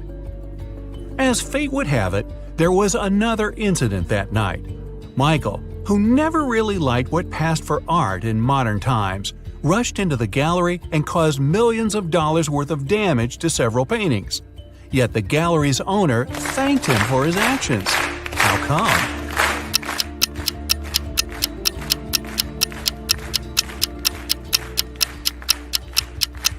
Michael is a firefighter. The water from his hose damaged several masterpieces, but he still managed to extinguish the fire and save many more works. They awarded Michael a big check in gratitude. He heads home just in time to get his 5 kids all packed up for a camping trip that weekend. Mike and his wife are really looking forward to having the weekend for themselves to relax. But when they woke up on Saturday, they discovered the check was missing from their safe. Once the officers showed up, they interviewed the 3 people who were in the house that morning. The chef said he was in the kitchen getting school lunches packed. The cleaner said he finished cleaning quickly that day and left early. The butler had just gotten back after taking the kids to camp 3 hours away. Who's lying?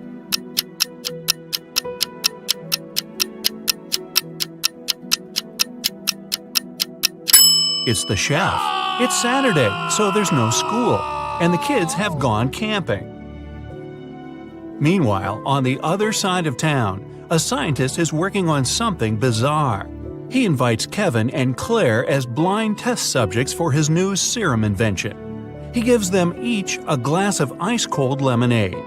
Kevin drinks his fast, but Claire apprehensively waits to see the side effects on him first. After 2 hours, nothing happens, so she drinks her glass. 2 minutes later, her skin turns green. If both the drinks had the serum, why was only Claire affected?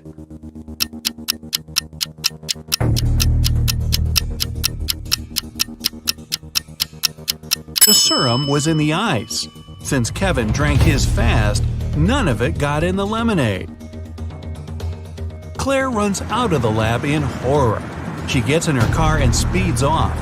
As she's driving down a long, empty road, one of her tires pops off. Good thing she has a spare in the trunk. But here's the problem. She now has no lug nuts to put the spare on with. So what should Claire do?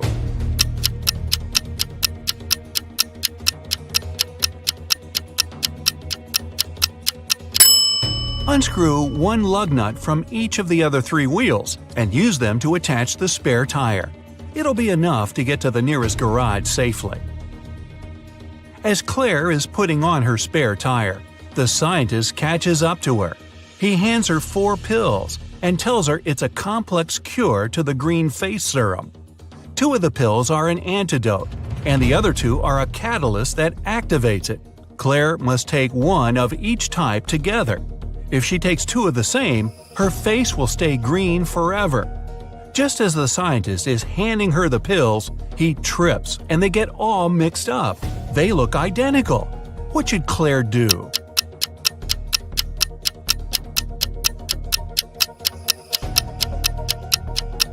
Grind the tablets up, mix all the powder together, and divide it in 2 parts. Each half will have the same amount of catalyst and antidote. It worked, and just in time. Whew! The next day, Claire has a big calculus exam. But funny enough, all the students in the class refuse to take it.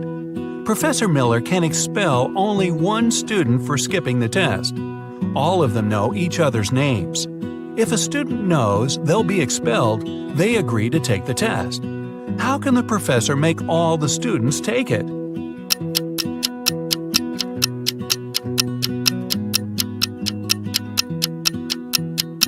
She should tell them she'll expel the student whose name comes first alphabetically. Then this person won't skip the test. The next person on the list won't skip either, and so on until the end of the list.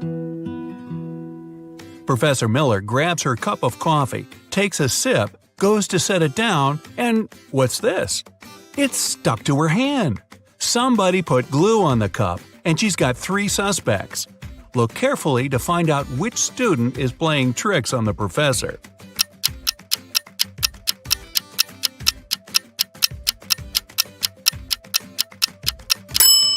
Sure, the first student has an awfully guilt-ridden look on his face. And the second student's smile looks just like pride for a job well done. But look closer at the third student's pocket. Yep, it's the tip of a glue bottle. Professor Miller is so annoyed by her class's shenanigans, she decides to change her career. Wow. She opens a shoe factory. She's so successful that she builds a second one in another city. But despite her success, the problems don't end. Her employees keep secretly taking shoes from the plant. What can she do to resolve the issue?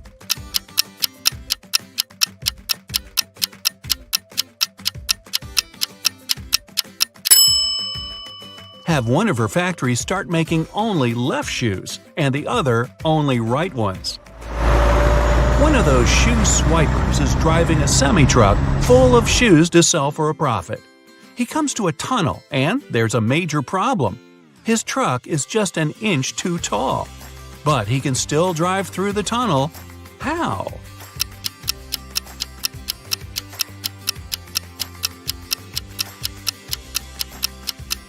Let some of the air out of the tires. It'll lower the truck just enough. When the shoe swiper gets through the tunnel, he comes to a fork in the road. One goes to the town, the other to never-ending wilderness. There are guides standing at each. The catch? One always tells the truth, the other always lies. The driver doesn't know who's who, and he's only allowed 1 question. What should he ask to find out which road goes to town?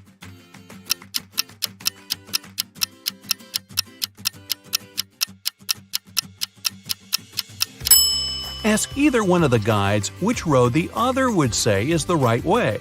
Then he must choose the opposite. The truth teller knows the other will lie, so they'll point the driver toward the road to nowhere. If he asks the liar, they'll know the other guard would honestly point him toward the town, so they'll again recommend the road to nowhere. The shoe thief takes the road to town, but he has another puzzle to answer before he's allowed to enter. The guard at the gate asks him one simple question. What's the logic in the order of the following words? Fun, blue, bee, more, and dive.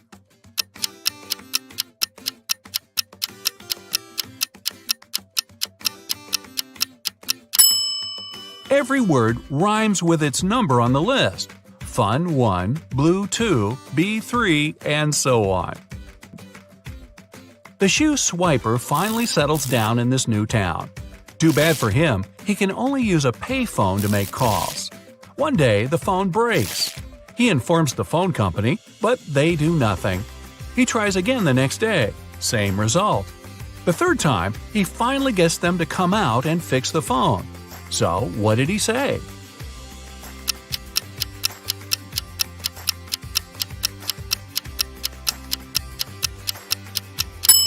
He claimed that people were making calls without paying.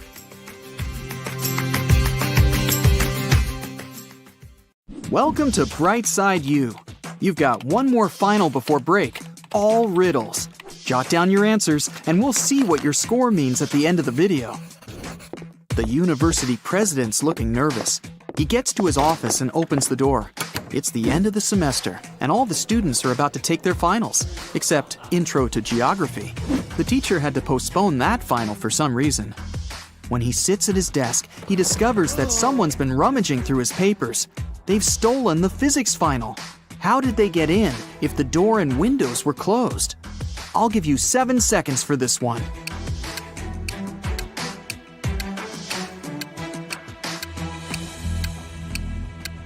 That ventilation panel above the president's desk, it's been moved. Someone crawled all the way through there. Impressive. But who did it? To answer that, you need to solve a bunch of other riddles first. Then maybe you'll figure out the mystery at the end of the video. The president leaves his office and walks down the hall. There's a loud crack, and the power goes out all over the building. Someone must have flipped all the fuses. He heads down to the break room to see what's up. I mean, he's the president after all. Yep, someone's been messing around down here. There's 3 suspects in the room. The cleaner says somebody turned off the generator when he came in to clean. Rachel's a new transfer student. She says she totally got lost and ended up in here by accident. Simon's a junior. He has his phone in his hand. Says he was playing one of those video games where you have to find stuff. Which one of them shut off the power? Your 7 seconds starts now.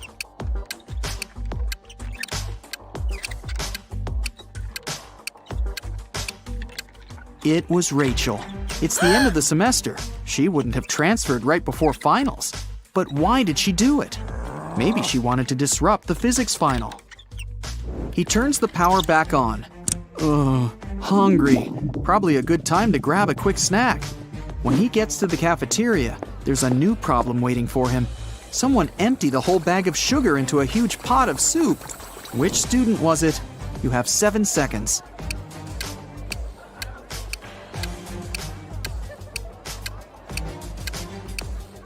All the suspects have bowls of soup in front of them, but one of them doesn't have a spoon, just a fork. He was never going to eat the soup. He knew it would taste disgusting. Just as the president finishes up his sandwich, he gets a text. It's from a professor. He needs help in his office ASAP. In the office are 3 students, standing around and looking guilty. The professor claims one of them graffitied the painting on his wall. Which one did it? You've got 7 seconds to figure it out.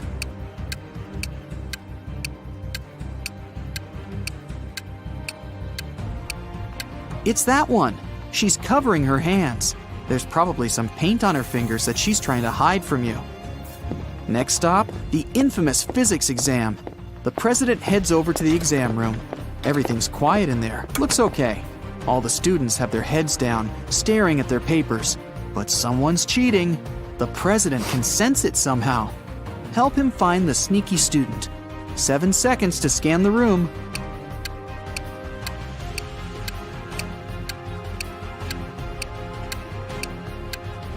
It's the guy with his legs crossed. Clever. He wrote the answers on his calf muscle. But where did he even get those answers?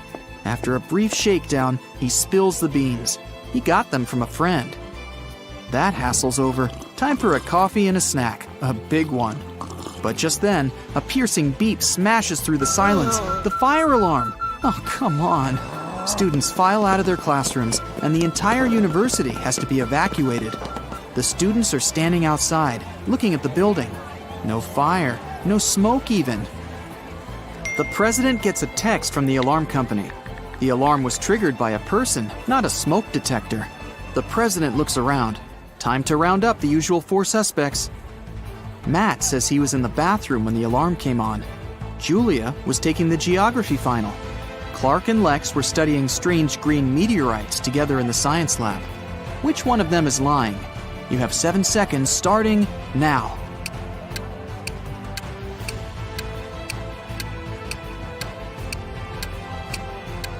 It was Julia. The geography teacher postponed the final, remember? Why would she lie unless she had something to hide? Today's not really his day. Someone cut down a tree right in the middle of the quad. The caretaker saw 4 students hanging out under the tree this morning, and now it's gone. Time to interview the suspects. Emily says she's been in the library all day. Loads of people saw her. Sam claims he was in the cafeteria having some soup. Lewis was in the physics final, and Michael says he's been hitting the weights all day, trying to get buff for the beach. Who cut down the tree? Your 7 seconds starts now.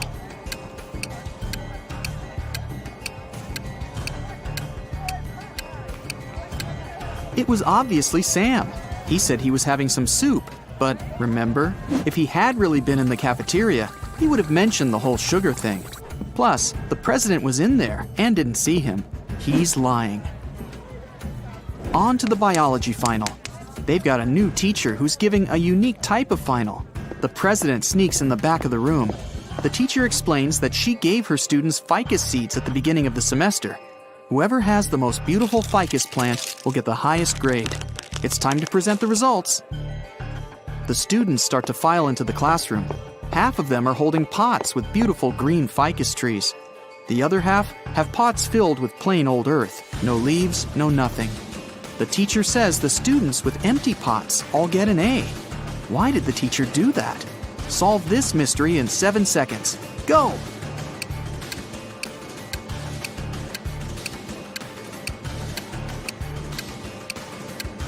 At the beginning of the semester, she gave everyone fake ficus seeds.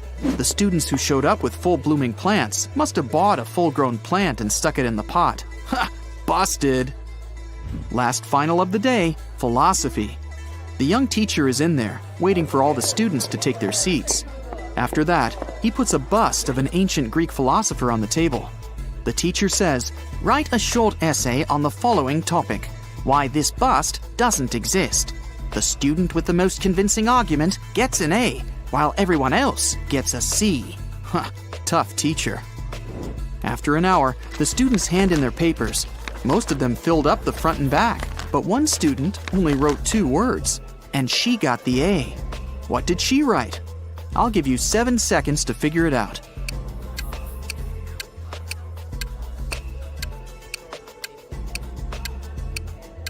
She wrote, "What bust?" The president heads outside again, this time for the parking lot. What? Someone took the tire right off of his car. How's he gonna get home? He still has a spare tire in his trunk, but the thieves took the bolts too. All 4 of them. What can he do? You have 7 seconds to come up with a plan.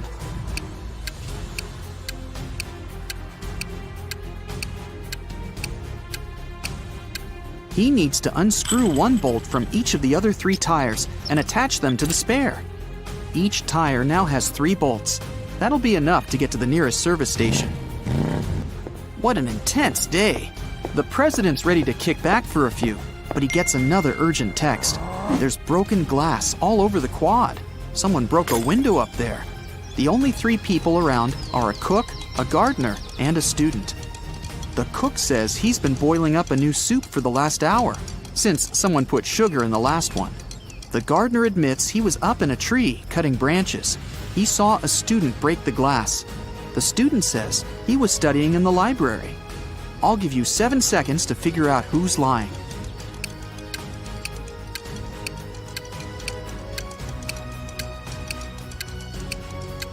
The gardener's lying. How could he have been up in the tree? It had already been stolen. He broke the glass, probably just by accident. The day's finally over. The president heads over for the best tradition on campus, the post-finals party. It's in the basketball arena. There are lights, decorations, and even a DJ. Everyone's dressed up, looking relieved. Finals are over. The party goes all night, but around 4 a.m., someone accidentally slams the doors too hard, and it triggers the automatic locks. Everyone's trapped. The president can be the hero of the party. He just needs to find a way out, grab the spare keys from his office, and open the door from the outside. But how? One of the students, Eric, says he knows how to get out of the gym through a vent. The president looks at him and his face goes red with anger. Why? Last riddle, 7 seconds. You can do it.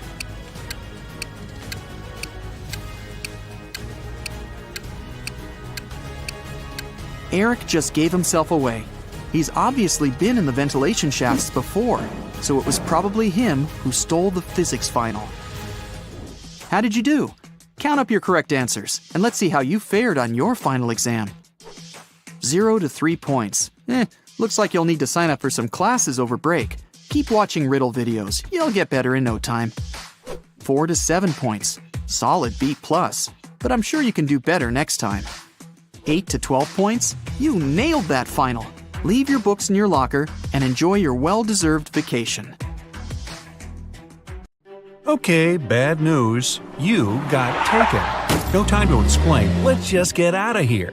So you find yourself in a dark cell with a dirt floor and a small window at twice your height.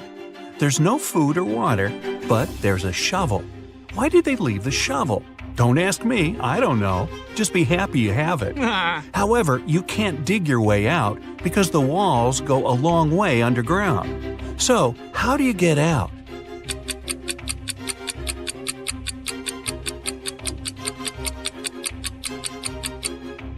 You can still dig and make a high dirt pile that will make you reach the window and get out of there. So you do just that and find yourself in a dark corridor. You have nothing to do but to go straight, hoping that sooner or later you'll find the exit and get out of this creepy place. Half an hour later, you approach a metal door. You have to enter the passcode, but here's a hint. Berlin, 600. Paris, 400. London, 600. Rome, 200. Toronto, what's the passcode?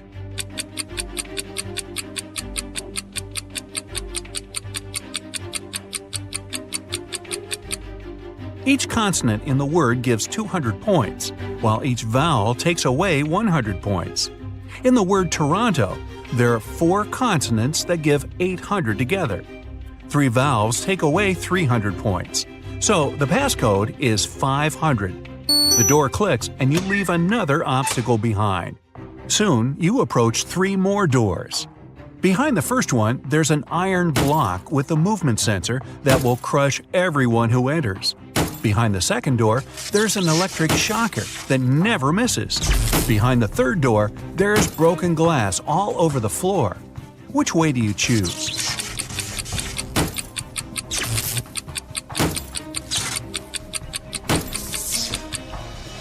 You picked the third door, obviously. You're wearing some boots, right? So, walking on the glass is definitely not going to be too hard of a task. You follow the tunnel till you reach the next room. As you step in there, a metal cage falls down from the ceiling and traps you inside. However, there are 3 buttons there. The red button will open the cage, but it'll also open a door with a hungry lion. The blue button will fill the cage with water for 10 minutes, and only then will it open the door. However, keep in mind that people can only live 7 minutes without oxygen. The green button will set the room on fire, but will open the cage door in 5 minutes. Which one do you choose?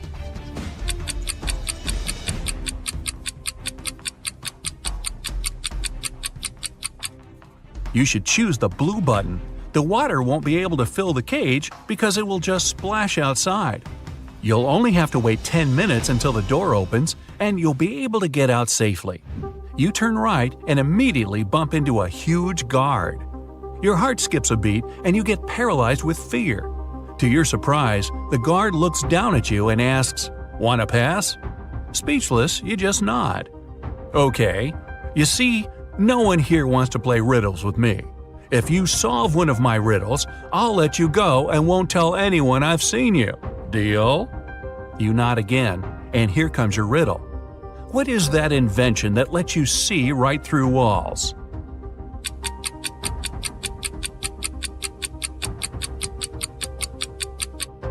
That's a window, of course.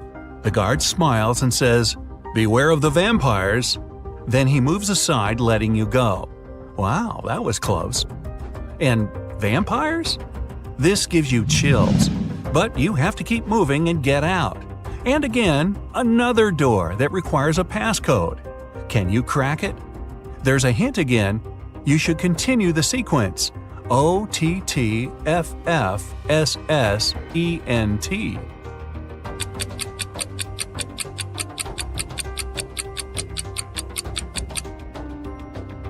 Each of these letters is the first letter of the numbers. O for 1, T for 2, T for 3, then 4, 5, and so on. The last stands for 10, so the next 4 are E, T, T, F, 11, 12, 13, and 14. Yep, that's correct. The door clicks open. Move! You get into a huge dark room. All the light comes from the candles the room is filled with. The problem is that there are 4 ways, and again, you don't know which one to take. Suddenly, each of the doors opens and 4 people walk into the room. There are 2 men, 1 woman, and 1 teenage girl. They all say they're prisoners too, and the other 3 are vampires. Who do you trust?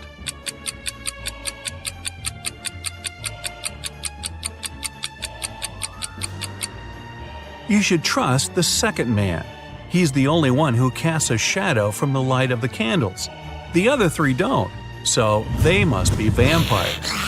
So you rush to the man and you shut the door behind yourself. It'll probably slow them down for a while. As you're running, the man tells you he's been here for at least 3 days. The next obstacle is something he couldn't solve by himself, so he couldn't get out. There's just one try, and if you fail, the exit gets blocked for 24 hours. Finally, you come across another door with a robot guarding it. To let you go, the robot needs you to say the password. The tricky thing is that the password is different each time. The man said that as he was hiding in the room, he saw the vampires passing it twice. The first time, the robot said 12, and the vampire said 6. The other time, the robot said 6, and the vampire said 3. When the man approached the robot the last time, the robot said 8. The man replied 4, but the robot didn't let him in. The door got blocked, so it wasn't the right answer. You nod and approach the robot. The robot says 4. What is your answer?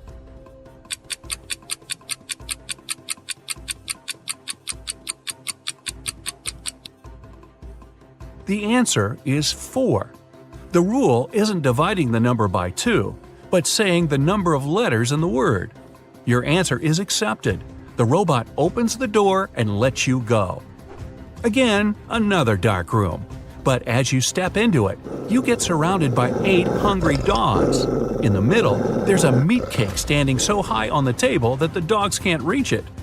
To calm them down and make them your friends before they make you their dinner, you have to feed them the cake. But here's a tricky thing. The knife is magical and can only make 3 cuts. After 3 cuts, it disappears. Your task is to divide the cake into 8 equal pieces with these 3 cuts. How can you manage that?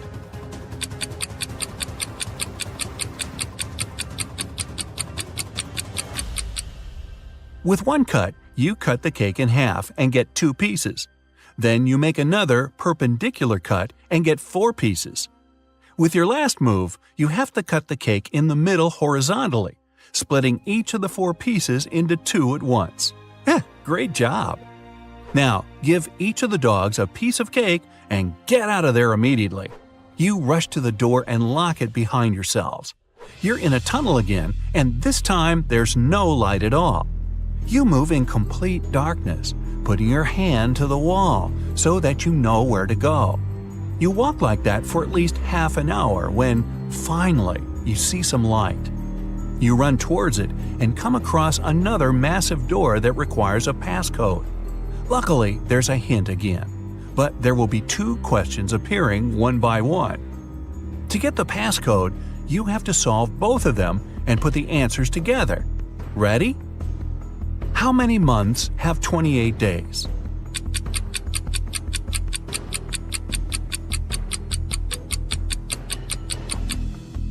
All 12 of them, obviously. Okay, next one. Here's the sequence of letters. S, M, H, D, W. What are the other 2 letters?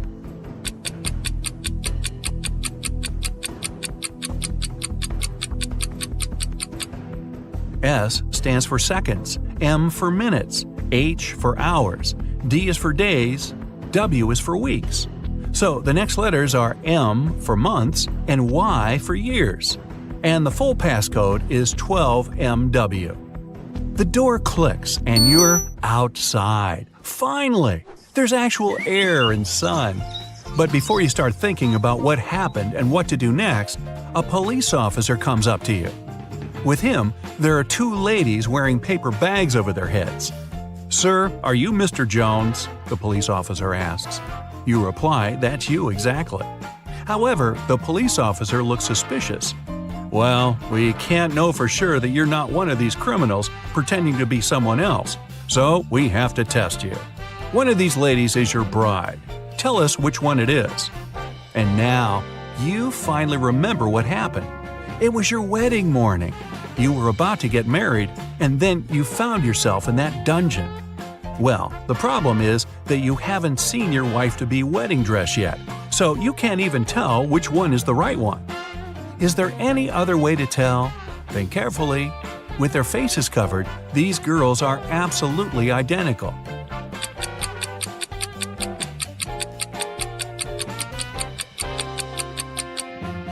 You didn't need much time. You noticed that one of the girls is wearing a wedding ring already. However, you and your bride aren't married yet, so she's not supposed to have one. And the one who doesn't have it is yours. Congratulations! The girl removes the bag, and you see that it's really her.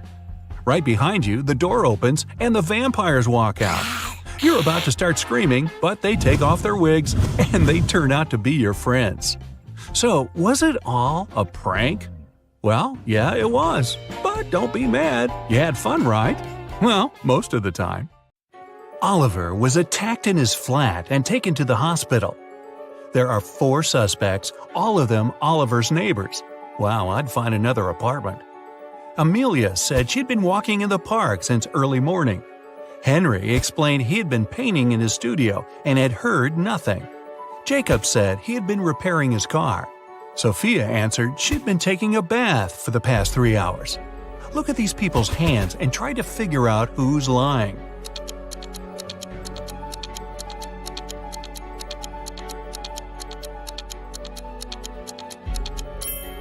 It's a bit strange that Jacob, who was repairing his car, and Henry, who was painting, both have such clean hands. But they could be wearing gloves. On the other hand, Sophia's hands and fingers don't have wrinkles. But it would be a natural skin reaction after 3 hours in a bathtub. Sophia, you've been caught smooth-handed. The police found out there was a new smuggler in town. 3 people were under suspicion: Luna, a school bus driver, Jackson, a fire truck driver, and Daniel, an ambulance driver. All of them claimed to have been busy with their work since the very morning. Can you figure out who's the smuggler?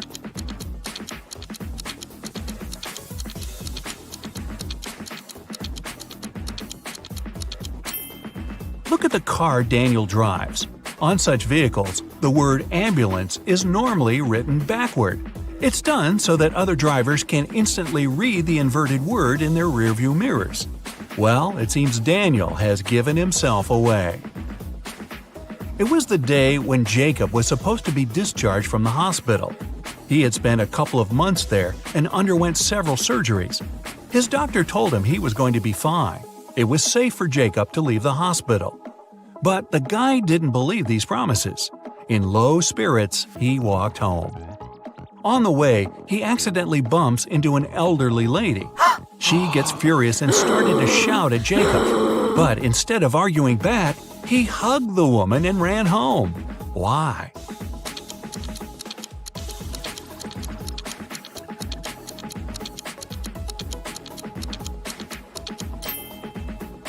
Jacob had hearing loss. He didn't believe his problem could be helped. But when he heard the woman shouting at him, he realized the doctor had told him the truth. Maybe the doctor should have shouted. Chloe stayed late at the office that day. When she was driving home, the woman was worn out. At one moment, she even started to doze off.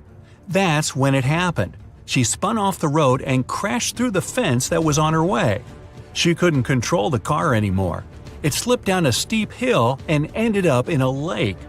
Chloe couldn't move her arms, they were stuck. She couldn't undo her seatbelt or open the door. The car sank to the bottom of the lake.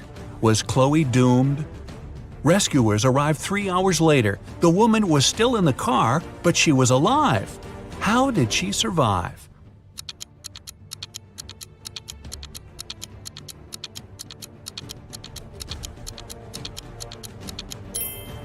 After the car hit the bottom of the lake, the water only came up to Chloe's throat. It was a very shallow lake. Good thing, huh?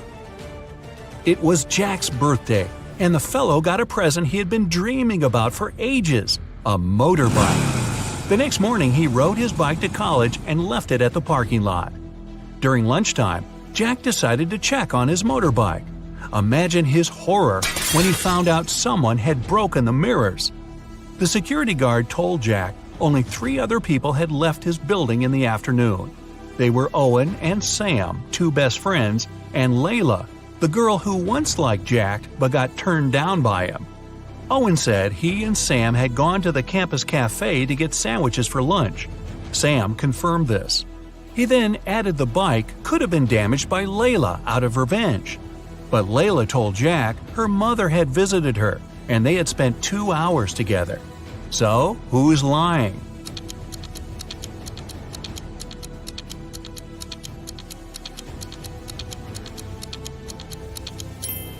Owen has a paper bag with food delivery written on it.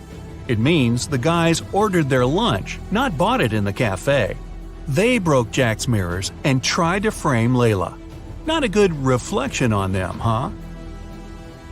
Detective Taylor was chasing a dangerous criminal. Suddenly, the man entered a hospital. Oh no, there are hundreds of rooms there. Luckily, it was raining, and the criminal left footprints on the hospital floor. The detective followed them and got into a small room. There were 3 people there, all covered in bandages from head to toe. But one of them was a fake patient. Who?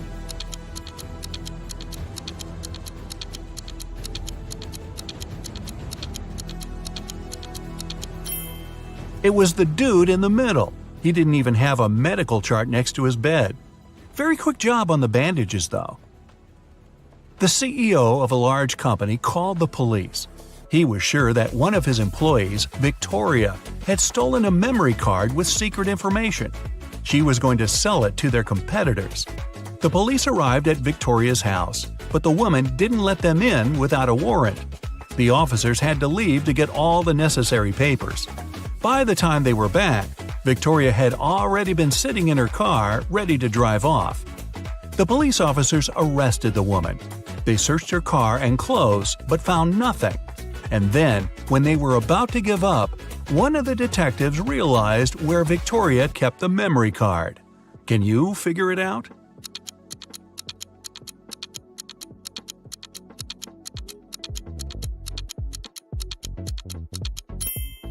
When the police first came to her, the woman had her hair down. But after that, Victoria changed her hairstyle. The memory card is in her bun. Yep, Victoria and her sticky bun. Michael was going home from the gym when everything went black. When he regained consciousness, he found out he was in a locked room. Next to the door, there was a computer with a keyboard. On the screen, there was a riddle. Michael had to write the correct answer and the door would open. The riddle went like this. It makes 2 people out of 1. What is it? Michael typed the needed word and the door opened. He was free to go. What was the answer?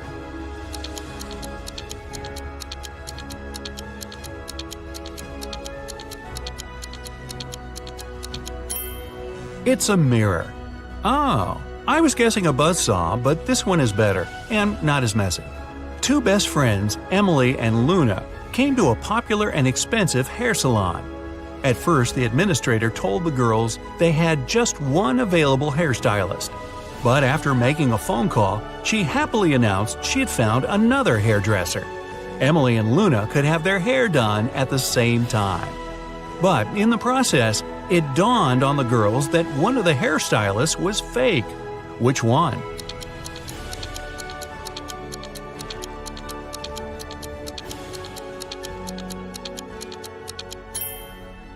Both hairstylists are using regular scissors, but instead of hairspray, the one on the left is holding a can of bug spray. Yeah, that's a big clue right there. A man on a bike grabbed Sarah's bag with all her documents, money, and smartphone and sped off. The only way the girl can get her bag back is by taking someone's car and driving after the criminal. There are 3 vehicles parked nearby. Which one can Sarah break into and drive off? Borrow.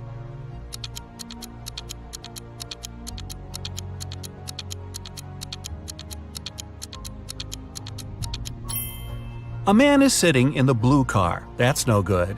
If she decides to take the red car, CCTV will spot her. Her only option is the brown vehicle.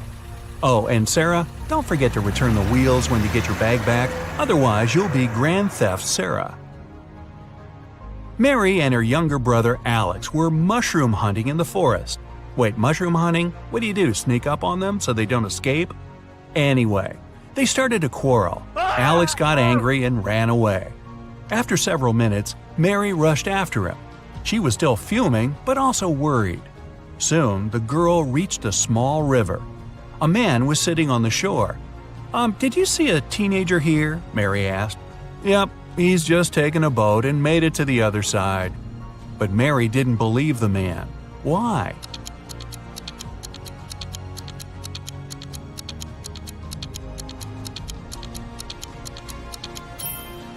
The boat is indeed on the other side, but the paddles are lying next to the man. How could the boy cross the river without them? So, where's Alex? Kidnapped by the escaped mushrooms? We may never know. Ella came to a party that took place in her best friend's house. It was a riddle party. All the guests had to crack mysteries and participate in different challenges. Ella's task was to get out of a locked room in the basement. The girl was blindfolded, taken downstairs, and left alone. After pulling the piece of cloth off her eyes, Ella noticed the door had a code lock. She also spotted a sheet of paper lying on the floor next to the door. There were 4 flowers drawn there. Ella looked at them for a while and entered the correct code. The door opened and the girl joined the party. So, what was the code?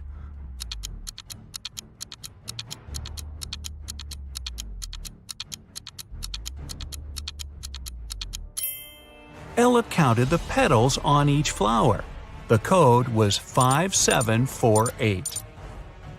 Carter was visiting his friend Mateo, who lived in another city. Mateo loved riddles. In the evening, he challenged Carter to get the key to the guest room where the guy was supposed to be sleeping. Mateo dropped the key in the bucket filled with cold water and told Carter to get it. But he couldn't touch the water or use anything to pull the key out. That night, Carter slept in the guest room.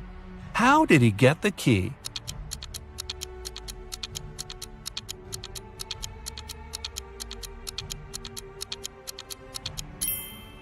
He put the bucket over a fire. The water started to boil and soon evaporated. After that, Carter picked the key up.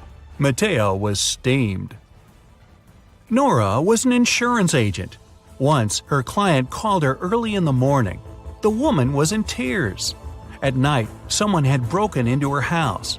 By the time the woman had enough courage to go downstairs, the thief had already taken all the valuables. When she looked out of the window, the man was running away.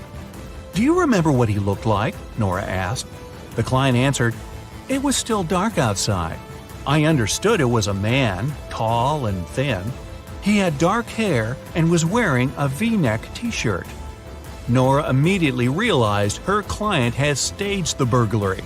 How did she figure it out?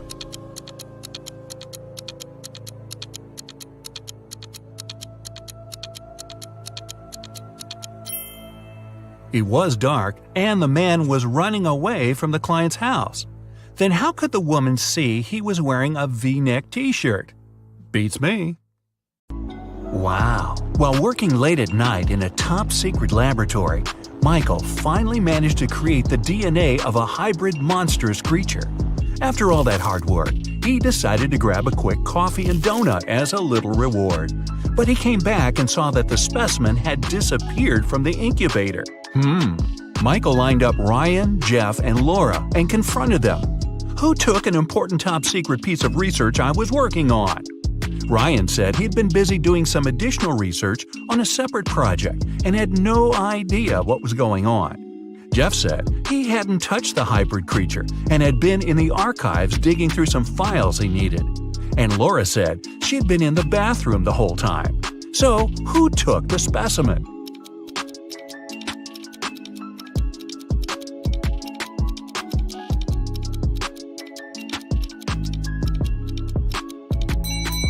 Michael never mentioned that he was dealing with a hybrid monstrous creature. Jeff just let himself get caught. Better think smart next time. Anne absolutely loathes winter, but just like anyone else, she has to go out and do stuff. She had just moved to a snowy city for work and experiences some of the coldest winters. But she managed to make it to the mall to do some quick shopping through a huge blizzard. When she came back to her parked car, she discovered that someone broke into it and took her belongings. When the police lined up the three suspects, they each gave their stories. Francesca said she had been polishing her car outside and didn't know anything. Ned said he'd been shopping for clothes, and Earl said he'd been sitting in a cafe on the upper floor of the mall. The police arrested the suspect. Who was it?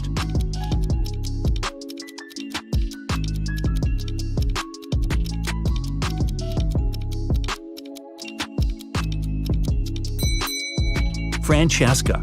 She was polishing her car outside in the middle of a blizzard?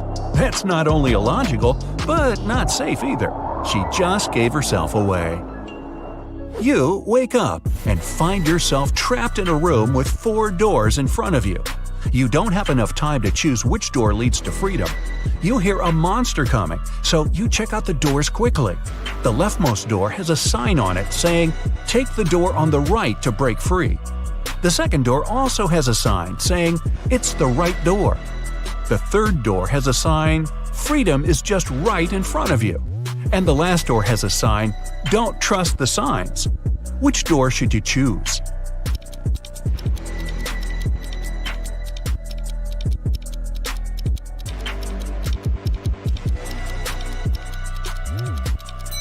The last door. It says not to trust the signs, but it doesn't mean that they're lying. The first door says to take the door on the right. Not necessarily the last door on the right, but just the one on the right. The second one says, it's the right door. Not the correct door, but the right door, as in the door on the right. The third door says freedom is just right in front of you. That just doesn't make any sense, does it? So it's the last door on the right that leads to freedom. Mason was extremely happy when he got the news that his sister Jane was coming to town. He had just started a new job and couldn't wait to host her for the first time. She was only able to see some nice pictures of the places he visited, including where he lived. When he picked her up from the airport, he noticed something slightly off about her. She was robotic with her responses and seemed stiff with her movements. She wouldn't eat and only insisted that she wanted to rest up. Strange. Had he been watching too much sci-fi? After a while, Mason hears a knock on the door, and to his surprise, it's Jane. But I thought... Jane tells him that the Jane in his apartment is an imposter. When the Jane in the bedroom goes out and sees the other Jane sitting on the couch, they're both in shock. They both try to convince Mason that they're the real Jane. But who will Mason believe?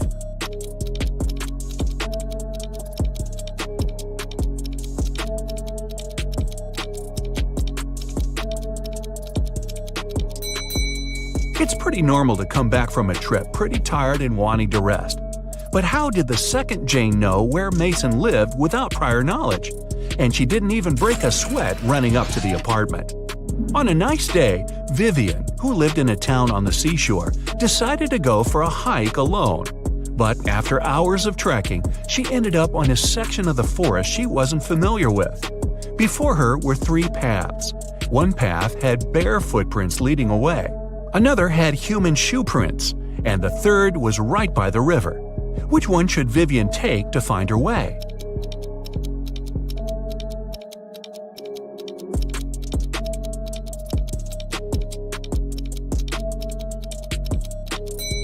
The river path. Since she lives in a coastal town, the river mouth most likely ends up in the sea. That way, she could figure out where she is. Melissa is sharing a train car with 3 other people. It's a very hot day and the air conditioner doesn't even work. James starts complaining and only calms down after opening the window. Melissa lays down her red silk scarf her grandmother gave her next to her. Judith compliments it. Robert, a senior, mentions that he forgot to bring a gift for his wife who will pick him up from the train station. James has a crush on Judith. After a while, Melissa goes to the bathroom and comes back to find the scarf missing. Who was the one who took it?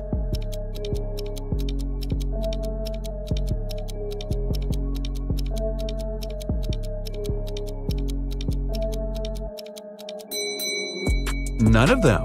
It was a hot day and James opened the window. The wind sent the scarf flying right out of it. Some zombies have Diego trapped in a room. They're surrounding him. He's stuck and can't escape.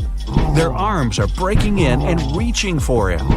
When Diego looks around, he realizes that he's in a small newspaper stand with magazines and pocketbooks.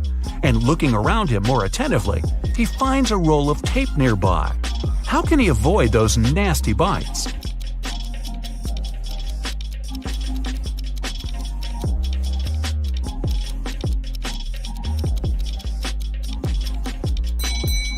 The only way for Diego to escape will be to tape those magazines around crucial parts of his body where they can't lay his teeth on him. It'll be light enough for him to run away from the zombies without getting hurt. Plus, he'll have plenty of reading material for the road. Evan got lost in a forest, and just his luck, it was snowing. The only thing the police searching for him found were 4 parallel lines leading into the forest. Something doesn't seem right, they thought, and took several people into questioning. Nick said he had been at the store buying some groceries. Vanessa said she had been babysitting. Christina had been at work the whole time. After hearing the stories, they arrested Nick. Why?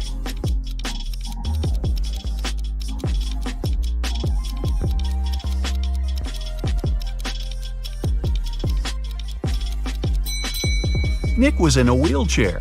The 4 parallel lines were left by Nick rolling into the forest and back out. It's the beginning of a new school year, and Dave started a new job as a computer studies teacher at a local high school. Another fellow teacher, Roy, didn't really welcome him because he wanted that position. But at the end of the day, there was a security breach which leaked out a lot of important information about the school. When the police questioned everyone, including Roy and Dave, they each gave their stories. Dave said, "I was checking exam papers and was at the staff room the whole time." Roy said, "I was preparing homework for my classes when everything happened." Who should the police arrest? Who was lying?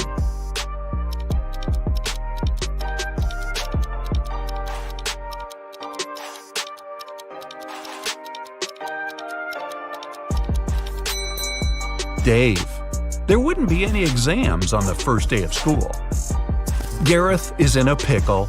He's at the police station looking at the lined-up suspects, one of whom stole Beth's bag while she was having a picnic in the park.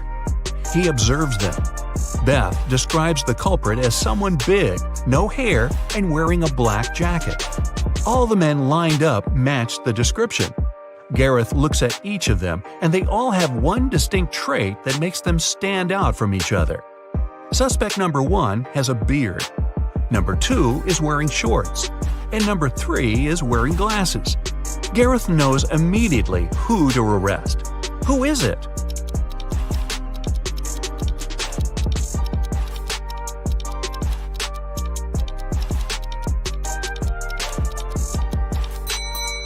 Suspect number 1 has dirt all over his boots.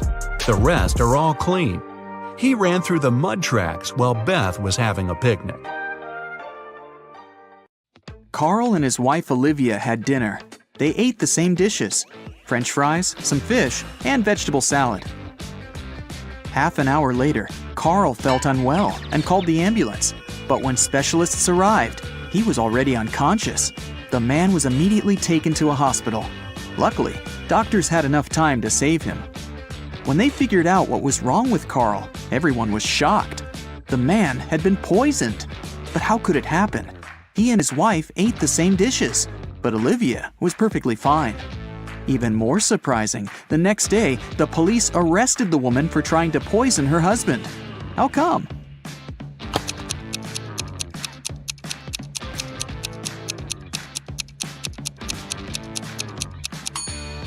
Olivia made all the dishes not salty enough and put poison in the salt shaker. Peter graduated from the police academy and began to work as a trainee detective. 1 week after the guy started his new job, he already had the first tricky case on his hands.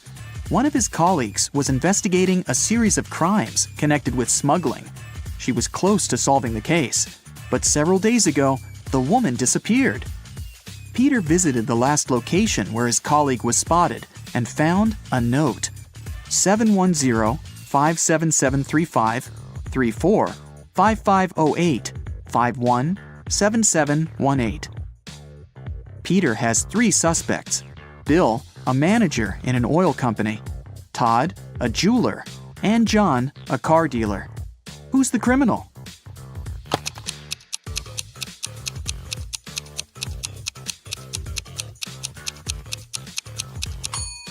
Peter has managed to prove he deserves his detective badge.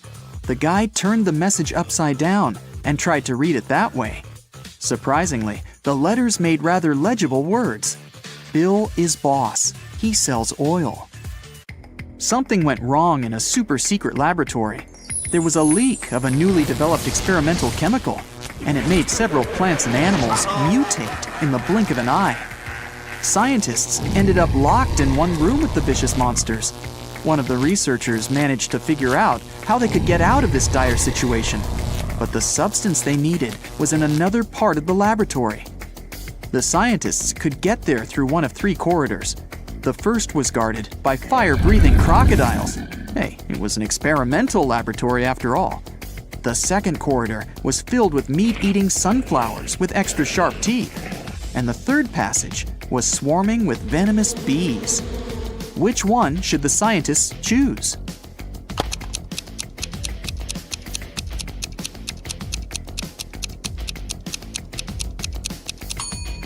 They should opt for the corridor with the sunflowers. Those are plants, and however scary they are, they can't move. Terry and Alice fell in love and started going out, but the woman's best friend Sarah was jealous of their relationship. Alice didn't want to lose her friendship and tried to keep the dates with her boyfriend in secret. That's why she left him coded messages with the places where they were going to meet. That day, Terry found a new note. It looked like this. At first, he was puzzled, but soon enough, he realized where he was going to see Alice. Can you figure it out?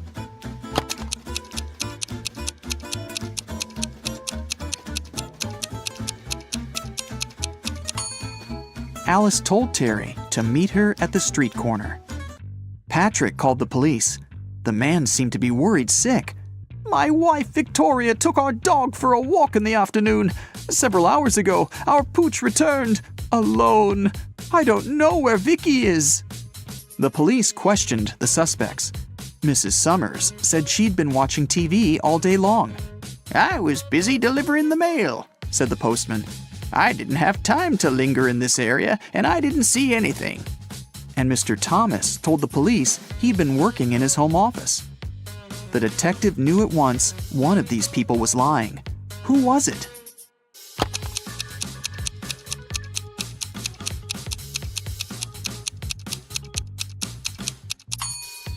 It was the postman. His sleeve is a bit torn, and there's a dog bite on his arm. Plus, some black fur is stuck to his pants. Victoria's dog probably tried to protect the woman. 3 expensive watches have been stolen from Mr. Brown's store this year. The police can't help the poor man. He decides to hire a private detective. When Laura arrives, she immediately asks for the CCTV footage from January to December. After watching it, she tells the store owner who the thief is. What has she noticed in the video?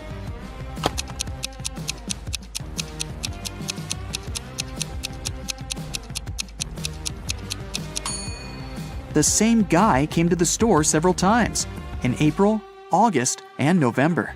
And every time, he has a cast on his arm. But no broken bone would need 8 months to heal. Joe had a friend, Randy, who never answered questions directly. Once, Joe sent Randy a message, inviting him to join their common friends in a cafe. Randy's answer was kinda weird. Sorry, no money. Job in job. Luckily, Joe knew his friend well enough to understand what he meant. But can you figure it out?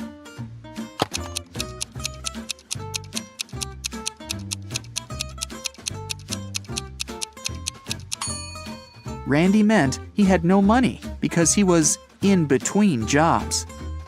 The next time Joe texted Randy was when he needed some advice. Despite all his quirks, his friend was very good at finding solutions to difficult situations. So Joe wrote, "My girlfriend took my professional camera without asking permission, and then she accidentally smashed it. What should I do?" The answer was bizarre, not that it was unexpected. Give, get, give, get, give, get, give, get.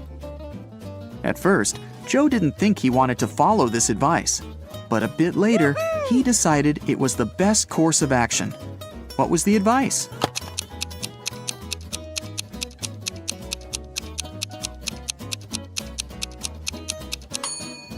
Forgive and forget. Dylan was an extremely popular guy in his office. Tall, handsome, funny, and friendly. But there was one thing that made certain people dislike him. The man had a new girlfriend every month. That Friday, Dylan came to work happier than he'd ever felt. He finally bought the car of his dreams. At lunchtime, he went to the parking lot to check in on his new toy. Oh no! His car was a mess, scratched and covered in paint. Dylan went pale and called security. He had 3 suspects, all of them his exes. Andrea said she didn't even know Dylan had got a new car. Catherine answered she'd been preparing a report for their boss and hadn't left her desk. And Mila told the guy she'd forgiven him long ago. Who ruined Dylan's car?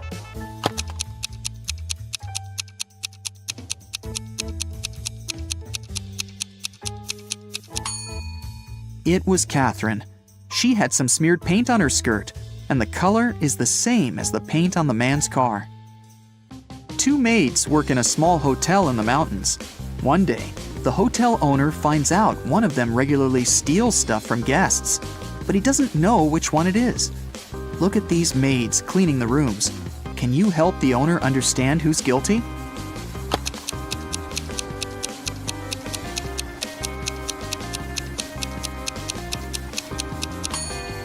The maid on the right hasn't noticed the ring under the sofa.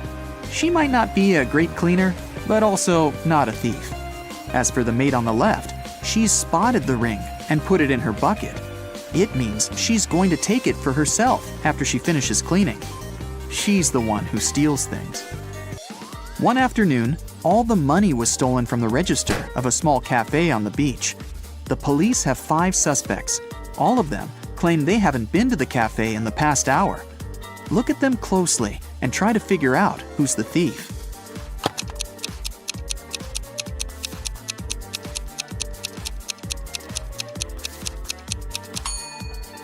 It's the guy with a cocktail in his hand. He definitely bought it in the cafe. But then, why did he lie about not visiting the place?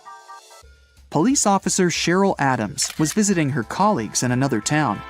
She was walking along the river, taking pictures to send to her husband, when a man crashed into her. They both fell to the ground. After helping Cheryl to her feet, the man started to apologize.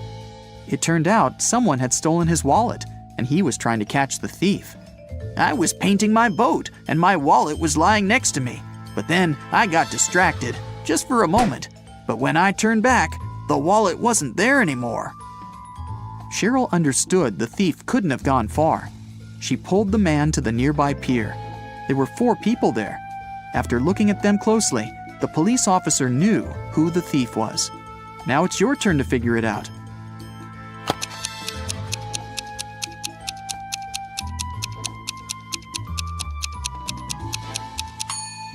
It's the man who's talking on the phone. There's some green paint on his feet. Julia came to have lunch in her favorite restaurant. She occupied a table near the window and put her bag in the seat next to her. Once the woman gave her order to the waiter, she went to the bathroom to wash her hands. But when she returned to the table, her bag was open and her wallet was missing. The waiter told her he had noticed only one man passing by her table. He was short, with a tattoo on his neck. He seemed to go out to the terrace. Julia rushed there and saw 3 people sitting at their tables. She looked at them closely and soon understood who'd taken her wallet.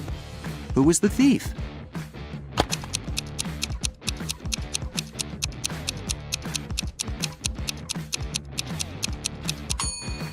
It's the young woman on the right. You can see a wig and some men's clothing in her bag. Plus, she's wearing a turtleneck to cover her tattoo.